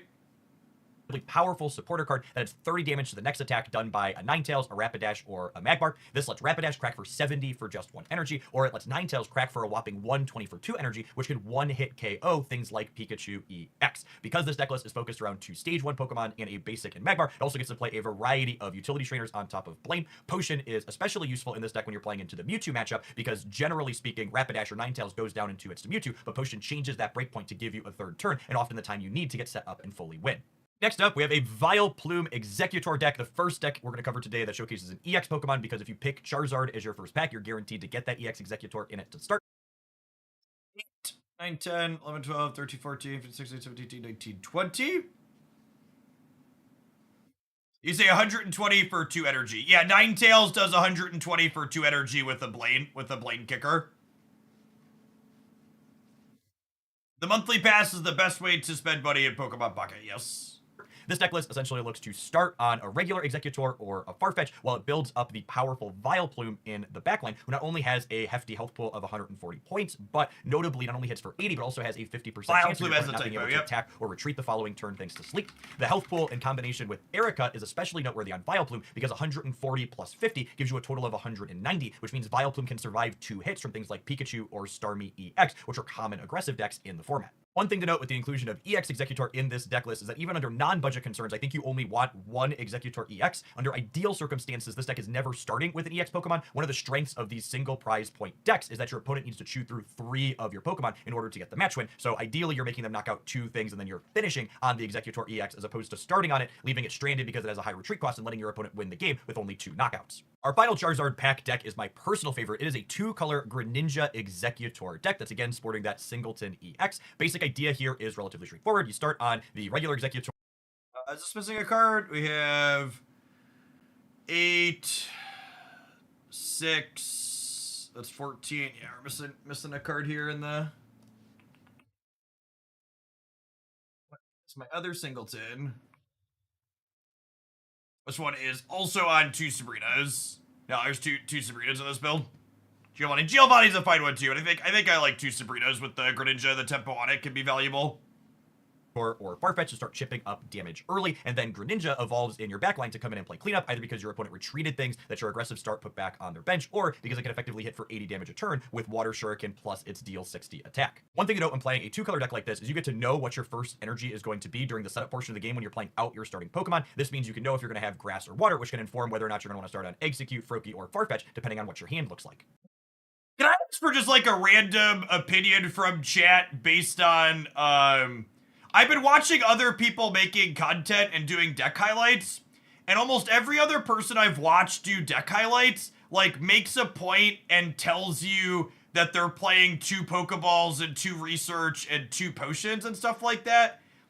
Do you think, is it helpful for me to say that out loud, or is it just like a waste of time and space inside of the video and you could just see them on the screen? And if it's an auto include that doesn't have like a noteworthy call out, like just, yeah. So like I talked about the potion in regards to like breakpoints. Yeah, like potion I talked about the breakpoints it could hit on. But like I'm not mentioning that Research and Pokeball is in any of these decks because it's just like, yeah, you play those cards. Like I'm not mentioning Sabrina a lot of the time because like, yeah, you play that card.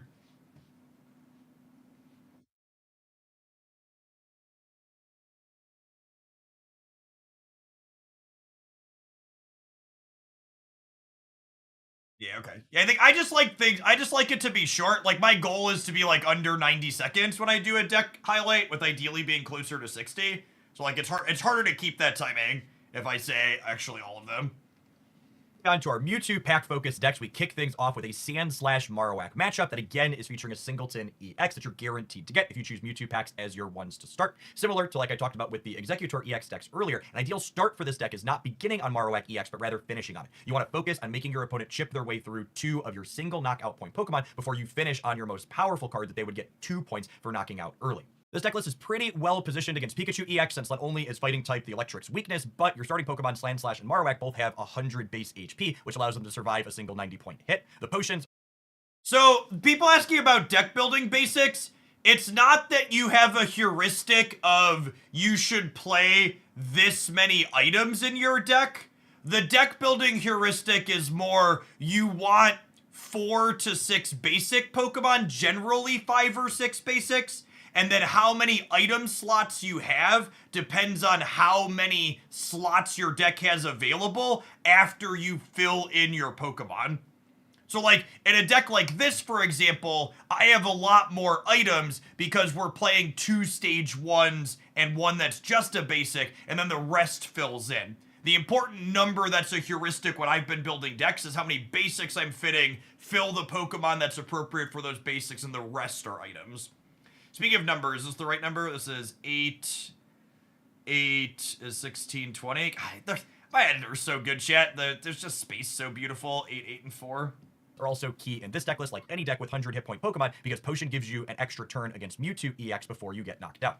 Our next Mewtwo pack deck is Weezing Arbok. If you enjoy being aggressive and disruptive, this is a fantastic first deck to try and build towards. Weezing is one of the most potent stage 1s in the game, in my opinion. It's Poison Gas, lets you start stacking up damage right away, especially when paired with its 1 energy 30 damage tackle. And then you add Koga into the mix, allowing you to bounce Weezing back to your hand to effectively give you a free retreat to swap up something on the bench, while simultaneously wiping all damage off it, and you have a ton of utility and surprise that's difficult for your opponent to play around. Arbok is no slouch in this deck either, with its corner cracking for 60 points of damage for just 2 energy, and more importantly, locking your opponent's Pokemon into the active spot. This is especially deadly when paired with our 2 copies of Sabrina, because Sabrina can bring up something they don't have charged up for energy and don't want to keep up, and then Arbok can keep it locked in place. Our last Mewtwo pack deck is around fan favorite Dragonite. This powerful non-EX finisher threatens to end most games in just 2 attacks, as it doles out a total of 200 points of damage spread across your opponent's entire board. The game plan of this deck is relatively straightforward. You're going to start on Weezing and get some chip shot in with its Poison Gas, while you build up Dragonite on your bench to 4 energies. You can then use Koga to either buy yourself more time or switch the Dragonite to your active and quickly end the game. Something that's noteworthy if you're going to play this deck is that inside of the deck editor, you want to unselect Dark Energy, so your energy zone only produces lightning and water. This reduces the extreme variance that a 3 energy color deck would have, and Weezing's primary job is just to take hits and deal a little bit of damage, so it's not a huge downside if you're not getting tackles in.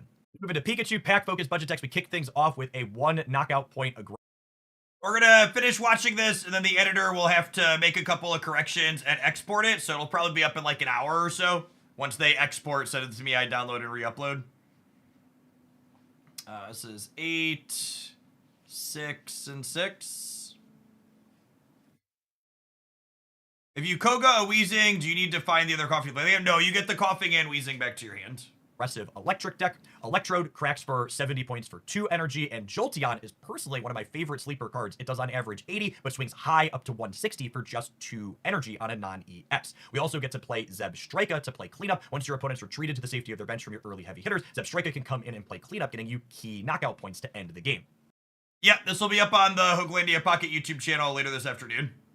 For the sake of transparency and setting expectations, I will say that this Nido's deck that's on your screen now and the 3rd deck for the Pikachu pack, I think are a little bit on the weaker side overall, which is one of the many reasons why I recommend against opening Pikachu packs when you're first starting off. That being said, if you are going in on them because Pikachu is one of your favorite Pokemon, I wanted to provide some options that you can have fun with a little bit of variety with. This Nido's deck is relatively straightforward. It's just pure Nido Queen line and Nido King line with a Farfetch as an extra 5th basic to add pressure and consistency for you early. Trainers are nothing too exciting. We've got X speed to fix your starting Pokemon and a potion to help you dodge some of those break points, especially on your 90 HP Nidorino. Our last deck list in the Pikachu pack and this video is a Lieutenant Surge Raichu deck. So Surge is a pretty potent supporter card that can give you some surprise burst. It moves all energy from your bench Pokemon up to an active Raichu or Electrode in this deck, but Electrode's primary purpose is the fact that it has a free retreat cost. So an ideal opener is you start on Electrode and get in a hit or 2 before you need to retreat it before it gets knocked out. Then you can switch up your Raichu and Lieutenant Surge those energies off your damage Electrode to get a big burst off of Raichu for 140. Magneton also has solid synergy with Lieutenant Surge since evolving into it gives you an extra energy every single turn. While this card looks a little bit scuffed on the surface, only dealing 60 damage for 4 energy. Another way to think about Magneton is that because it's giving itself a free energy every turn, it's kind of a deal 60 for 2, which isn't quite on rate, but is pretty darn close. Hopefully today's roundup gave you some fantastic Pokemon Pocket decks Thanks everybody for hanging out through that, and the folks in chat that pointed out some typos that I probably would have missed. If you missed any of it, all those, this whole thing with the corrections will be up on YouTube in probably about an hour or so. Shout out to my wonderful editor for all their hard work. We have been cranking out a pile of stuff this week. We've got some more good ones coming up. We'll have this budget decks. We'll have this budget decks up today, and then I'll have non-budget best decks up tomorrow in a very similar format. And we'll have some more deck highlights end up that way soon. Let's play some more Machamp, huh? Is anybody new here and you enjoy my breakdowns? Breakdowns like that are things you can expect over on my Pocket Focus YouTube channel. I'll be doing uploads there a few times a week at a minimum after release week, but this week we're gonna have a bunch of stuff as we get all the intro and beginner stuff out the door. Familiar with me? We've had a bunch of follow. How many follows have we had today? I haven't looked. Usually I like to say a number. We've had almost 100 new followers today. Cool to see people checking out some Pokemon Pocket on YouTube. If you're enjoying the vibe of the channel and you haven't tapped that button yet, you should do it and come back again sometime. You'll find me here at a minimum Monday through Friday during the week. I work a typical work day, about 9 a.m. till 4 or 5 p.m. Central generally. You expect Pokemon Pocket to be in my regular mix of stuff, with this week for release week being all Pocket. Typically, I play other strategy and card games, with Marvel Snap being the other thing I've been spending the most focus on. I'm a mainstay on the Twitch platform, though. I've been streaming for over a decade and been doing it as a full-time job for over 7 years now. Before Snap and Pocket, I played a lot of Magic the Gathering, some Runeterra, some Mythgard, some Hex Shards of Fate, a bunch of other now defunct and discontinued digital card game variations.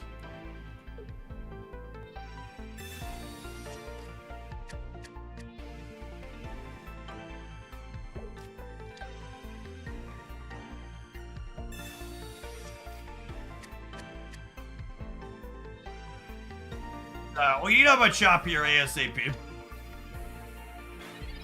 Shut down a few servers in your day, eh, Jeff? I promise I'm not the reason they keep closing. Right? I'm not the reason they keep closing, right?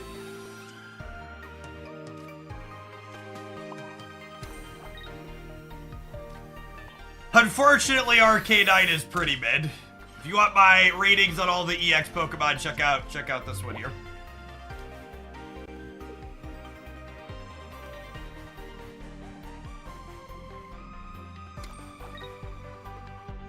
Alright, we're gonna live or die by this Fearow coin flip, gamers.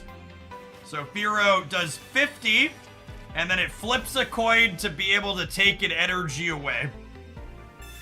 Oh my gosh. What a brutal red card. I mean, I redrew the Fearow at least, but losing my Machamp evolutions feels sad.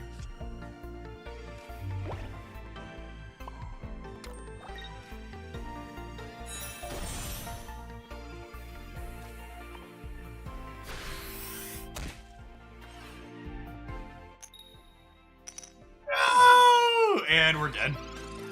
We both bricked on the Machop and bricked on the coin flip there. And we're weak to lightning, so they're gonna fry my pigeon.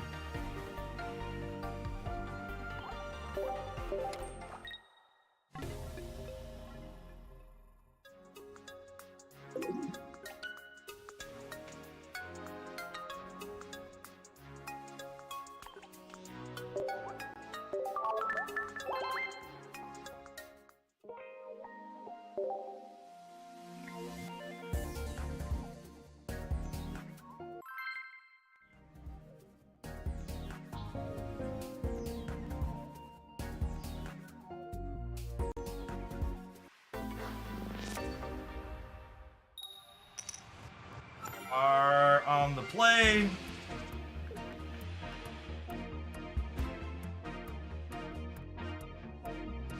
Hitmonlee.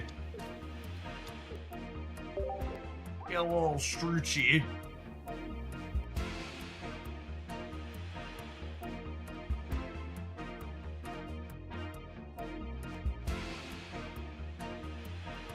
So, one of the more obtuse decisions that the Pokemon Pocket Company made is they have two separate queues that you queue in for playing games. one called Beginner and one called Trading Card Game Player. And I think we're gonna switch back to the beginner queue just because we've been getting a lot of repairs. There aren't a lot of people self-selecting for the higher queue.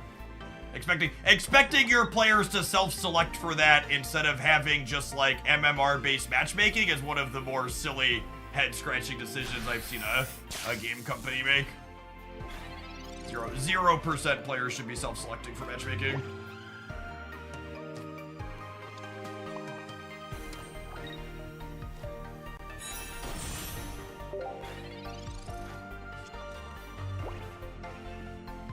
Should just be a single queue, and there should be MMR and account level based matchmaking inside of it.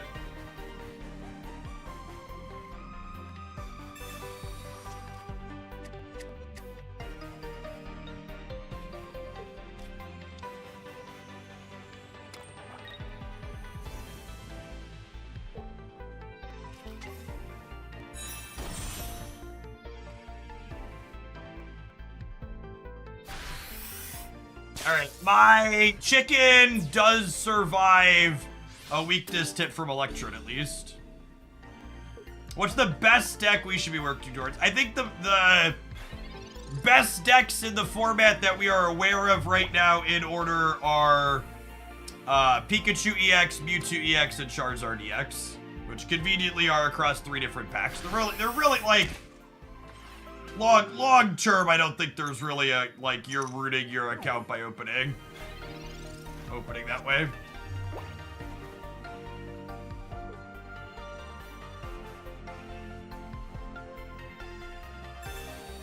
Alright, the research here means they can't Giovanni me, which is ideal. I really can't emphasize enough that the ordering between those 3 decks is very close based on the stats we have from a few preliminary tournaments during the soft launch.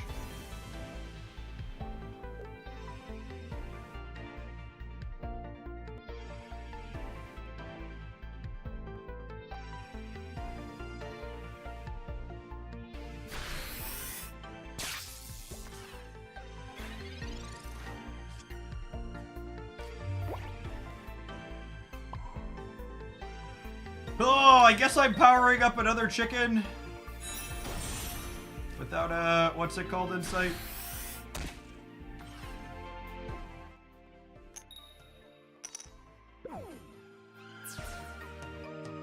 I hate Executor EX, that card tilts me. Listen, if a card like Executor EX is gonna tilt you, you're gonna have a real bad time playing Pokemon Pocket.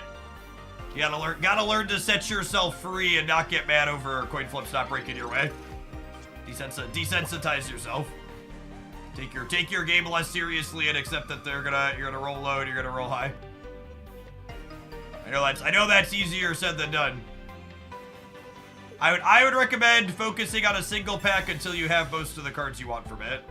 God, the way people play red card in this game is so funny to me.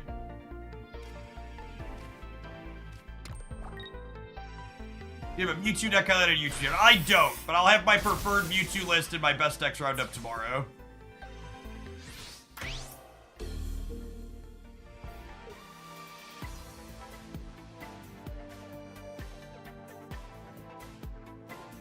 We're torched at this point.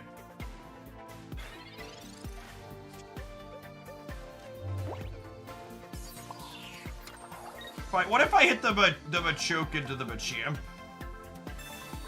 Maybe have a shot. I've been putting the energy on the Fearow last turn might have been a mistake.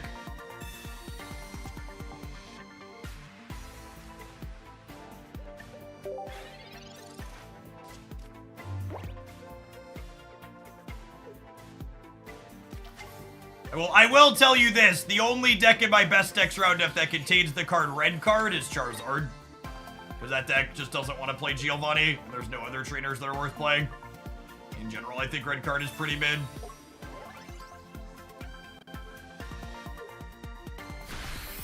The optimal use of pack points is to spend pack points on cards that you want.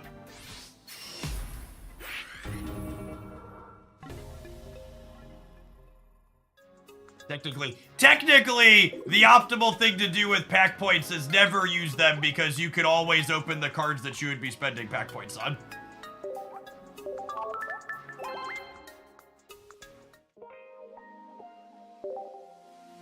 think a quick rule of thumb for pack points when you're starting out is don't use pack points on something until you're ready to move on from that booster pack. So you let's say you're opening Charizard first because Jeff said to open Charizard first and he's a genius. So you open your Charizard packs until you're missing okay, I'm open Charizard, but I'm still missing a Frogadier and a Greninja, but I have everything else that I want. Then spend your pack points to get the Frogadier and the Greninja, and then move on to opening Mewtwo or Pikachu packs from there. I think that would be my general how you should approach the pack points. Spend them early when you're ready to move on from the pack, and you have most everything else you want.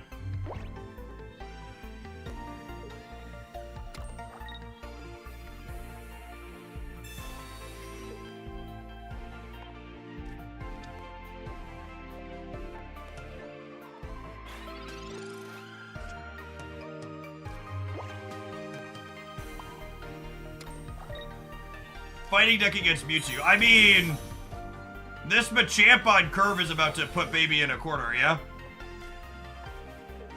Unironically, just about to put Mewtwo in a box.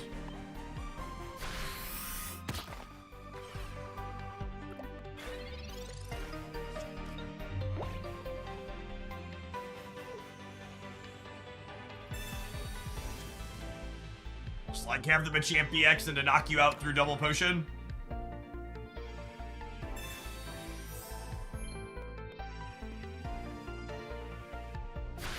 Yeah, Machamp on curve going second is genuinely very good. Maybe you should consider putting more basics in your deck, opponent. We are the Machampions of the game.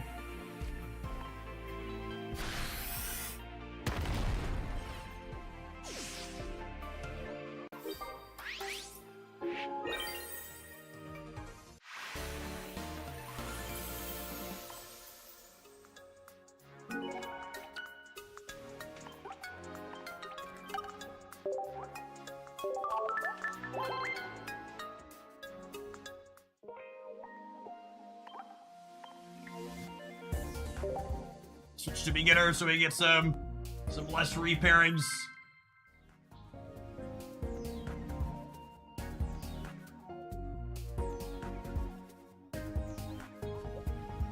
Casual, 23,000 people watching Pokemon Pocket on Twitch.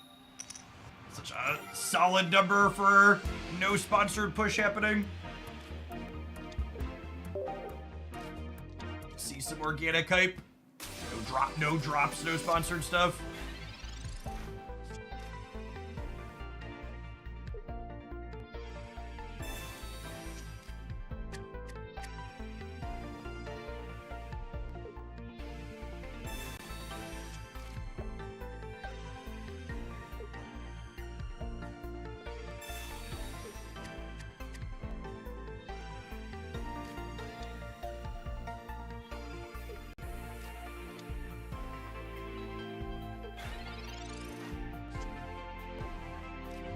Okay.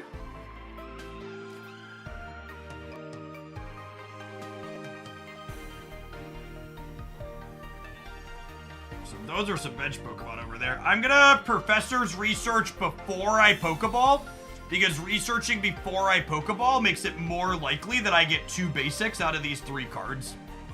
And that's basically the sequencing question you have to ask yourself in a spot like this, is do you want to draw 2 basics or 1 basic? If you only want 1 basic, you should ball and then research. If you want 2 basics, you should research and then ball. Does Pokemon need to do sponsored stuff? Less than some others, but some amount of sponsored push would still be good. Influencer advertising is like pennies on the dollar compared to traditional advertising, and it's relatively effective. Says the biased human being. Penguin Drew, thank you for the 19 months. Welcome back.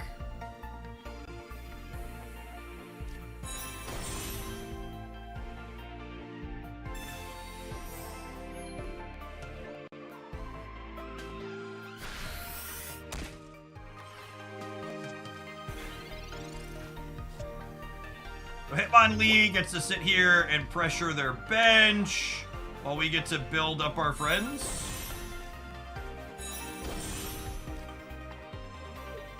Keep stretching back on in here.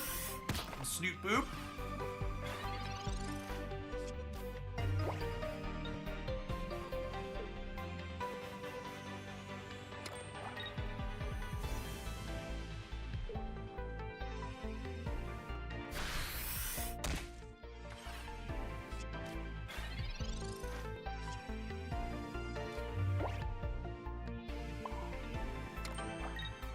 It's queued up.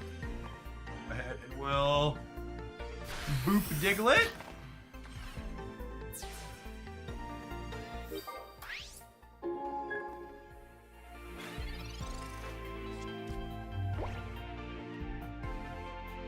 I think Hitmonlee is very good. I think if your deck has fighting energy in it, you probably want at least one Hitmonlee in it.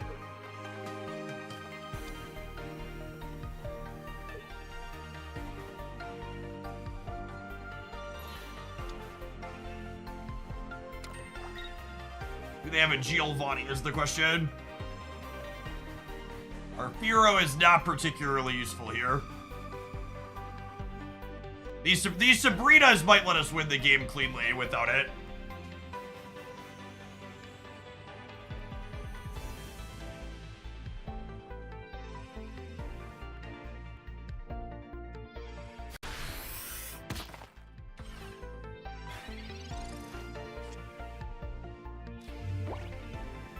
Old Bell. Oh, buddy, old Bell.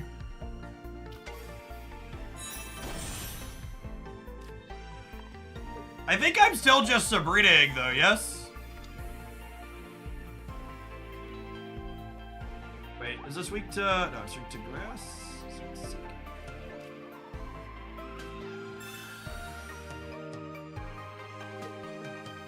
This game actually fun. I think it's stellar, Fable Fox. I've enjoyed it a lot.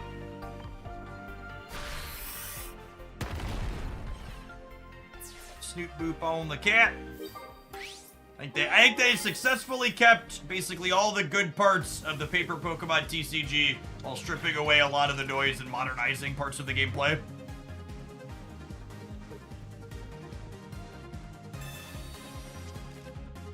You did miss the on-stream budget decks review and should be heading up to YouTube here shortly.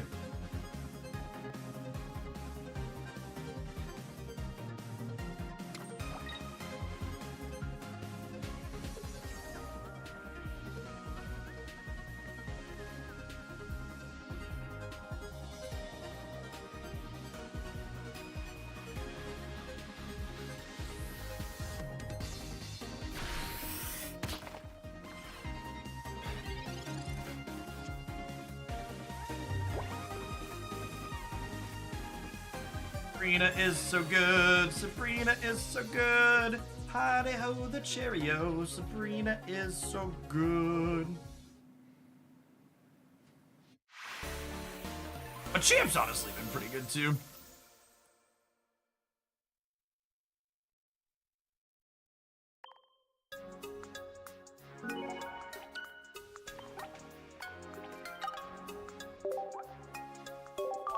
They do a very good job of front-loading you into getting lots of cards. Oh, wait. Crap. All right, well, we'll play one more. It's just so easy to want to play one more. I need to run Twitch ads here in a minute.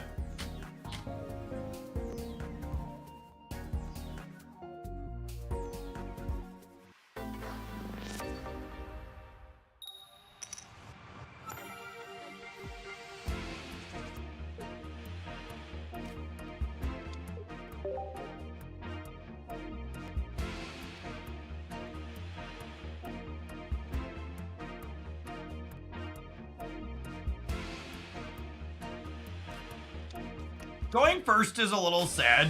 We definitely prefer to go second with the Machamp line.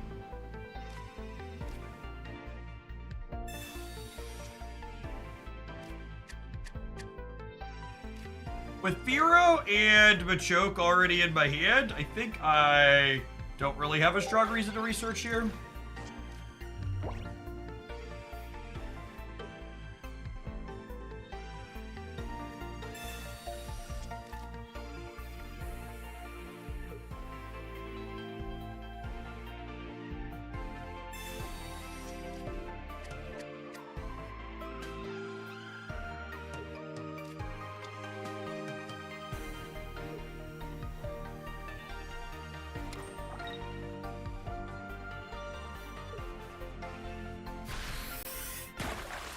You're holding on to research for a red card. Yeah, generally speaking, holding on research is good to play a red card.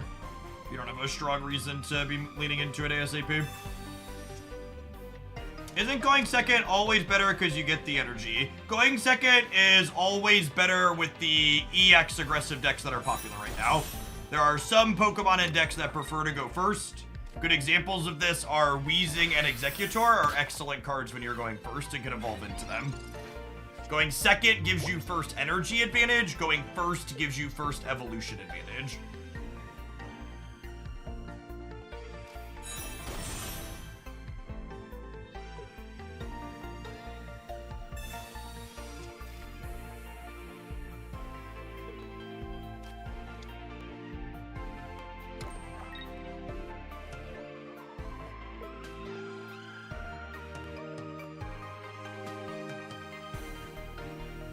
Misty decks don't mind going first a lot of the time too, is accurate.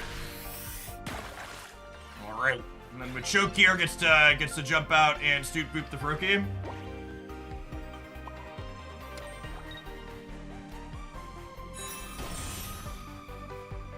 I'm gonna go digging for cards now to try and set up for Machamp next turn. Nice, nice. Break, thank you for the half a year. Welcome back. Appreciate it.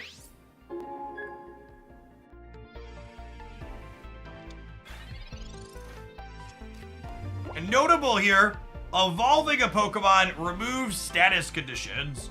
So Frostmoth here will put us to sleep, but because we have our stage 2 teed up, it doesn't matter what our flip does. We're gonna go ahead and put that in a box next turn. And once that happens, this game will be over.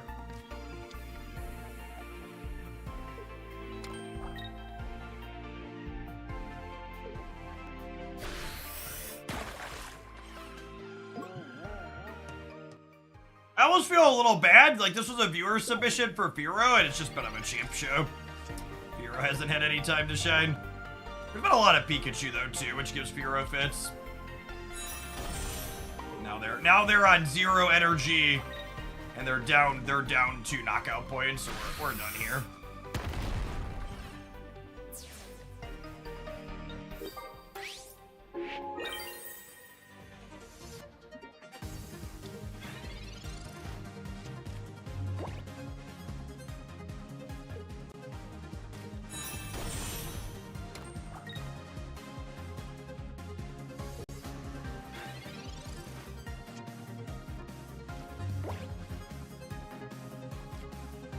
Oh, something that could survive a Machamp punch, huh? It'd be a darn shame if it wasn't your active Pokemon.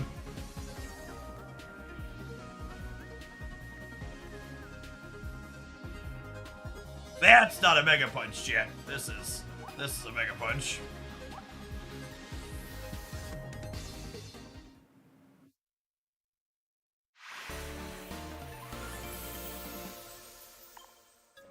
You can play it free to play. Have some adverts, gamers. We'll see you in 120 seconds. We're gonna play a little bit more Machamp when we get back, I think, and then we'll change things up. Don't go anywhere. We're gonna be pocketing here for a little while.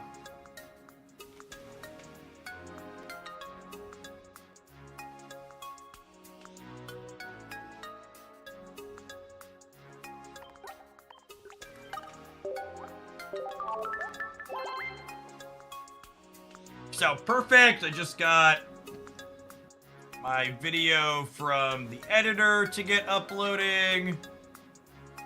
20 seconds to finish downloading.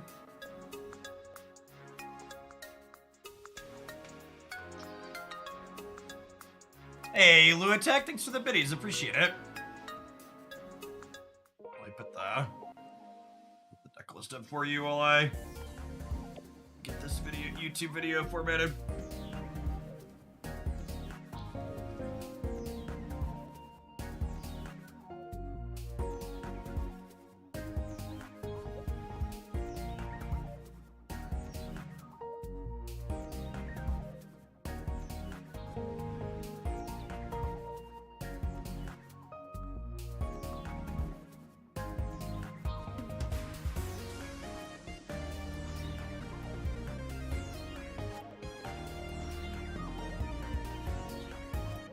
I apologize, I'm not looking at chat. I'm formatting a YouTube video. Please forgive me.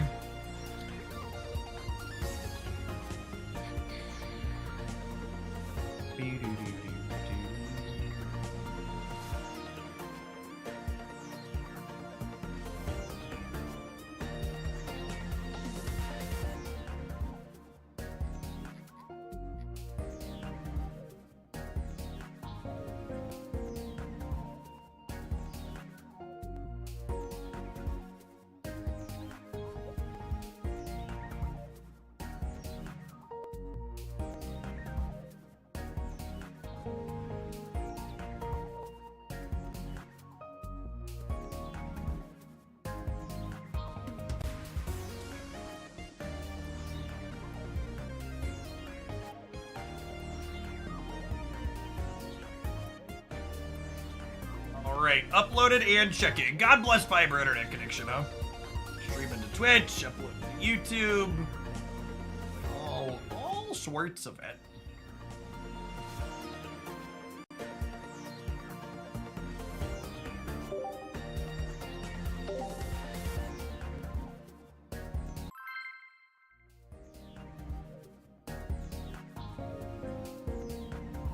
Sit down for a little bit.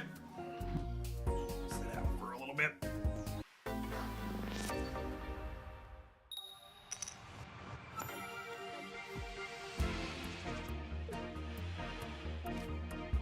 And second, we've got Machop into Machoke.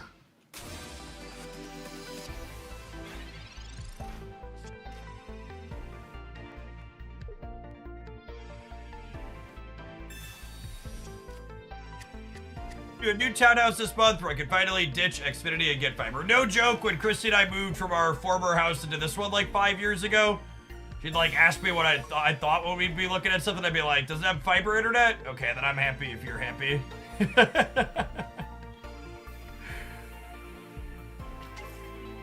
Mew is not a good Pokemon Pocket card, no. Which is probably a good thing, because having a playable good card locked behind a promo achievement would be bad. Novel immersive card, not a playable one. Oh, buddy old pal. Oh, buddy old pal. Machamp is great, chat. Just draw him on curve every game. Just draw him on curve every game.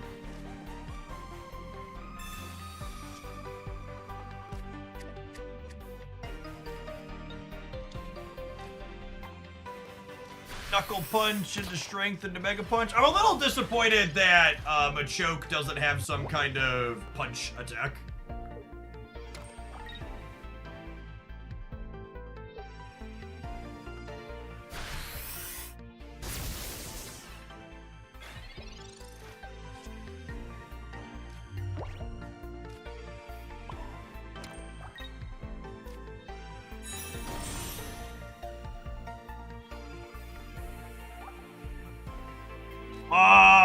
I actually just Sabrina them and take the knockout on the bench Pokemon, right? Because that is weakness. Because the Machoke is still knocking out the Zapdos from 110.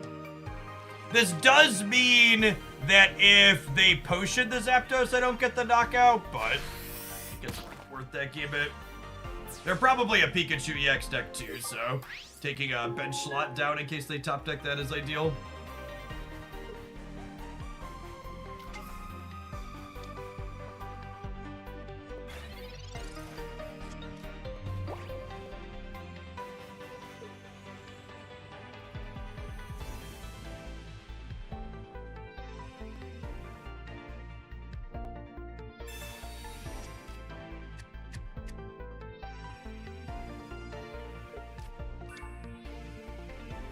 My stream schedule should be visible under the stream on the browser page.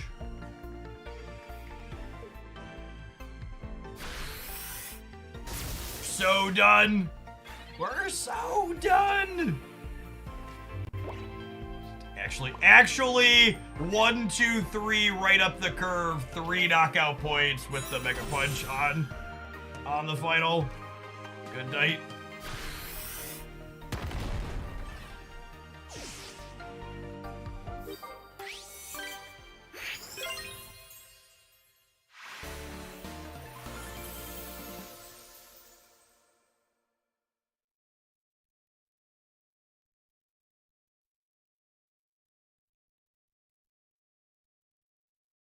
Mew is a hidden achievement Pokemon that you unlock once you've collected all 150 Kanto Pokemon. Or 150 other Kanto Pokemon. You get it from an achievement. Okay, I actually haven't shown off any of the immersives yet today. Let's do that real quick. That one doesn't count as a promo. Is it Genetic Apex?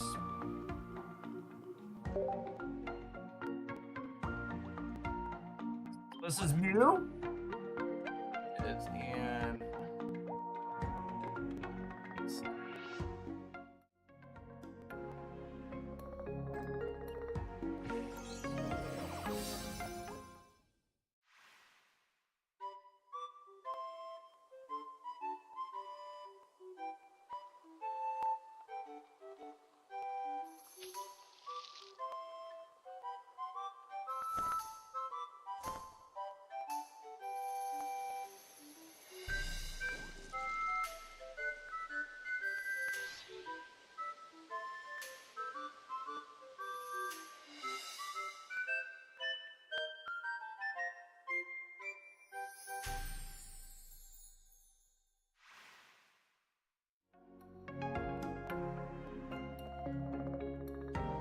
It is very, very adorable. I think the Fearow line is fine in this deck from a game theory perspective. It's another card that helps you against Mewtwo EX, which I think is probably challenging for my Machamp deck.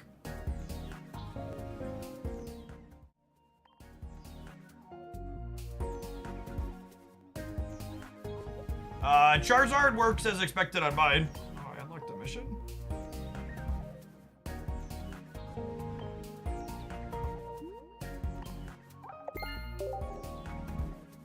Some more hourglasses for the pile. I do have another one. Why are these lighting up? They're all completed. Weird. Ah, the biggest, most annoying problem in mobile games: red pimples that are stuck and won't go away.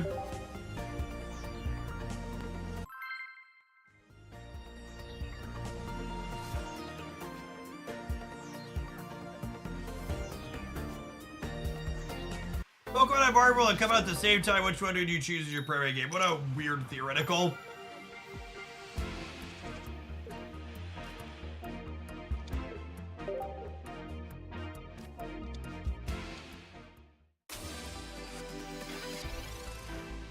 Card gamers are like weirdly territorial about the idea of playing more than one game at a time. It's truly strange.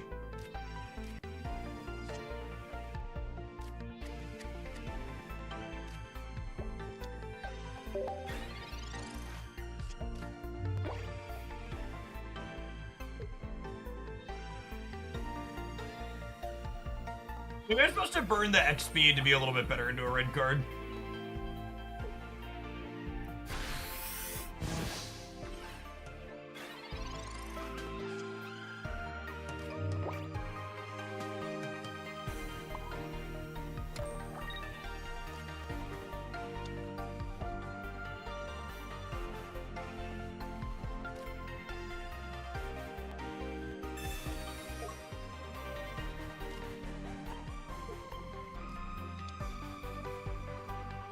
This might be wrong. I'm also gonna play the evolution one turn behind just because I want to get my attacks in.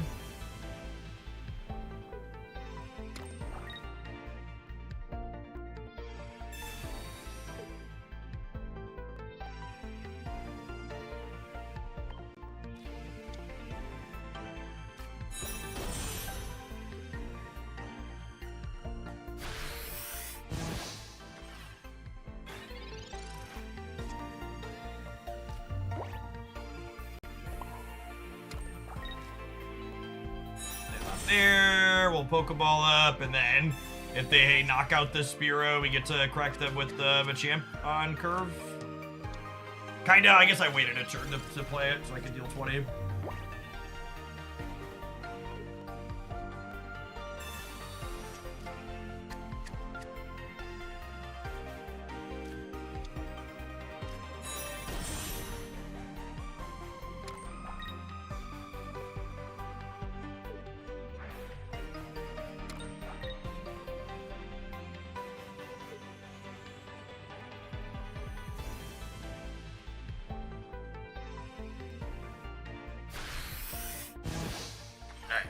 We're done here. Thanks for that. Thanks for the assist. We'll take the free retreat. We are the Machampions of the game.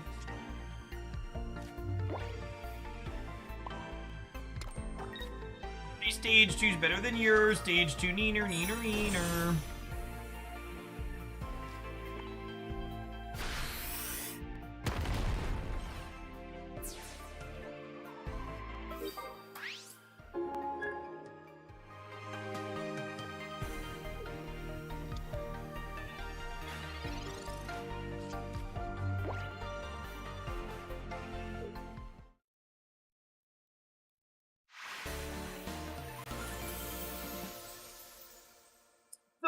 Weaknesses in this game being plus 20 as opposed to 2x like the paper card game really makes them feel like the weaknesses are more of a balancing tool as opposed to a pure matchup polarization tool.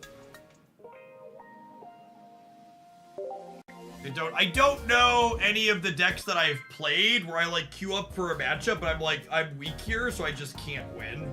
Yeah, which is good. Yeah, it's good. It's good game design.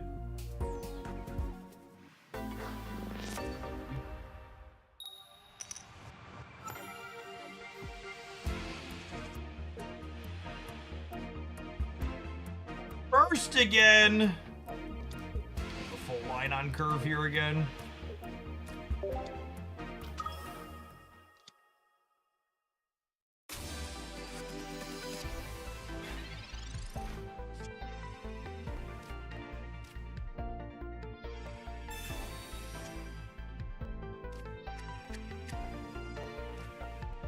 Them having first energy advantage probably means we're scuffed here.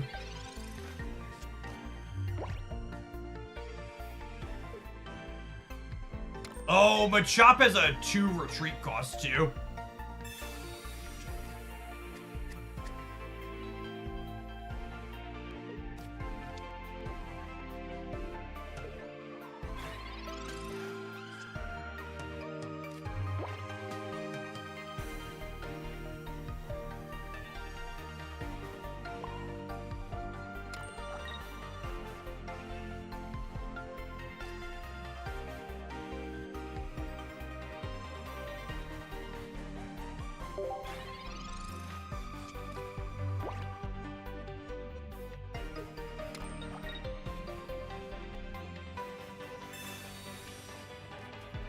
Punished for not playing the Firo, but I didn't want them to know it was coming.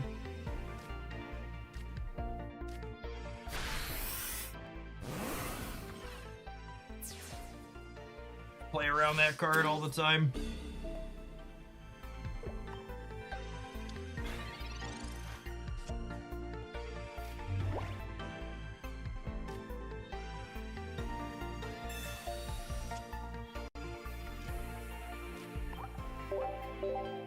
Bad Firo, we might have had a shot here, but we also might have just been dead regardless.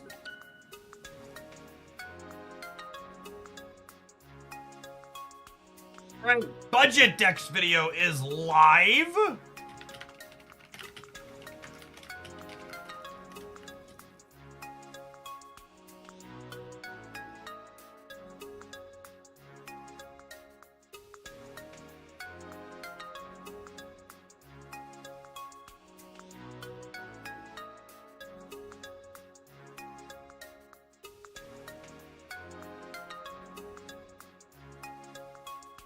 Stream title.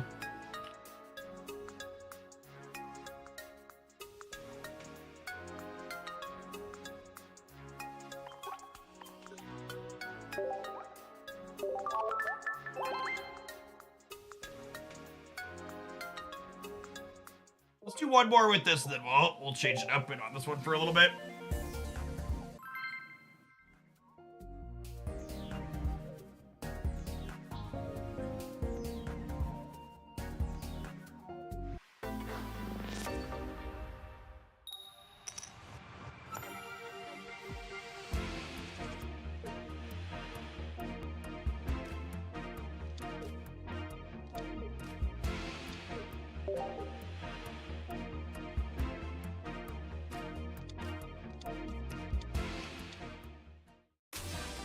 Pidgeotto Charizard. It's a unique combination.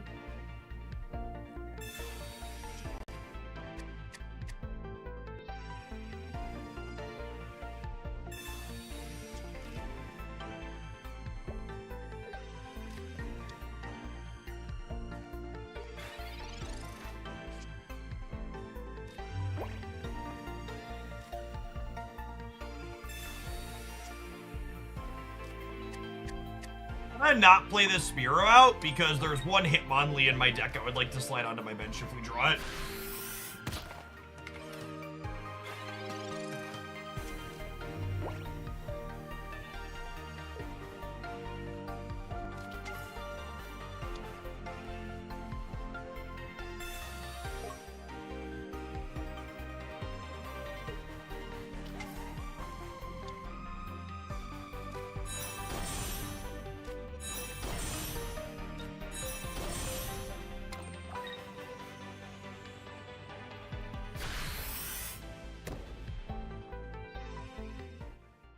Things escalated quickly while I was tweeting our YouTube video.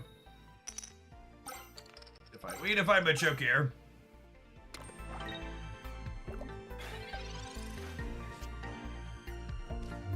Yikes. Yikes!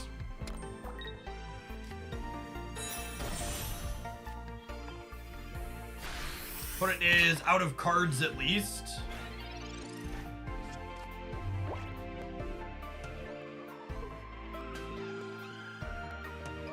I don't know if my body's ready for them to top deck their perfect stage 2.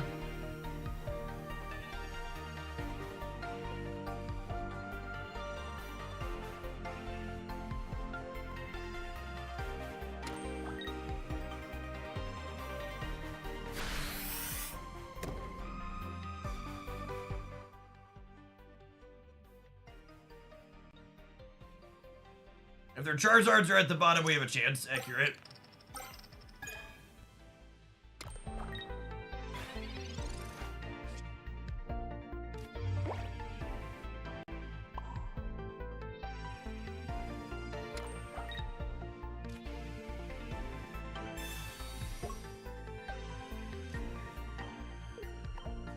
All right, Firo. Make them spin their tires.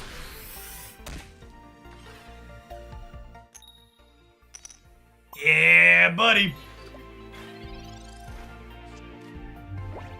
Fire energy be gone.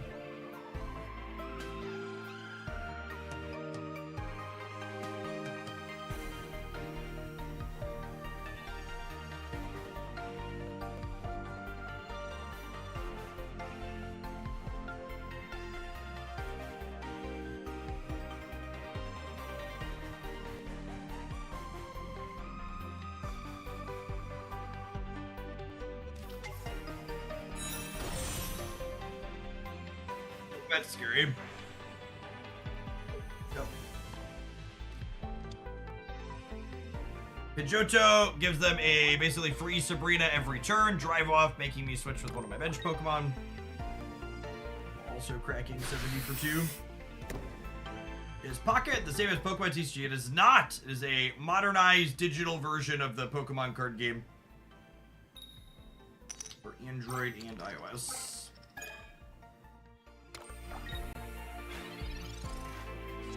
And cards like Firo and Molly have the potential to be good. They're okay. Good. Good's a strong word. I'm gonna say okay.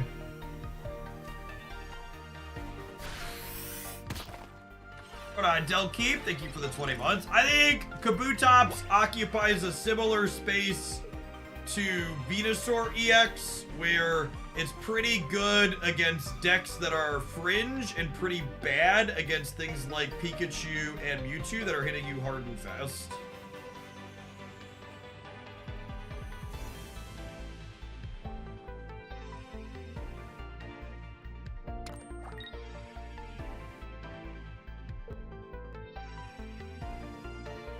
Are you optimistic about the future of this game and current acquisition? Yeah, I think it's got a lot of good stuff going on for it.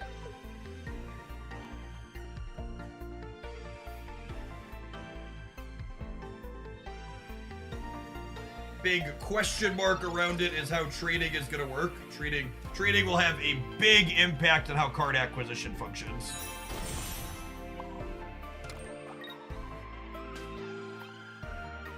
Those details are important.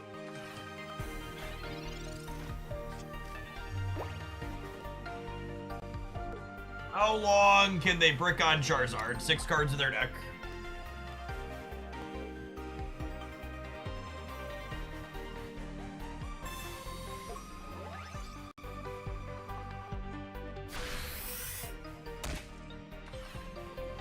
Weird Giovanni, it doesn't impact any breakpoints they're gonna hit, so it's kinda just a waste by them.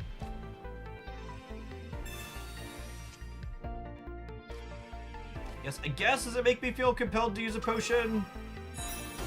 I'm at 100 versus not, so no, not really.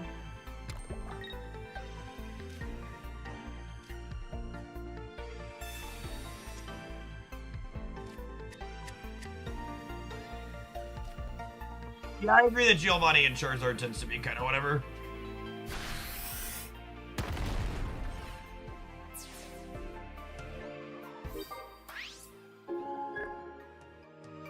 Charizard overkills by a lot.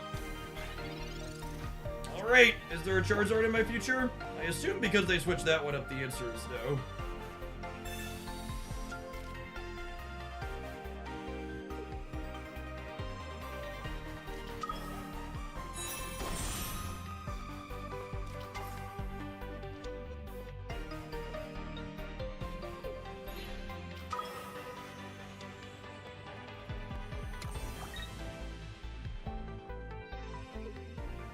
Take us down, gamers. The Crimson Storm is here. Machamp is trash kid. I think the only way we probably ever win this matchup is we have to have Hitmonlee early and reach into the back and put Charizard away while it's still tiny.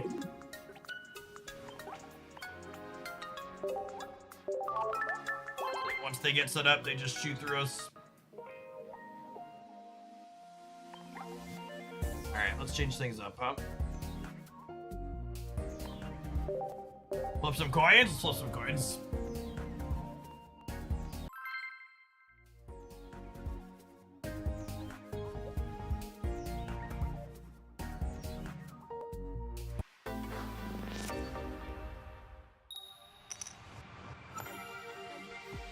You weren't kidding on front-loading opening packs. I'm still going. Yeah, they give you your odds of getting a reasonable deck right out the gate are pretty solid.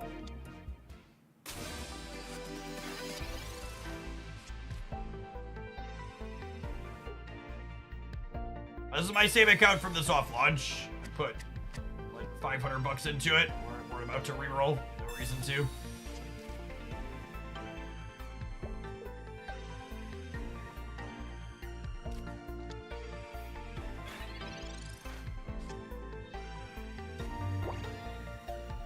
Ooh, that's a Seeking. So Seeking is like the really weirdest, let's squint and this deals 40 for 1. This deals 40 for 1. Because it deals 80 on a coin flipped heads. So the expected value is 40. Some good variance. The current decks that are good in Pokemon Pocket want to go second. I think there are decks that want to go first, but they definitely aren't the top meta decks right now.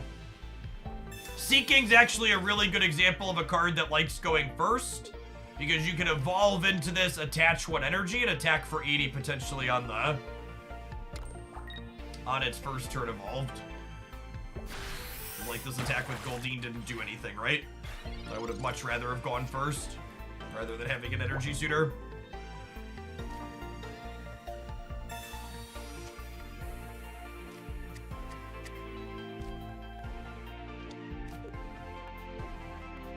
Misty, high rolliest card in Pokemon Pocket. Flip a coin until we lose a flip. Get that many water energies.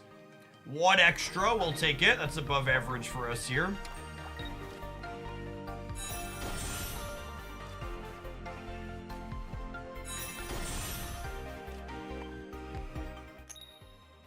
Good night, little frog. Run him through. Run him through.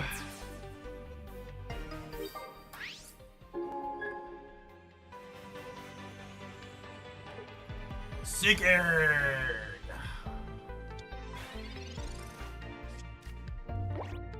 The poor Frogadier has croaked. Oh, man. Uh-oh. Uh-oh. Miss. Miss. Miss. Miss. Miss. I need you to miss. Oh, no. Starmie EX is coming for us, chat. It's very angry we murdered their frog. It's fine. Nobody panic. We're going to draw a War Turtle. Nobody panic. We're going to draw a War Turtle.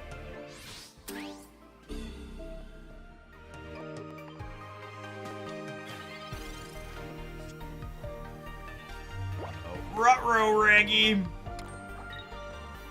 Right, let's just hit heads twice in a row, huh? Is this local man about to be Giovanni? 1 Snoot Boop, please.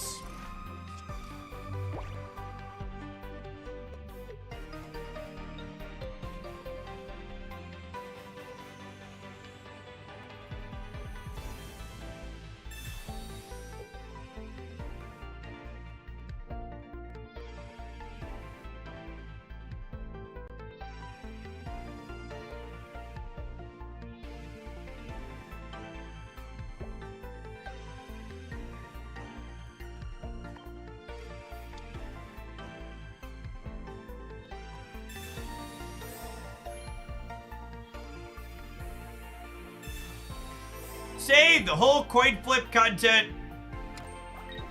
brings too much RNG to the game, or skills still a determining factor in matches. I think the #1 thing coin flips in Pokemon Pocket tell me is how bad people are at understanding how many coin flips there are in the other card games that they play.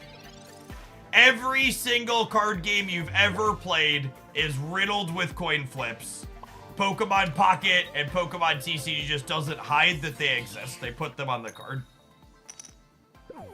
I would go so far as to say Pokemon Pocket has significantly less coin flips than the average Marvel Snap session does.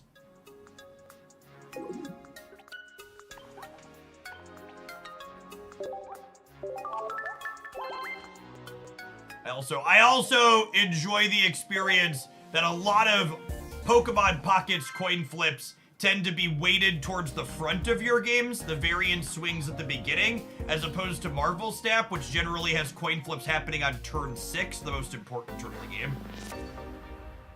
So where and when that variance happens really matters a lot too.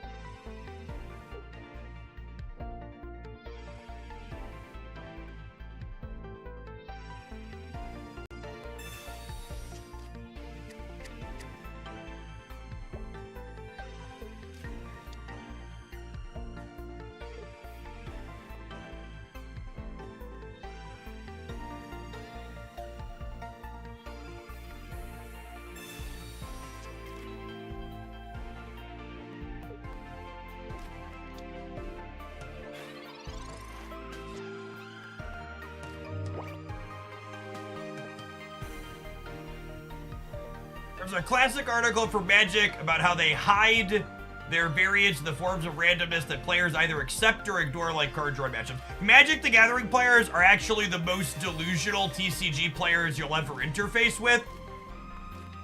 They think their game is an incredibly high skill cap game quite regularly, when it's easily the highest variance game you'll ever play, just by virtue of how the resource system works. Just like literally a game where you functionally don't get to play the game a good portion of the time.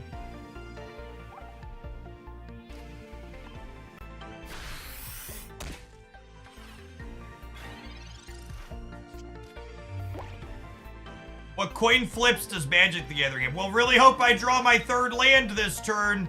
Game's over if I miss. Really hope my opponent floods out here. That's my out this game. Hope they brick off and die.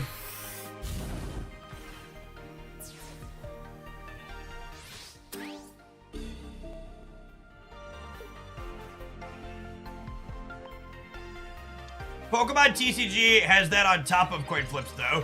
Anyone who thinks regular Pokemon TCG has resource variance like Magic has resource variance has literally never played competitive Pokemon TCG. If you've played Magic and you haven't played competitive Pokemon TCG before, the best explanation I could give is that competitive Pokemon TCG in paper, basically every deck is like playing Vintage Storm.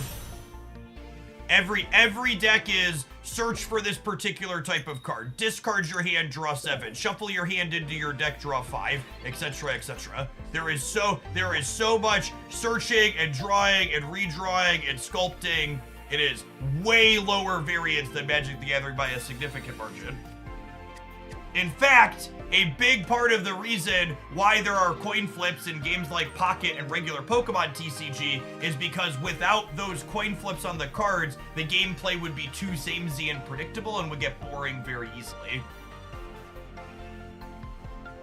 The reason why the variance is baked in spots like this is because of the rest of the game is so low variance. They have another Blaine here to put the Squirtle away.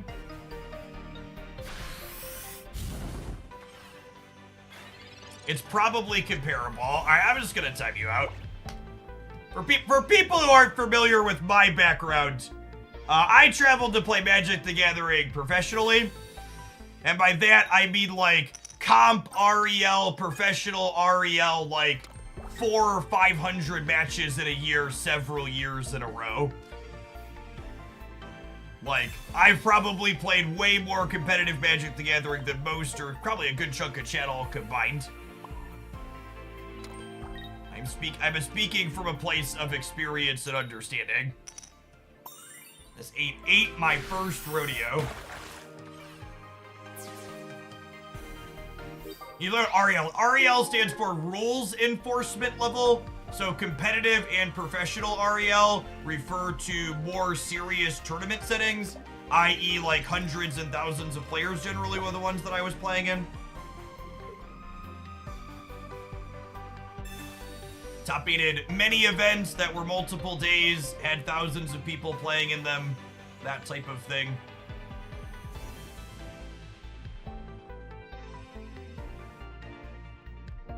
And if you're wondering, Jeff, why do you now make content instead of playing games competitively? My best year, I finished second on the tournament series tour that I played in. And my total prize money coming in second on the tour that year was about 24,000 USD. And when I sat down to do my taxes, my travel expenses and card expenses came out to about 19,000 USD. And the moral of this story is that I turned a profit that year, and it was impressive. Just so we're clear.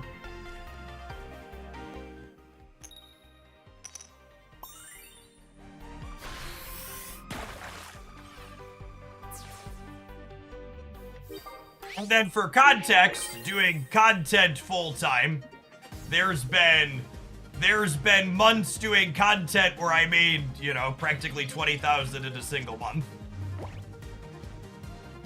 And if you're curious exactly how much I've made doing content, I actually do a annual review thing talking the last 2 years with Marvel Snap being my focus. Just did another roundup for that because that game's been out for 2 years now. I think we might be dead, gamers. We failed to draw War Turtle in a timely fashion, and now this Ninetales is gonna burn us all down.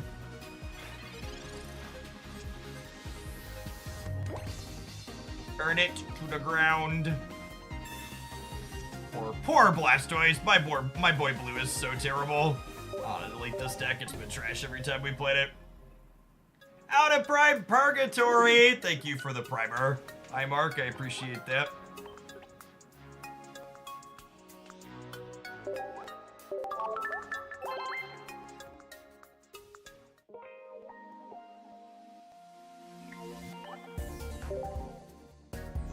Graphics for your pack videos are so nice.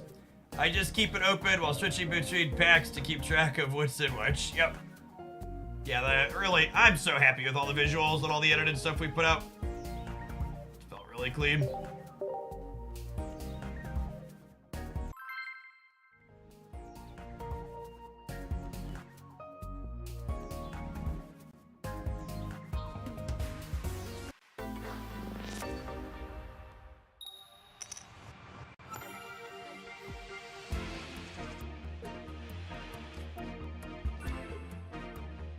So this deck is a fun use of some of the deck building space in Pokemon Pocket.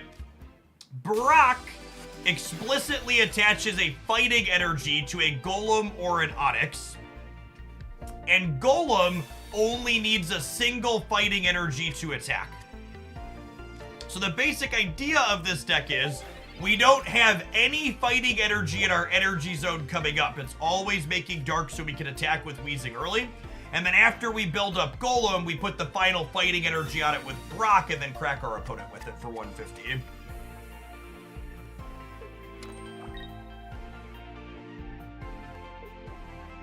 Is the pass worth it? I would just like to set the tone that nothing you can buy in Pokemon Pocket is worth buying. It's literally paying for pixels. What kind of absolute mark would pay money for pixels, chat? Can't imagine what that kind of person would look like. Speaking of paying for Pixel, I need to make money so I can spend it on them. We'll see you in 120 seconds. We're going to play some of this Dark Brock deck when we return. Thanks for hanging out. Don't go anywhere. I think Onyx is more playable than he appears on the surface. One of the interesting ways to think about Onyx is Sandslash, I think, is a playable card, and it's a stage 1 that attacks for 70 for 2. Onyx with Brock is kind of like a stage 1 that attacks for 70 for 2. It took you 2 cards to do it, and you had to put 2 energy on it, and then Brock did another. But it has like this failure rate of if you don't draw the Brock, you can just put energies on it over 3 turns.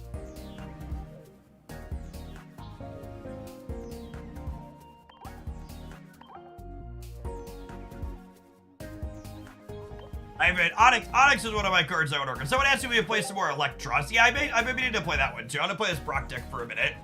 We'll definitely play some Electros at some point.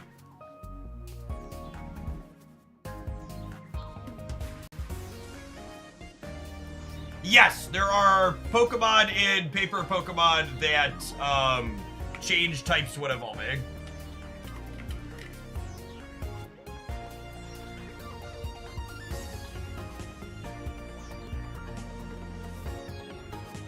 I expect we'll have that in Pocket eventually. I would expect Steelix and Scizor are coming in a set relatively soon.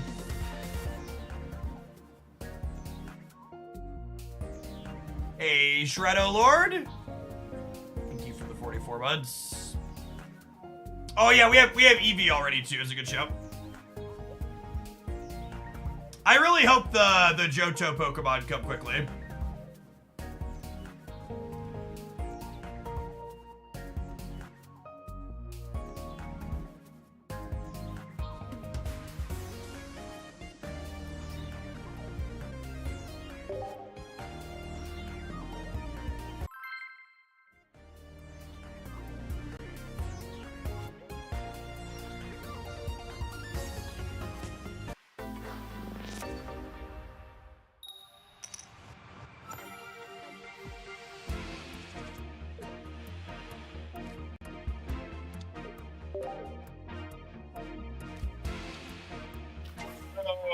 Golem's kind of a sweet finisher. Does 150 for 4 while doing 50 to itself.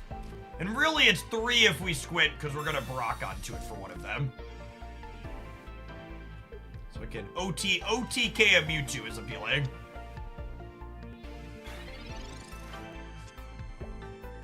Easing is a phenomenal draw. I'm just looking for a copy of Geodude now to get evolving.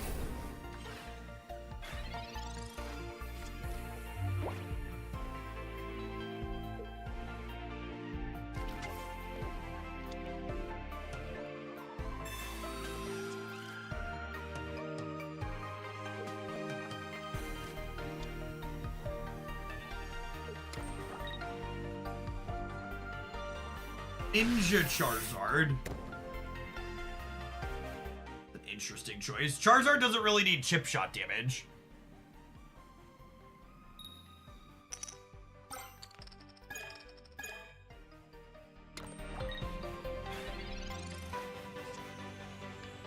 I think Omastar is potentially very playable. I think Kabutops is bad in the current meta. There's our lovely Geo lad. Just get attaching on here. Weezing only ever needs 1. Leak in the gas. Leak in the gas.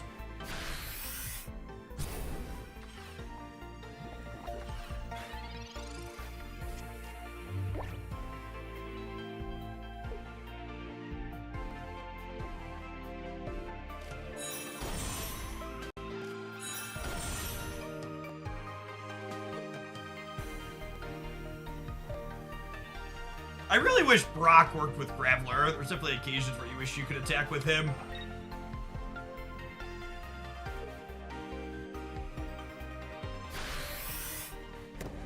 It took me 3 of the biggest purchases to mechanically have all of the cards. We didn't have the smaller bundles during the soft launch, so I couldn't buy those until recently. Three of the $100 swipes get you there. You run 1 or 2 potions in a deck normally. How many potions you put into a deck is determined by if there's any Pokemon in your deck that have breakpoints that care about potion.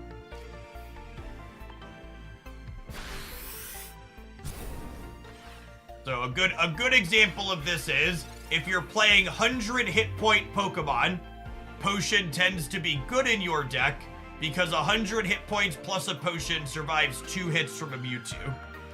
So there's a lot of decks that I don't like. Weezing's a good example. I don't usually play potion in Weezing decks because Weezing already lives 2 hits from a Mewtwo. Basically the way to kind of think about it.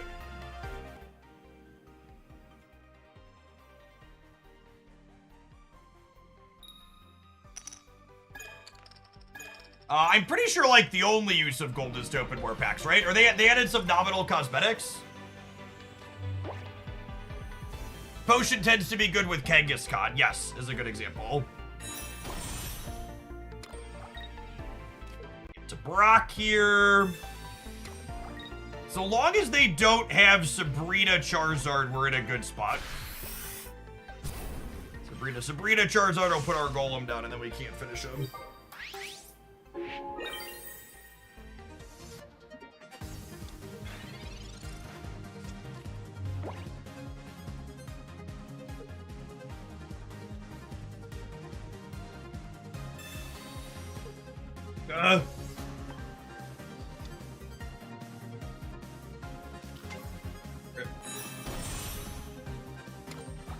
Needed another basic.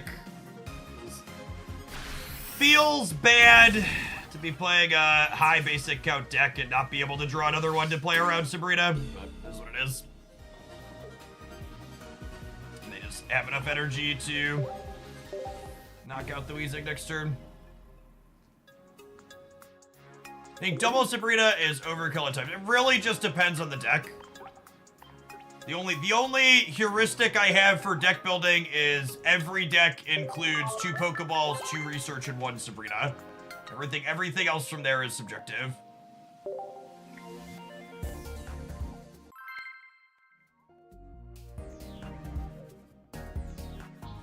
You should look at the EX and 3 Diamond cards. There's exclusive cards of every rarity in each pack. If you go on pocket.untap.gg, their card selector will let you filter by booster pack, which is convenient. Also Google spreadsheets that people have been floating around, but I usually use Untapped.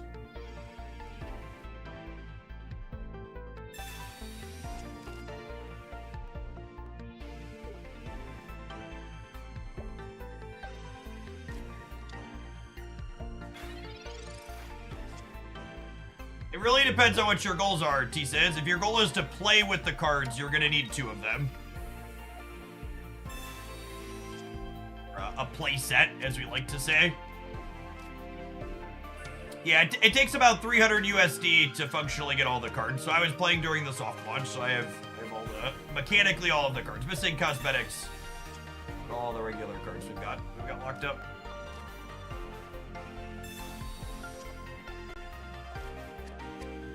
Arm a Geodude.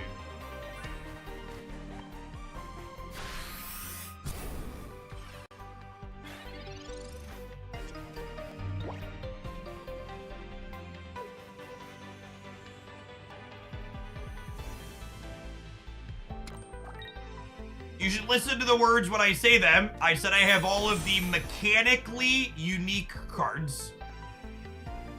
I try to be very intentional and specific when I speak.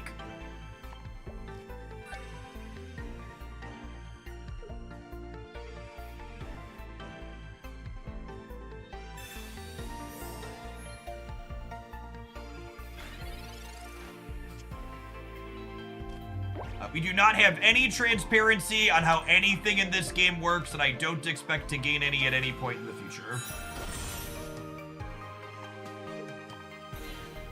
Duck back.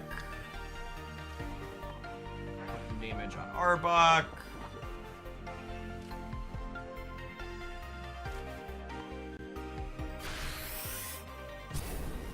Now, Arbok's corner here means that Weezing can't retreat.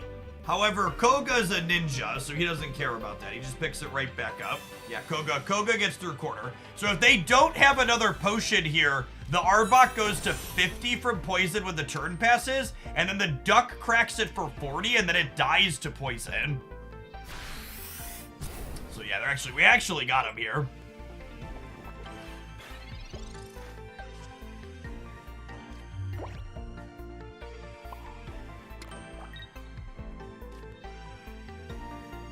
Yeah. So that not only lets us get out of here and retreat and then knock them out, but it also resets that 60 damage on Weezing effectively, which is potent.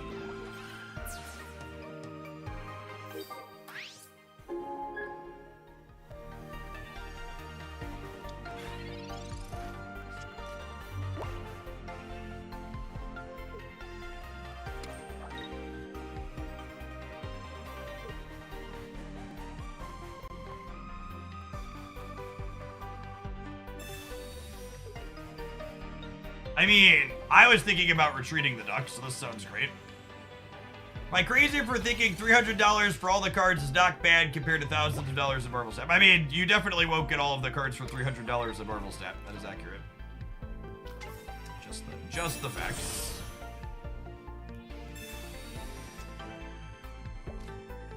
Trying to showcase Golem, but Weezing and Farfetch do the hard carry. I mean, this is a Weezing Farfetch deck that's playing Golem as a finisher for the bigger mons that Weezing and Farfetch can have a hard time with as you go along. Are you still trying to go for the special cards? No, I'm done spending money at this point. I won't swipe the card again until they have more mechanically unique cards to acquire. I will be happy with the cosmetics that I pull along the way, but I won't spend just to get extra cosmetics. How much is it to get all the cards in Magic Arena? In my experience, it usually costs somewhere between 200 to 300 USD a set to complete Magic Arena sets.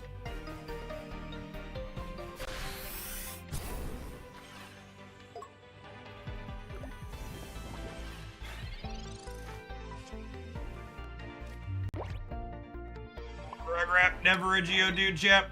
To be fair, this deck is a little greedy. I'm only playing a singleton Geodude, so we're less likely to start with it on one, but...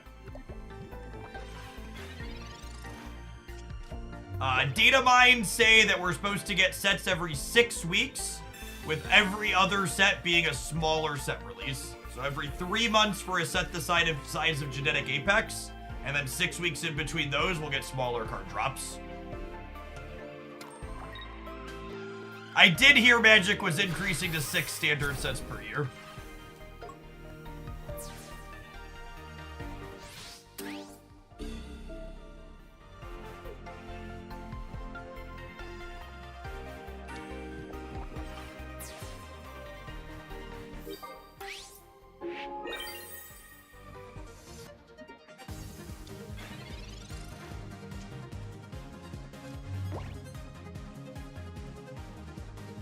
Geodude. Lovely.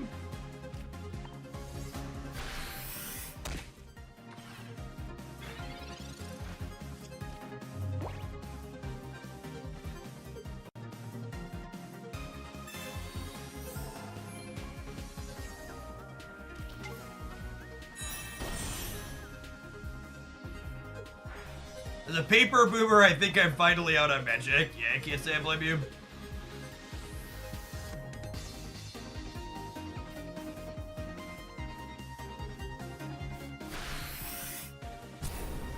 Magic just catering to whales? How are you supposed to get players to play with that idea? I mean, most people play Magic the way you're supposed to play Marvel Snap, which is to say it's casual and you don't actually need all of the cards, despite people acting like you need all of the cards.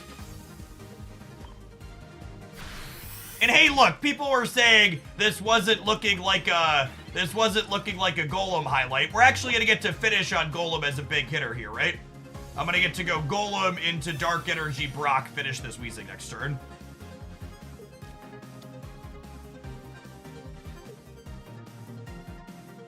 Is it better to retreat the other Farfetch'd? Nah, it doesn't matter.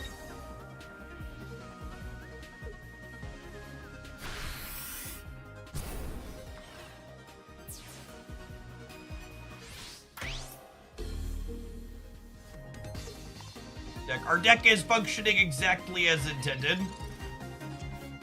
And again, there's no actual dark fighting energy in my energy zone. It's always going to be dark. Because the singleton fighting that we need comes off of Brock. Take him down, big boy. KRX, thank you for the 7 months. Appreciate that. Welcome back.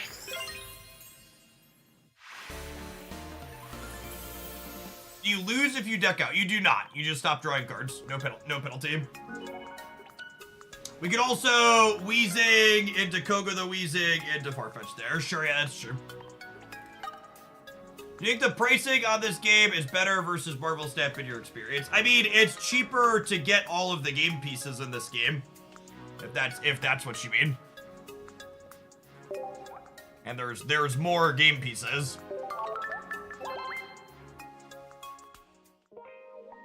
To 286 mechanically unique, no, not mechanically, there's 286 total cards. Some of them are duplicates that are cosmetics, but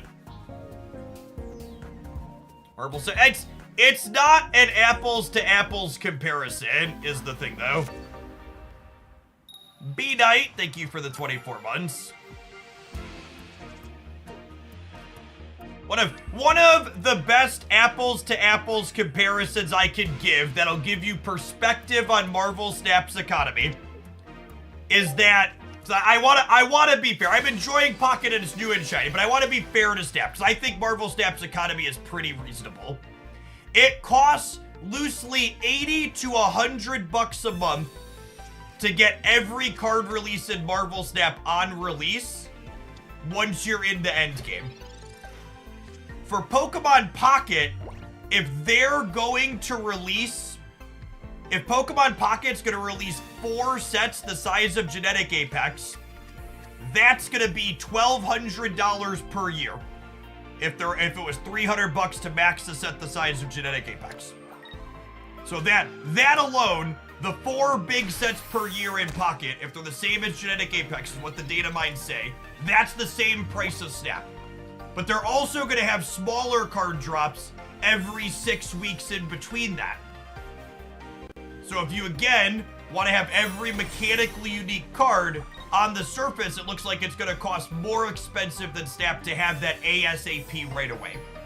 But also, we don't know what bundle deals are going to look like long-term, and we don't know what the trading mechanic is going to look like long-term.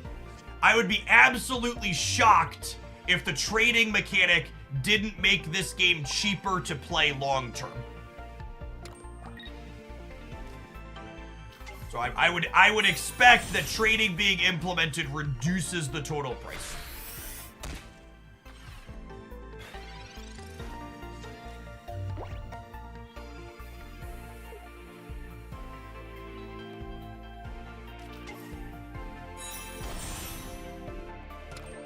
Oh, did one of the typos in the budget decks video not get fixed? Oh my gosh, did I upload the wrong one?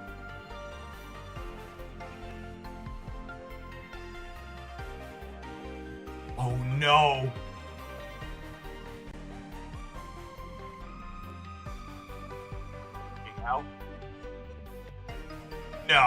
No, the editor missed it.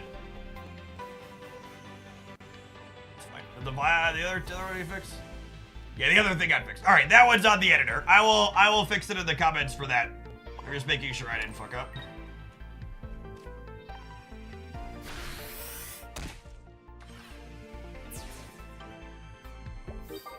Let's correct to the deck list below. That's unfortunate, but that happens. Oopsie daisy.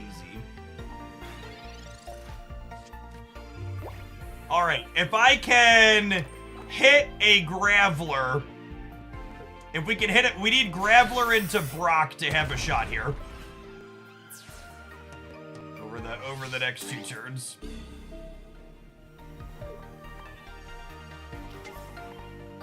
I'm at 11 cards. That is not the order I needed that in. I needed Graveler this turn.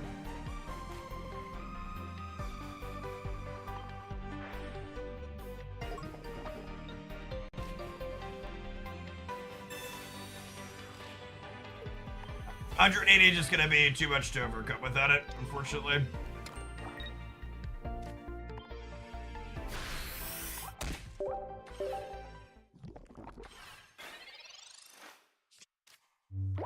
Got their one-shot machine online on curve, unfortunately.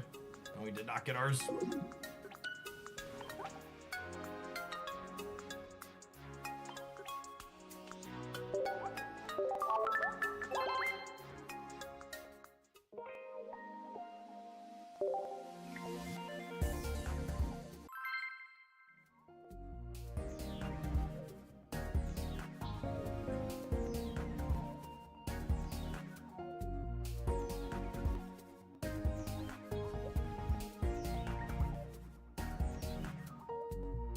You can spend gold on Wonder Picks. Oh, can you? I never did that, but I think you're right that you can.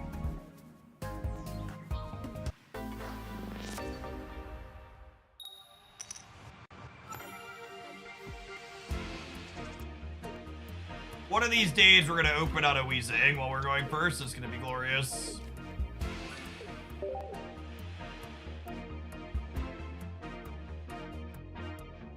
Hey, Compile and Conquer, thanks for the 21 months. Thanks for coming along to explore another game with us.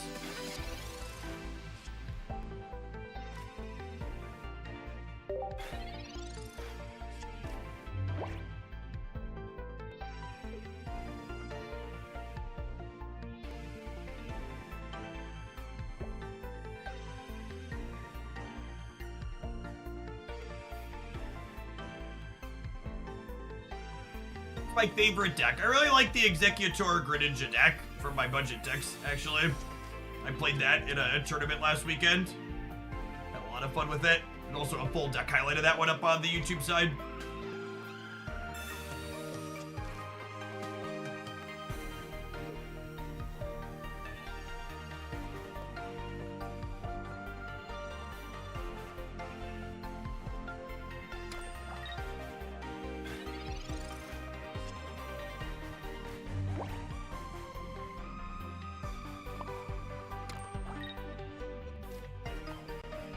Energy Weezing deck, eh?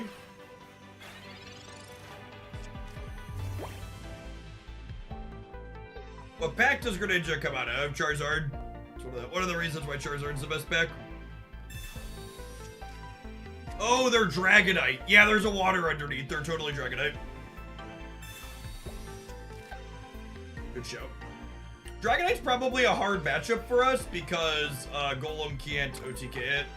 They're playing Meowth and Weezing? That's wild.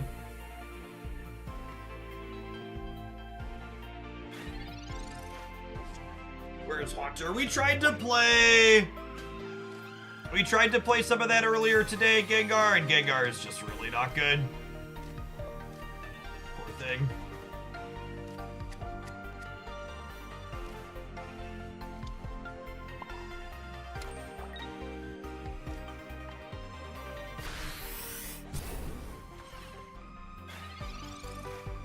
I truly hope they don't add rank to this game.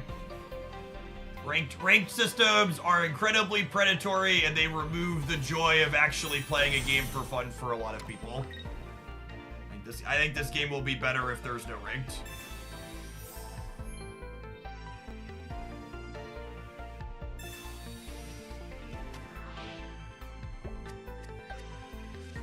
He's in one time. Spud, appreciate you.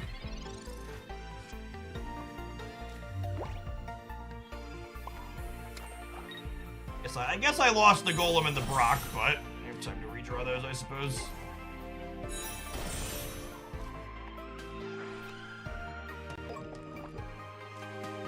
Opponent's Dragonite build is really weird. They must not be playing X speeds and potions with all the other random stuff they have.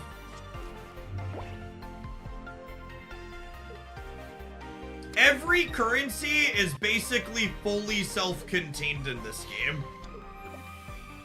Which is to say it does one specific thing and that's it. Which is actually nice from a min-max perspective, because it means it's basically impossible for you to use your currency wrong.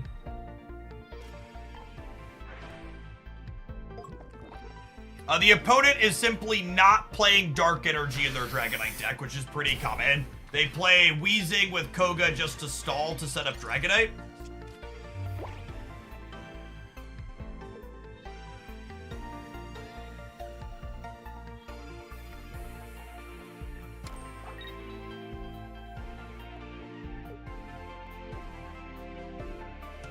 The shop tickets to premium tickets isn't really real.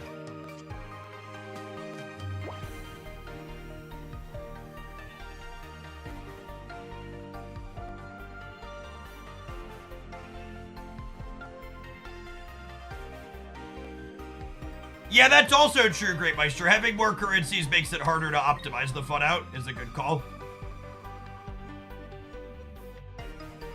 I'm gonna Brock this turn, so that way if we draw Koga next turn, we can kill the Dragonite. We can Gas Leak it and then hit it for 150. Oh, you know, maybe I should have put the Dark Energy. I should have put the Dark Energy on the Weezing so I could retreat next turn and then I wouldn't have to draw the Koga. I actually messed up my energy here real bad. Yeah. In my brain shortcuts to we don't retreat Weezing, but we totally could. And now I need to hit my 25% on Koga because I messed it up.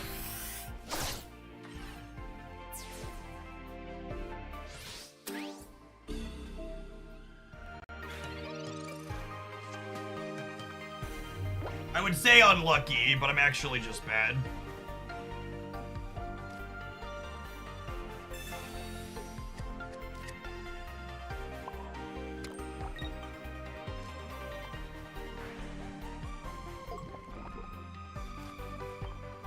So I would have knocked out their Dragonite and easily won the game if I would have put the energy on my Weezing last turn.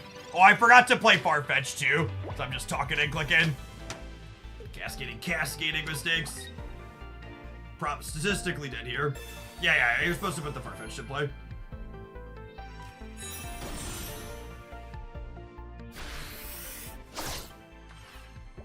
We wouldn't have had the energy to attach to Golem, right? No, I put the energy on Golem with the Brock Shredder Lord. Is the point of the deck. Your last energy doesn't come from the energy zone.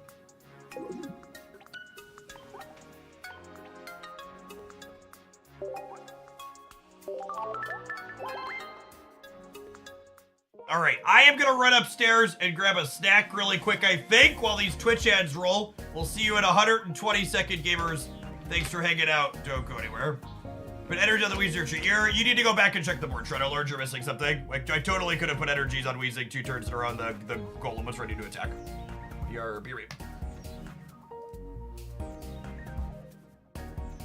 What emulator are you playing to stream with? My cell phone.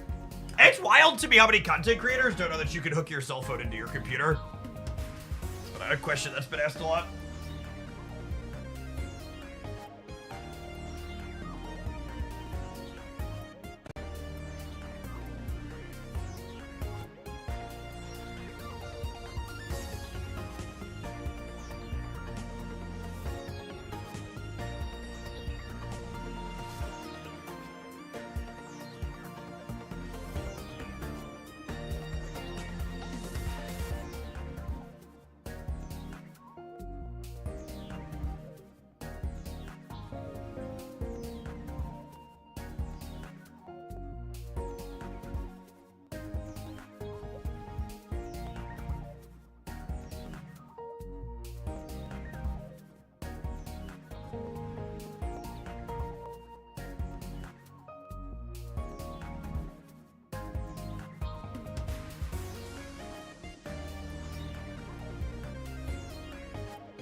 I'm using a capture card, like I use for my my PlayStation when I hook that in.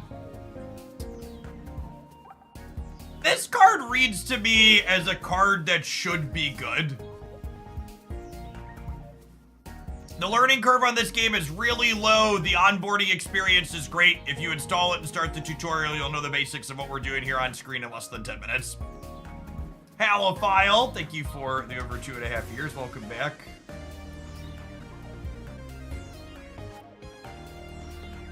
What other? Yeah, yellow. It's yellow Vileplume. Basically, is a good call out. Its stage 1 is pretty good though too. Like 40 for 1 is solid. Just like I'm not sure what else I want to pair with it. We played Electrode last time, and having too many 80 hit pointers didn't feel great. There could be appeal to being a 2-color deck. No, because this only has 1 colorless.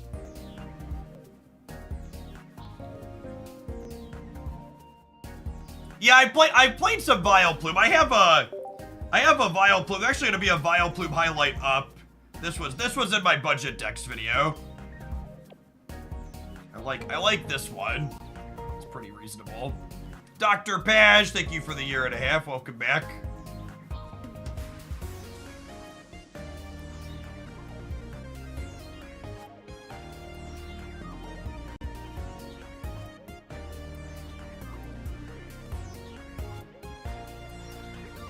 It's a pretty reasonable feeling slot machine to put money into, Betty.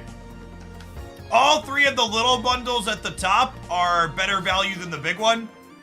So if you bought the daily login thing, there's $13 worth of minnow hooks at the top that are easy ones to pop off. But then after that, it's just like, you know, the $100 rolls like any of these. Like, I feel like I want to do... I like the Vileplume deck. I haven't had a good Electros set yet. But last time we played this, the Voltorb and Electrode felt kind of clunky. I think I like Kangamama as another hitter. What about Zebstrika? I could see Zebstrika being okay. That makes your Charizard matchup better. The only concern on Zebstrika is you kind of just eat it to Pikachu EX. Because you go down for 90.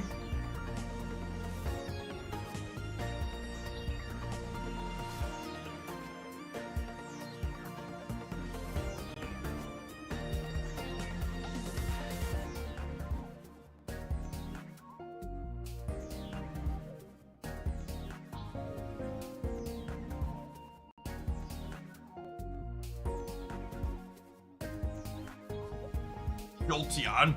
Jolteon's also kind of mid into Pikachu. Are there things I can play that aren't mid into Pikachu, though? I'm not sure that there are, actually. What are my lightning and colorless options?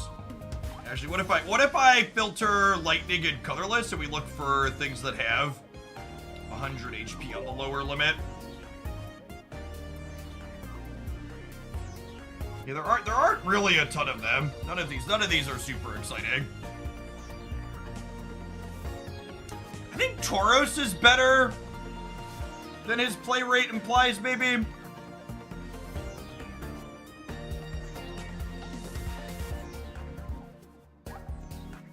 Have you talked into a Tauros?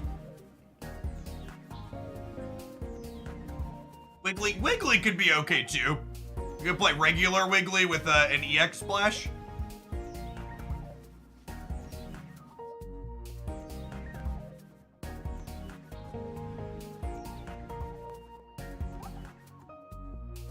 How many slots, man? I'm on 16 right now.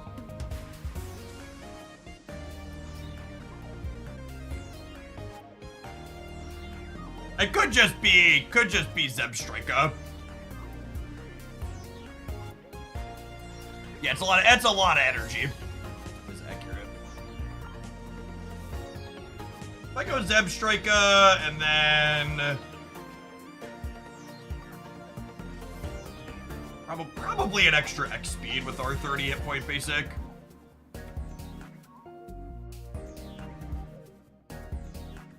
Inshao, which one is that? That's some kind of Zoomer looking Pokemon. That is not in my filter list here.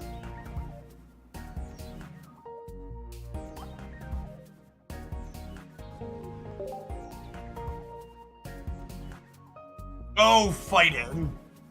Oh, it's the one. That's the one that is just 40 for 1, yeah? I don't think that's very good. When I'm talking about things that are good into Pikachu, I'm not talking about weaknesses. I'm talking about surviving a 90-point hit. I think the 100 hit point break point is more important than a 60 for 1 would be.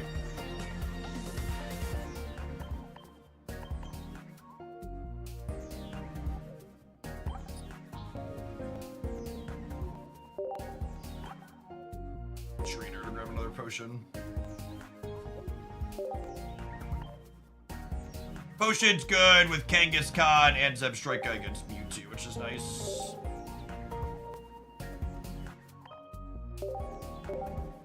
Round Raticate. Fighting Raticate.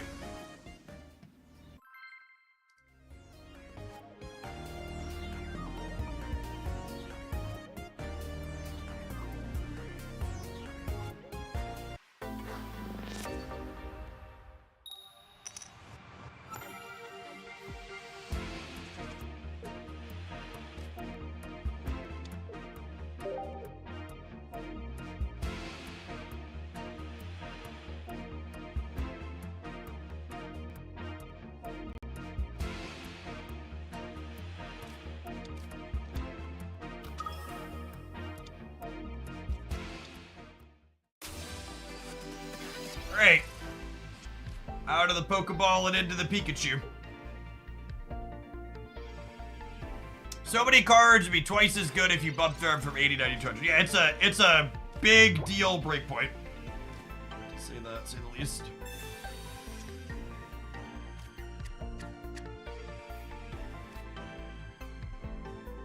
And an X, one of our 2 X speeds. Alright, we found our full evolution line here at least. And I did spike the Kangaskhan.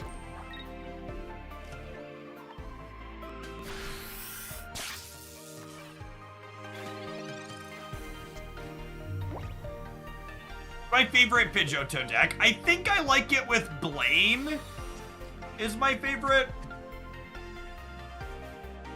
It's good aggressive 1 knockout point deck.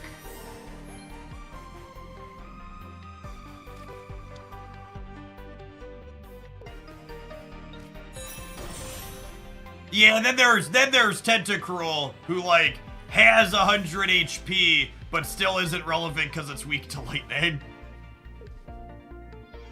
So it goes down to Pikachu in 1 anyways.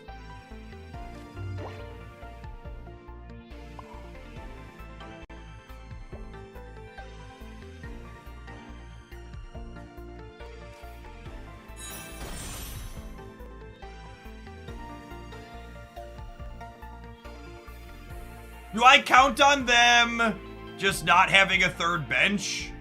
Is that a real plan?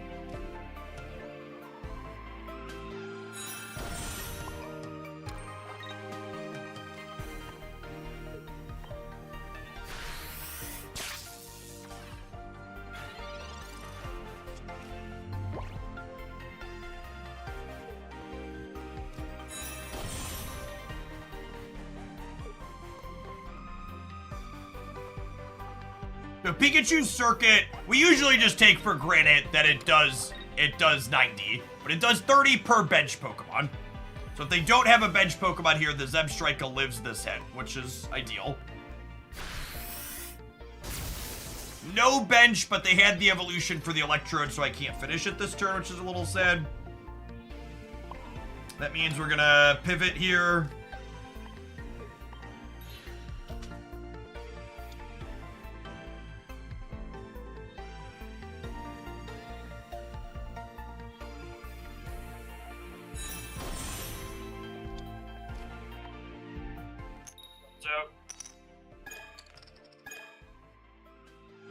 And everything -1 Mewtwo EX. If that's the only one you're missing, Maddie, depending on how many pack points you have, it might be worth just like blowing all your pack points to pick it up if you swiped, and then moving on to Charizard packs as you free to play.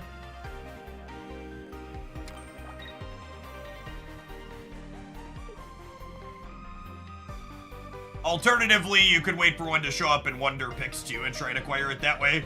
You got a 20%er. But generally, if you're one card off and getting to play with what you want, I'd just get the cards you want. How about I give him Blitzel and I'm gonna keep the weak one here. 6 gold per pack.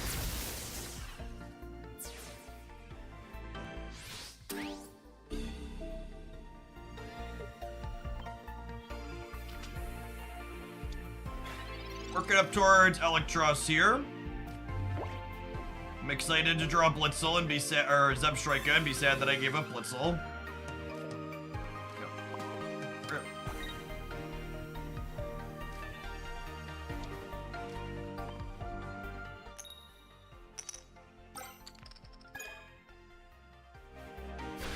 Loot boop, please.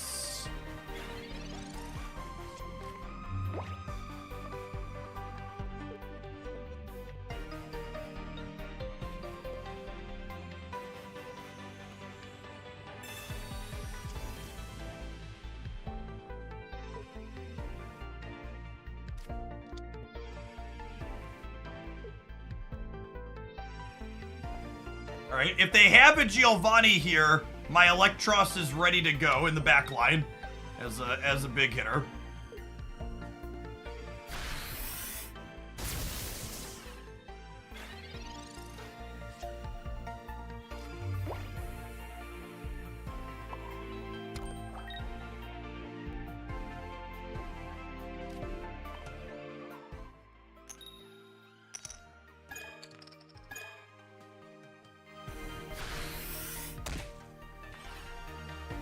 Now, the awkward thing is I assume they're going to retreat and then put Electrode up. How do you know if you have all the cards in the pack? You look up which cards are in the pack and then compare to your collection. Some people have been using spreadsheets to keep track of it. I just, was keeping track, looking over the 3 and 4 diamond cards.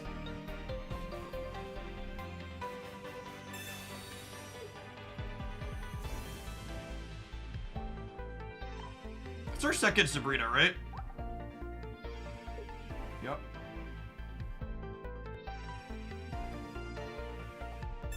Not having to play around Sabrina from here on out feels real good. An Electros plus 2 potions carry is the question.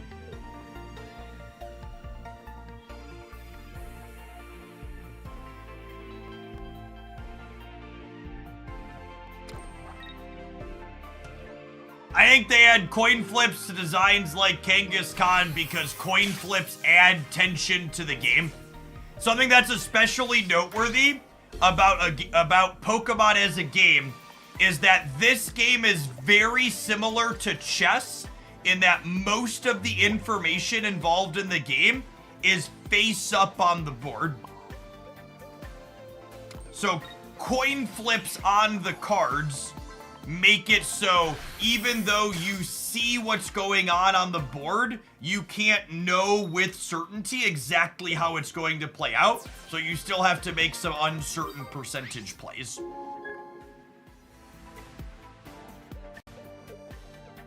Listen, it's an element of adding tension through uncertainty. I agree that Kangaskhan's a much better card, by the way, if it just always deals 30 for 1.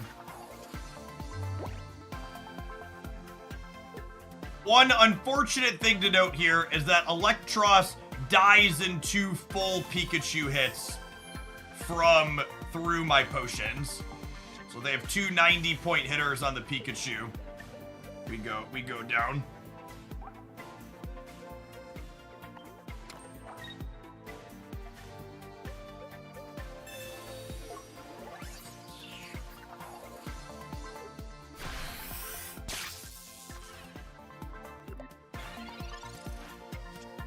That being said, we survive an 80 plus a 90.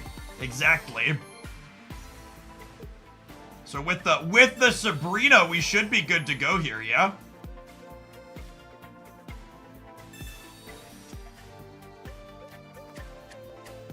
Big Mama on the bench for good measure.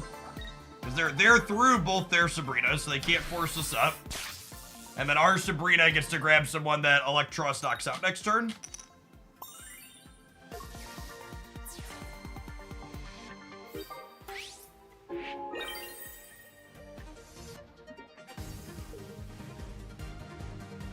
Their hand is empty, so they can't top deck Giovanni and a third bench Pokemon here.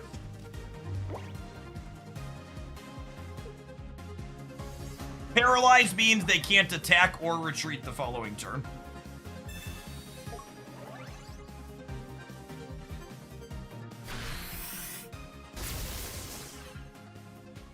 Close game.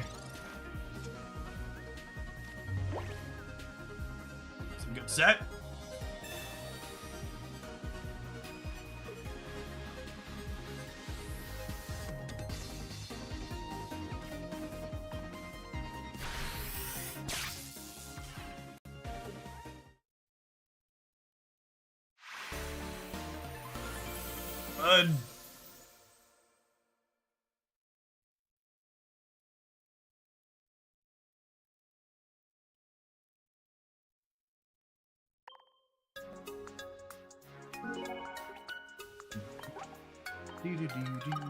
The full art Pikachu really is gorgeous. I think that Pikachu's my favorite one. I like it more than the immersive.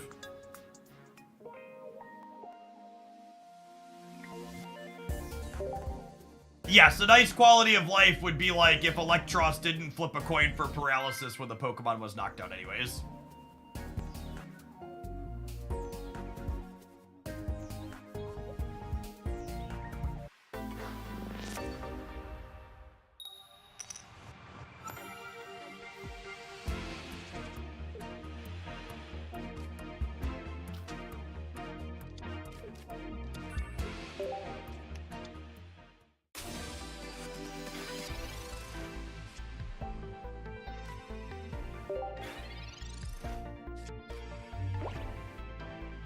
Kangaskhan high rolls a little bit here. We get to put Staryu in the dust on the first turn.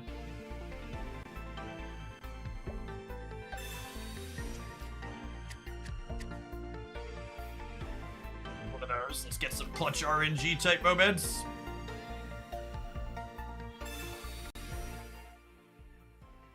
Speaking of clutch RNG.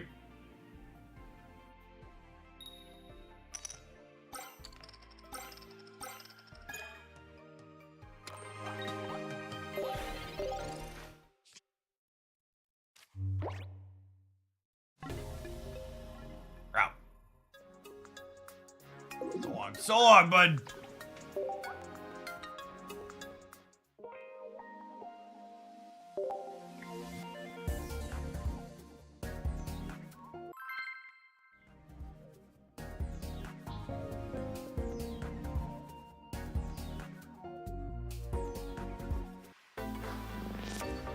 Yep. Nice part about that variance being at the start of the game. Just move on to the next one.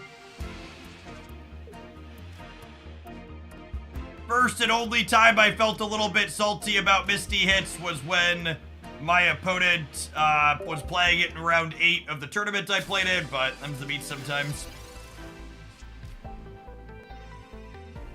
Oh yeah, I removed the New Zealand Google account for my device, Tubus, and then the currency went back to US.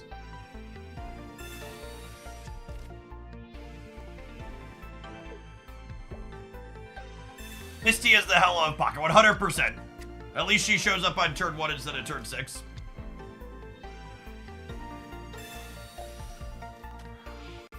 You have turned my 3 cards into 3 cards.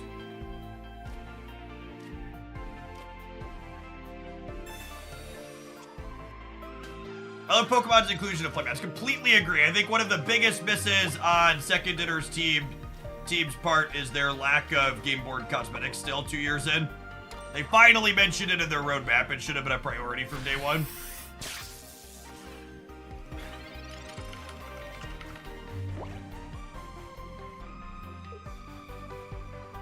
They're a good place to find Pokemon Pocket tournaments. A website called Limitless TCG has been running them on the regular during the soft launch, and I imagine they'll continue as we head towards global.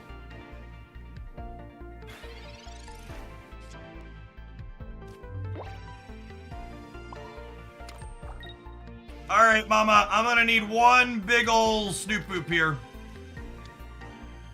to make this Pikachu not be so scary. Down.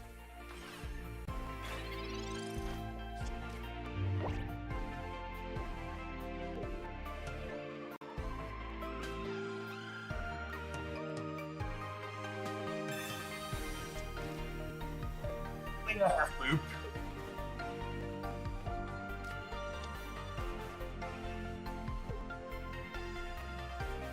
Yeah, I'd bet money that Q4 2024 will be the first time Marvel Snap's not the highest grossing card battler app since it released. Because Pocket will probably make more than them, I'd wager. Bet this game's on track to print some money.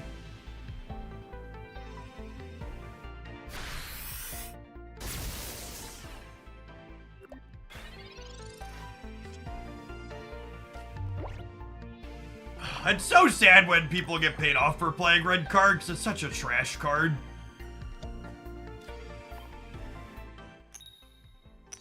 It's getting incredibly unlucky after it.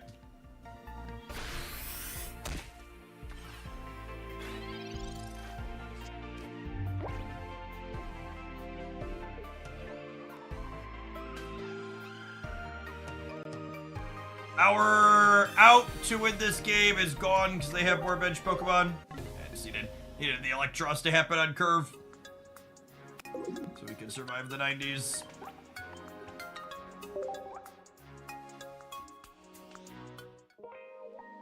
Outing Razor.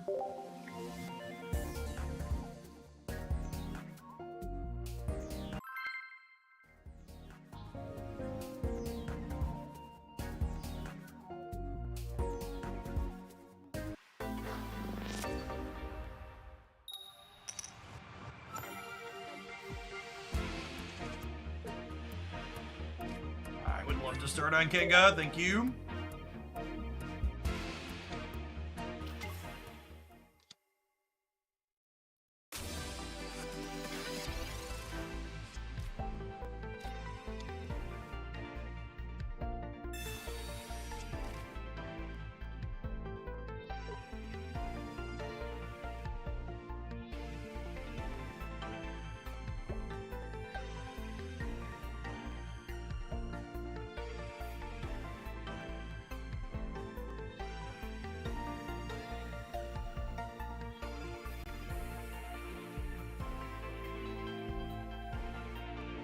Ding.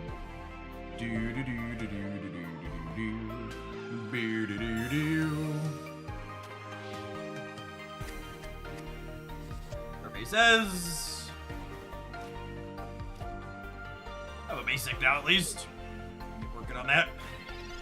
No potion is sad. I really want to find a potion in a couple of draws ideally. So that way Kenga can live an extra Mewtwo hit.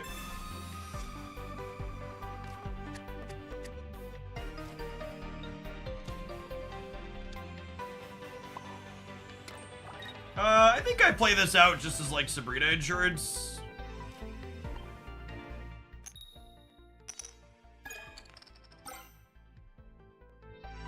Base Pokemon video is top notch, thank you. Thanks, BDW. Turned out pretty well.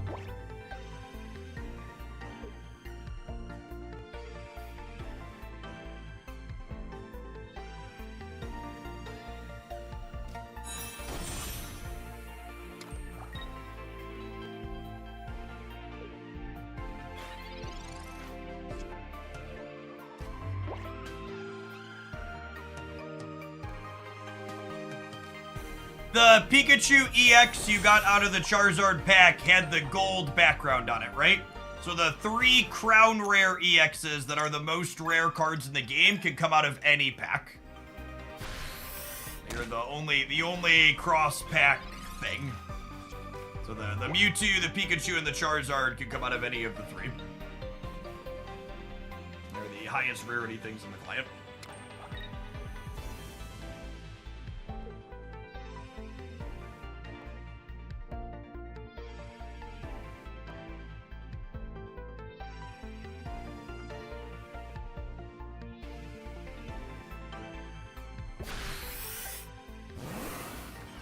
The number one quality of life feature the game needs in general is deck codes. 100%. Need some import export. I would like a potion and a stage 1 for time mode, please. Stage 2 is the best you could do. Awkward.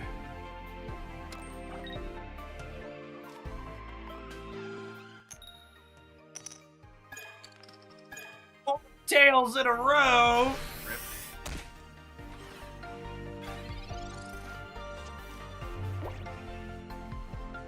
Yes, there are lower rarity cards that are cross-pack shared. That is accurate. I think they were asking specifically for the exclusives, though.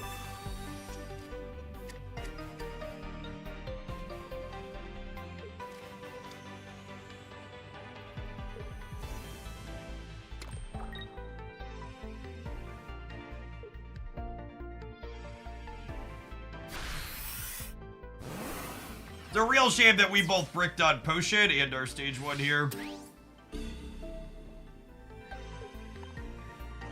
Genghis got up to buy us time. There's the Electric. Yep.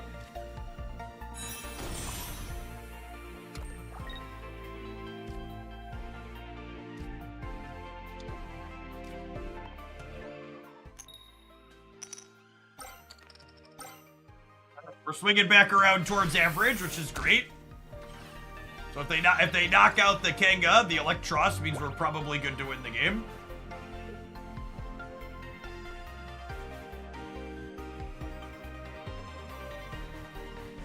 How are the metrics for Pocket? They're actually relatively flat. We didn't see that much of a boost with the game going global, but it takes a little bit of time to build up an audience. We've had a good number of new followers today, of folks coming in for the first time from the category.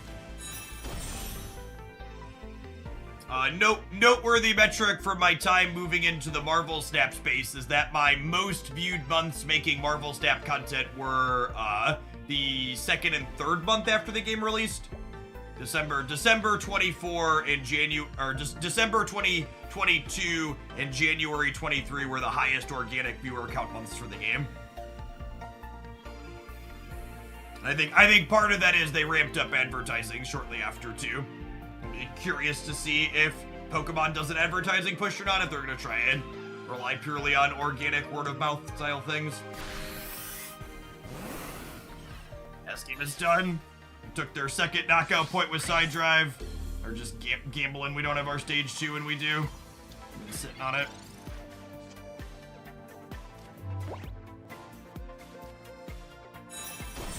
The next Pokemon Presents. When is that? Anybody know? I'm not keep track of that schedule. Been out of the Pokemon space for a little bit. Yes, there was organic interest in the category with other content creators poking in for sure. So my personal numbers are right about the same as when we were doing the soft launch streams last month. Been floating in like the 12 to 1500 range.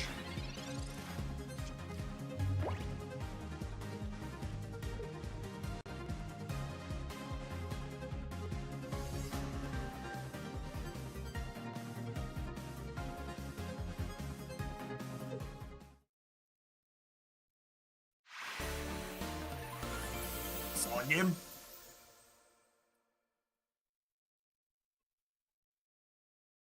I'll say that even if the metrics stay right about where they are, those are numbers I'm pretty happy with, and they're very comparable to the non-Twitch drops Marvel Snap numbers. I think my average viewer count for non-drop Snap stuff has been in the 12 to 1500 range as well, so that still makes it a very reasonable addition to the channel. We're gonna do all Pocket this week and over the weekend, and then Monday we'll probably start splitting the day half and half. Snap and Pocket is my plan.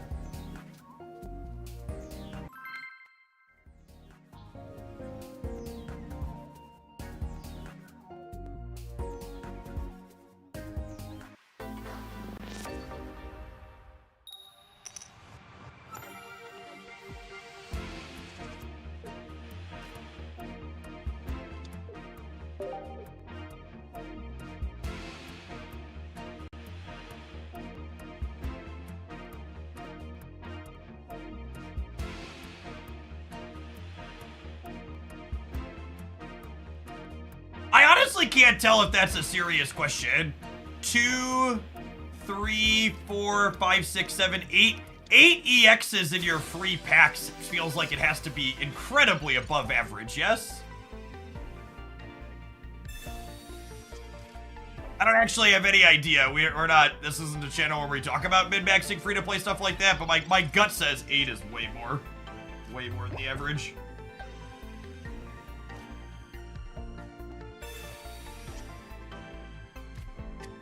Yes, I will 100%, now that Pocket is launched globally, do some Snap in the morning and Pocket in the afternoons. Will definitely be the plan.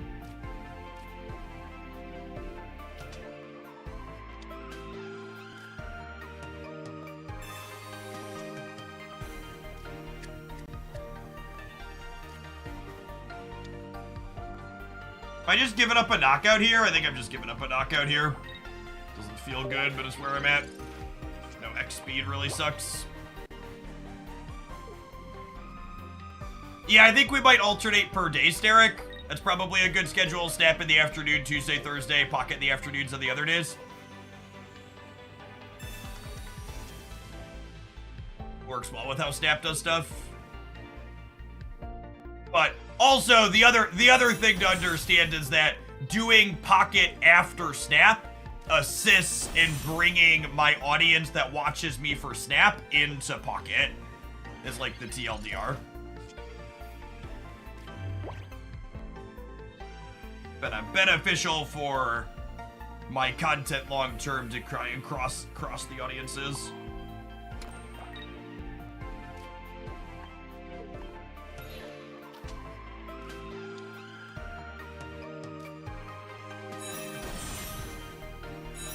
All of our things in this deck are weak to fighting, yes? This is probably an impossible matchup. Although Kangaskhan at least lives one hit, I suppose, his local man about to be Giovanni.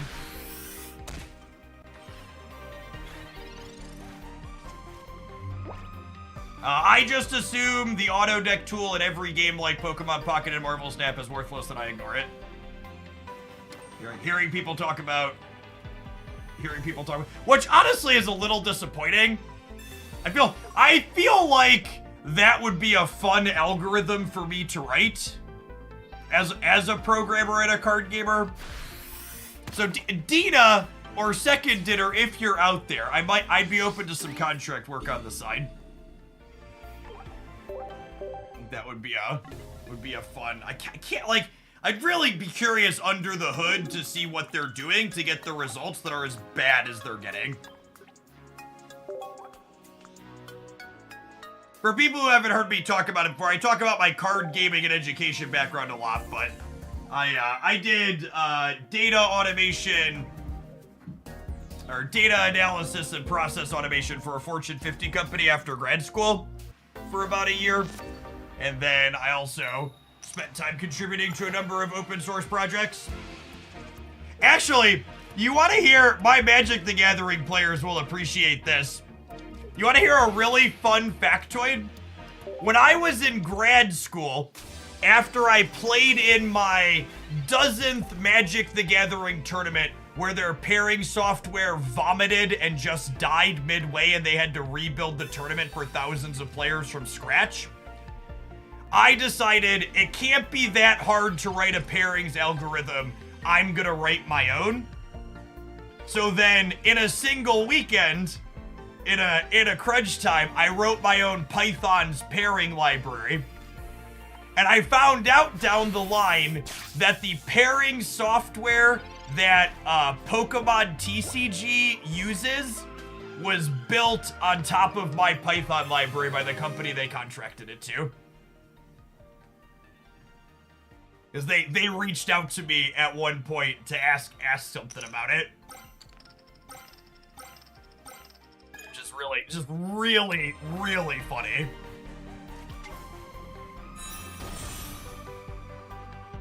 And they flip some Misty Heads and we're dead, yeah? Are we dead? If I draw another lightning Pokemon here or a Kangaskhan, we might actually be able to win this still. I need to draw a basic. Oh, I have a Pokeball. Why did I not use my Pokeball? Oh, this was turn... I just wasn't paying attention because I was telling the story. It's cool. It's cool. We might actually win this still. No cap. We might actually win this still.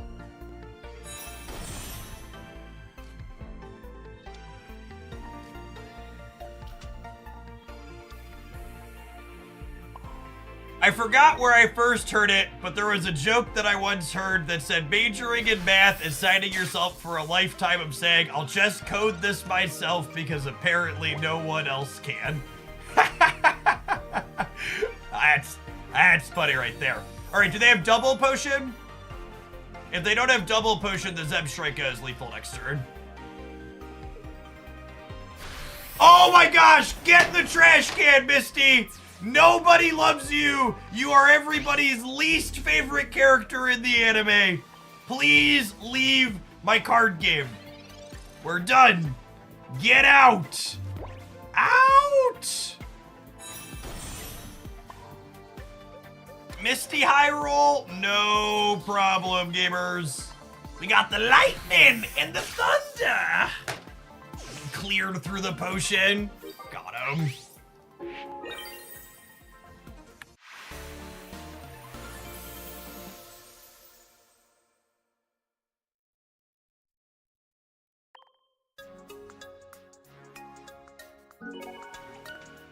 Lovely.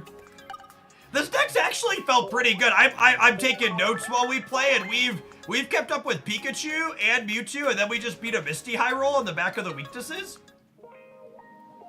It's actually been kind of sweet. All right, I gotta roll a Twitch chat, but I want to play a few more with this when we get back.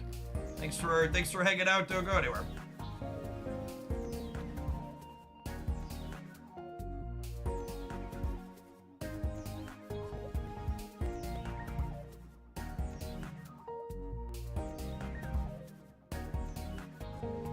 After a month of free to play, I have 28 EXs, 9 of which are unique, and I'm not sure how that compares to the average. There's a deck list up during the break. Yeah, totally. I need to remember to do that more, so I appreciate the reminder. This is still different from standard. Actually, I have a scene just for showing you the deck as big as possible. As big and as blurry as possible.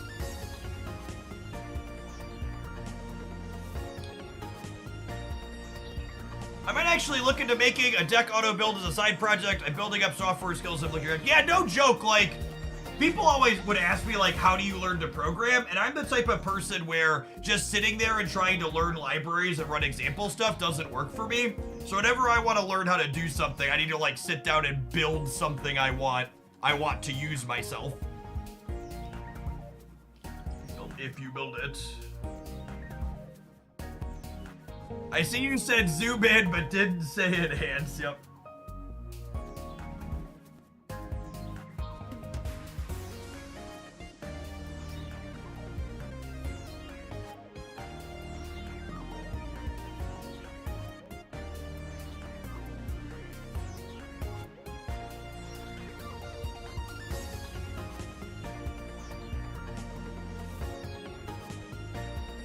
Actually, Adam, thank you for the 20 months. Appreciate that primary up. Welcome back.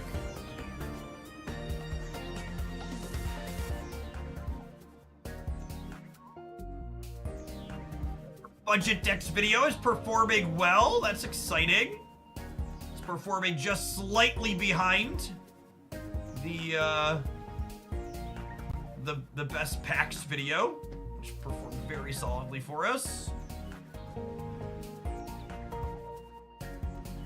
I taught myself most of what I know in to manage paper card game collection Excel. Nice. Python, thank you for the 79 months. So, I mentioned earlier I did process automation for a Fortune 50 company, but the nightmarish bit of that job that I didn't share was that it was a pain to get formal programming languages installed on other people's computer because of the hoops you had to jump through. So 99% of the process automation I did was automating Excel spreadsheet work in VBA for people, so I could just give them a spreadsheet that they would click buttons in to like grab their output and have their grab their input and then output for them. Which let me tell you, as someone who's written in a number of programming languages at this point in my life, VBA remains the singularly worst language I've ever touched. It is awful. And if you're a programmer who wants a good, clean example of how awful VBA is, you should Google how to do a return function in VBA. It's just one of the cleanest examples of a normal thing you should do very easily that it just doesn't do. In a remotely reasonable way.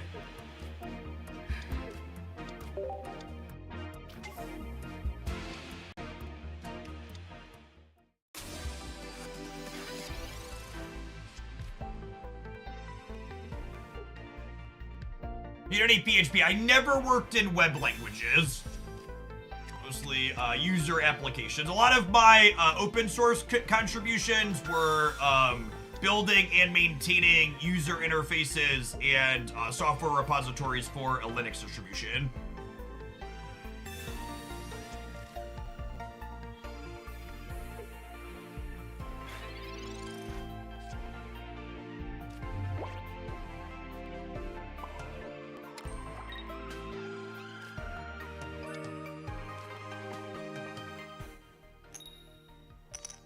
Get him! Thank you, Mama. Anytime Mama does at least 30 chat, you should thank her. She could work a whole lot less.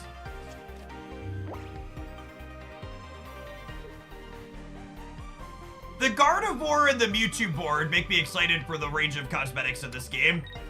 I feel like the Eevee board from the soft launch was a little bit too busy in an annoying way, and I feel like the Gardevoir board is like nice and colorful without being nearly as obnoxious.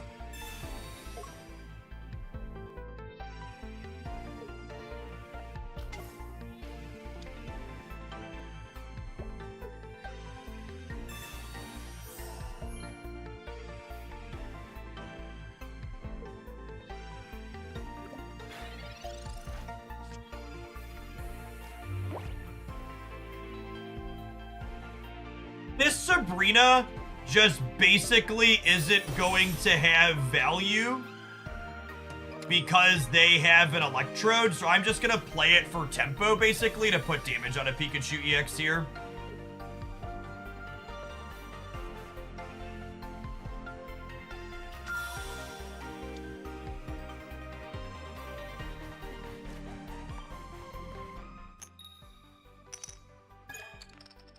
I'm popping over from YouTube to tell you I coded my first commercial software in VBA because I was like 16 and too cheap to get an IDE. That's great.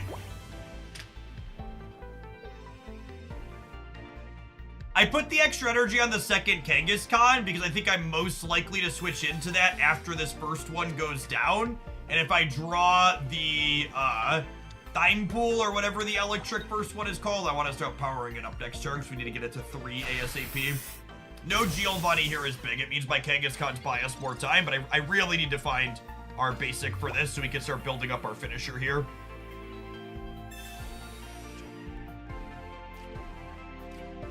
That's unfortunate. Just slide an energy over here for now. We're gonna need Mama to do some damage. Hey Jeff, I've been absent. I rediscovered your content after being absent since the Return days. Did you ever play Mythgard back in the day? I did play a bunch of Mythgard actually, yeah. It was a fun little one. I think they're technically still alive. They like died, but then had their code base bought out. Which Linux distribution did you help with? I founded Bodhi Linux in undergrad with a few friends.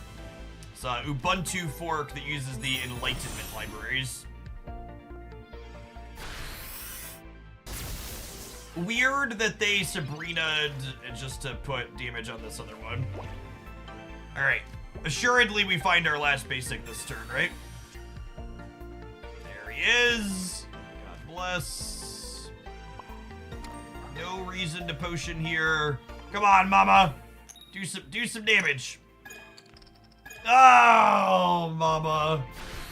Mama, can you hear me? Mama, can you choke the rat now?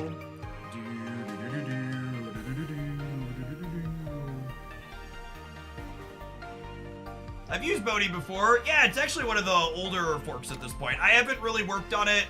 And like, God, it's probably been almost a decade now at this point. My time for those type of projects just dried up after grad school, or once my wife and I had kids, shortly after grad school.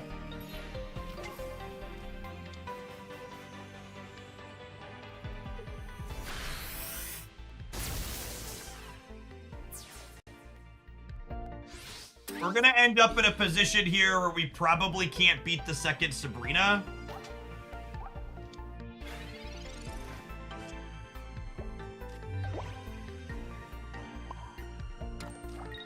Oh, you know what? Should I have put the Zebstrika up and poked the Pikachu in the back? Maybe I should have, because then the second Zebstrika could finish it, right? Oh, come on, Kenga! Oh, rip. We did one hit there in order for Electros to be able to put the Pikachu down. Now I really wish I would have put the Zebstrika up. Oh, they have the potion anyways.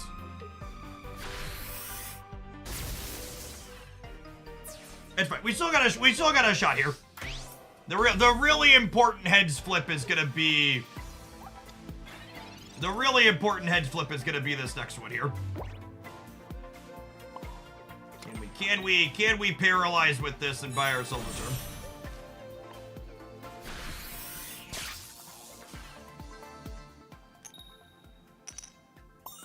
Cool. And remember, this Pikachu EX is worth two points if we can get it. Do you want to get second Thymo going? Yeah, I probably should have. Is Paralyzed the same as Sleep? No, Paralyzed they can't get out of. It just wears off after a turn. So Sleep you can wake up from.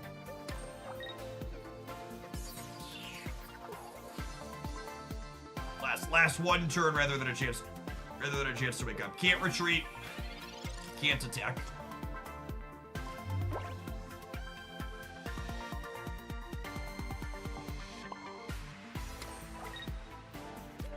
Unfortunately, I lose to Sabrina plus another bench Pokemon here.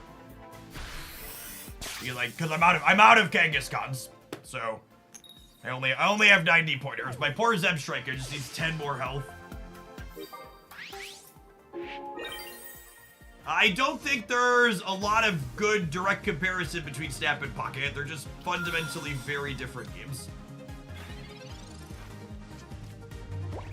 I think 2 Sabrinas is stock in the Pikachu deck. They should have one more bench, so I bet we're dead here.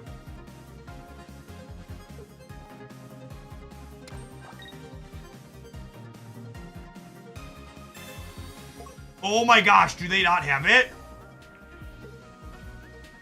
Holy!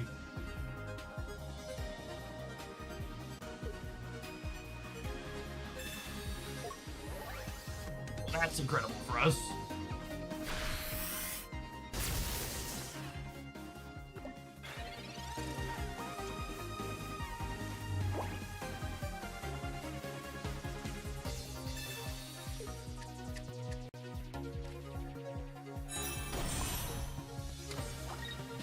All right, well, their last card could be the second Sabrina, in which case we would need a heads here, but maybe they're just on one. But if we hit heads here, they're on the 0 outer.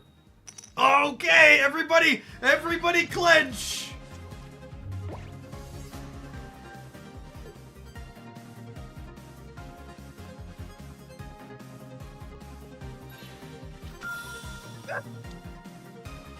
What a game. That was a good set either way. Yep, GG opponent. If I would have had my second Electros sooner, we could have lived this. Really close game.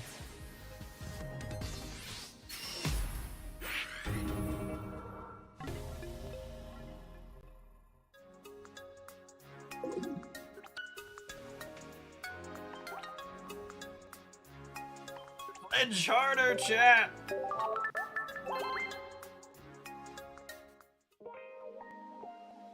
No, it's not that there's cards you might not see during a set, it's that you're just not, there's no guarantee they're playing 2 Sabrina. Like, my deck's only playing 1 Sabrina, for example. You can't always fit 2 copies in. There's a lot of good traders.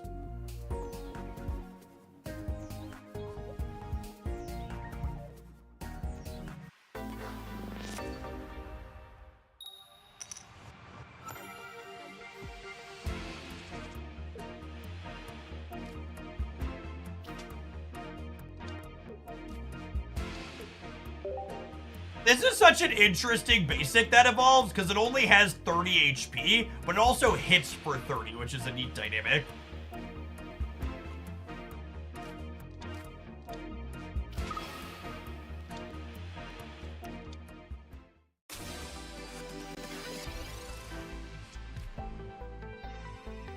Pikachu EX playing Electros. It's an interesting choice.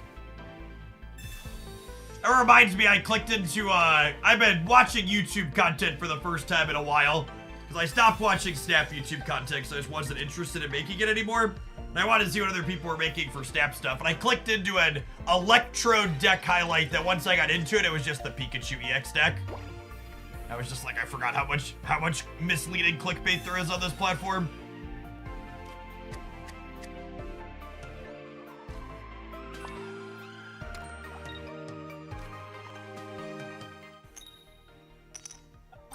Gengar. Noob. Pikachu and Mewtwo are the two most popular decks. Pikachu has had the strongest performance by a very small margin inside of the community tournaments we've had so far. So people who fancy themselves sweaty competitive players are focused on that. I'd also wager Pikachu's just a beloved Pokemon character, so it probably sees play for that reason as well. If you're looking to be as competitive as possible, Pikachu or Mewtwo are definitely the decks you're picking between to start right now.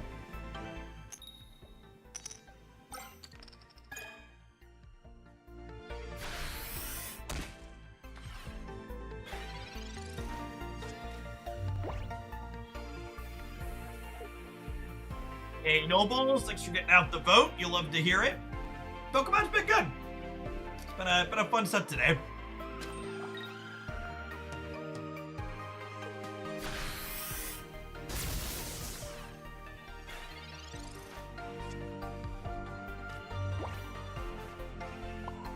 I've largely scaled back how much Marvel Snap content I'm making on the YouTube side over the last year or so. The YouTube algorithm made the decision that it was gonna bury my edited Snap channel video, and all the performance on there cut down a lot. So I started publishing less because the performance was worse. Kanga's feeling a little dizzy.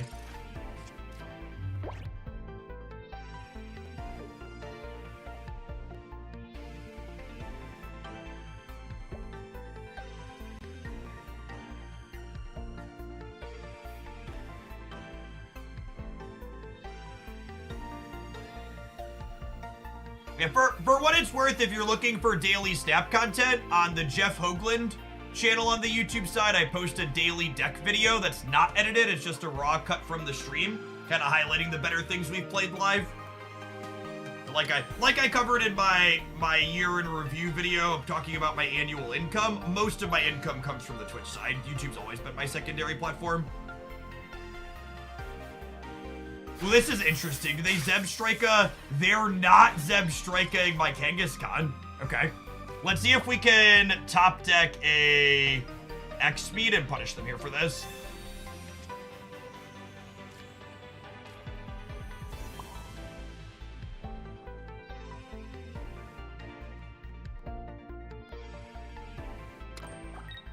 Oh, wait, that doesn't work because I need...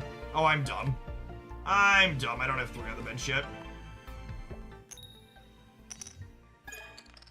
Come on, Kanga!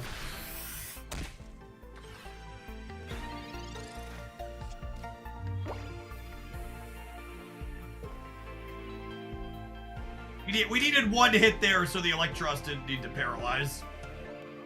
That's super unfortunate. Punished for not using the potion or the X speed.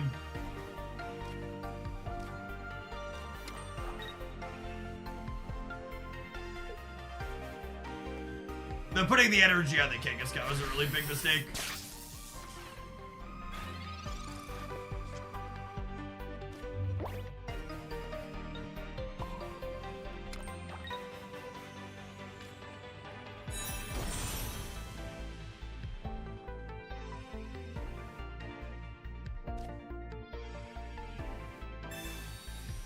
to see who they put up here before I commit the X speed.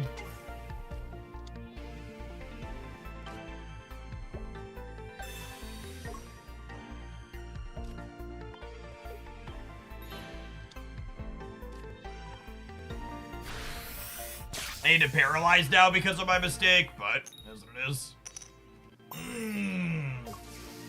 Remember, chat, if you're forced to choose between being lucky and being good, you should choose being lucky every time.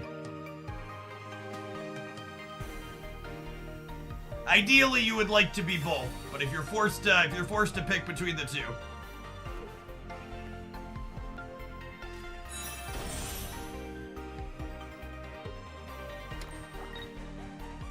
Yeah, we're just banking our coin flips for when they really matter. Facts.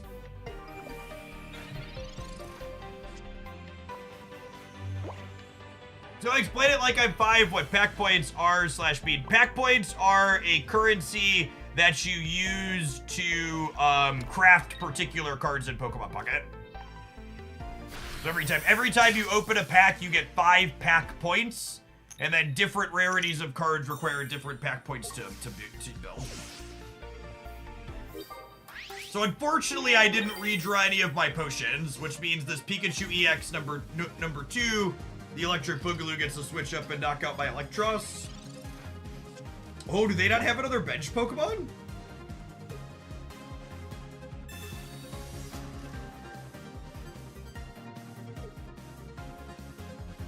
They can't exchange. On the pack screen in the bottom right-hand corner, there's an interface where you can change them out.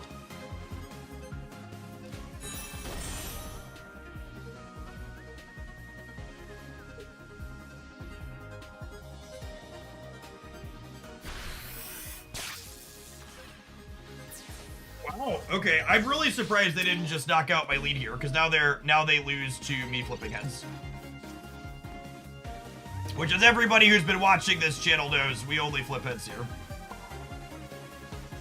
That's why my Kangaskhan's always deal 60. Got him.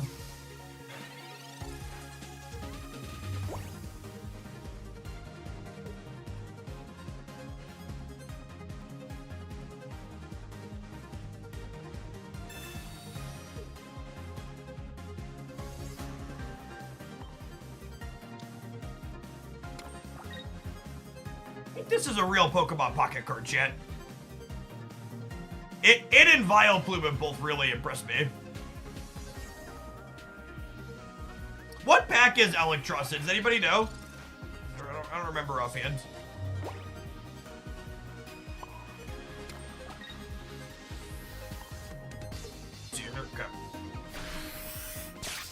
So this wouldn't qualify as a budget deck in my video because it needs Mewtwo and Charizards. Cards. All right, gamers, it's 3:30. We've been live for almost 7 hours. I'm going to go ahead and call it an afternoon. We're going to be doing Pocket all day tomorrow and Friday as well, and I plan to be on for a few hours on Saturday and Sunday over the weekend too, while we hopefully bring in some more audience. If you're someone that's new and you've been hanging out and you enjoy the vibes of the channel, the different decks that we're playing and working on and thinking about, make sure you tap that follow button and come back again sometime. Also, check out my Pokemon Pocket dedicated YouTube channel. Those budget decks that I was just talking about went up there, as well as talking about what are the best first packs to open. And then there's a plethora of deck highlights that are all pretty much off-meta stuff from the soft launch that I've been working on and playing that are a ton of fun to check out. Friday stream's going to be extra special and long, by the way. Starting at 6 a.m. Central on Friday, we're going to have front page time, so we should have a killer audience on Friday. We're going to start early and likely run late, so I will ruffle. Thank you for the third of a year. Appreciate that, Prime.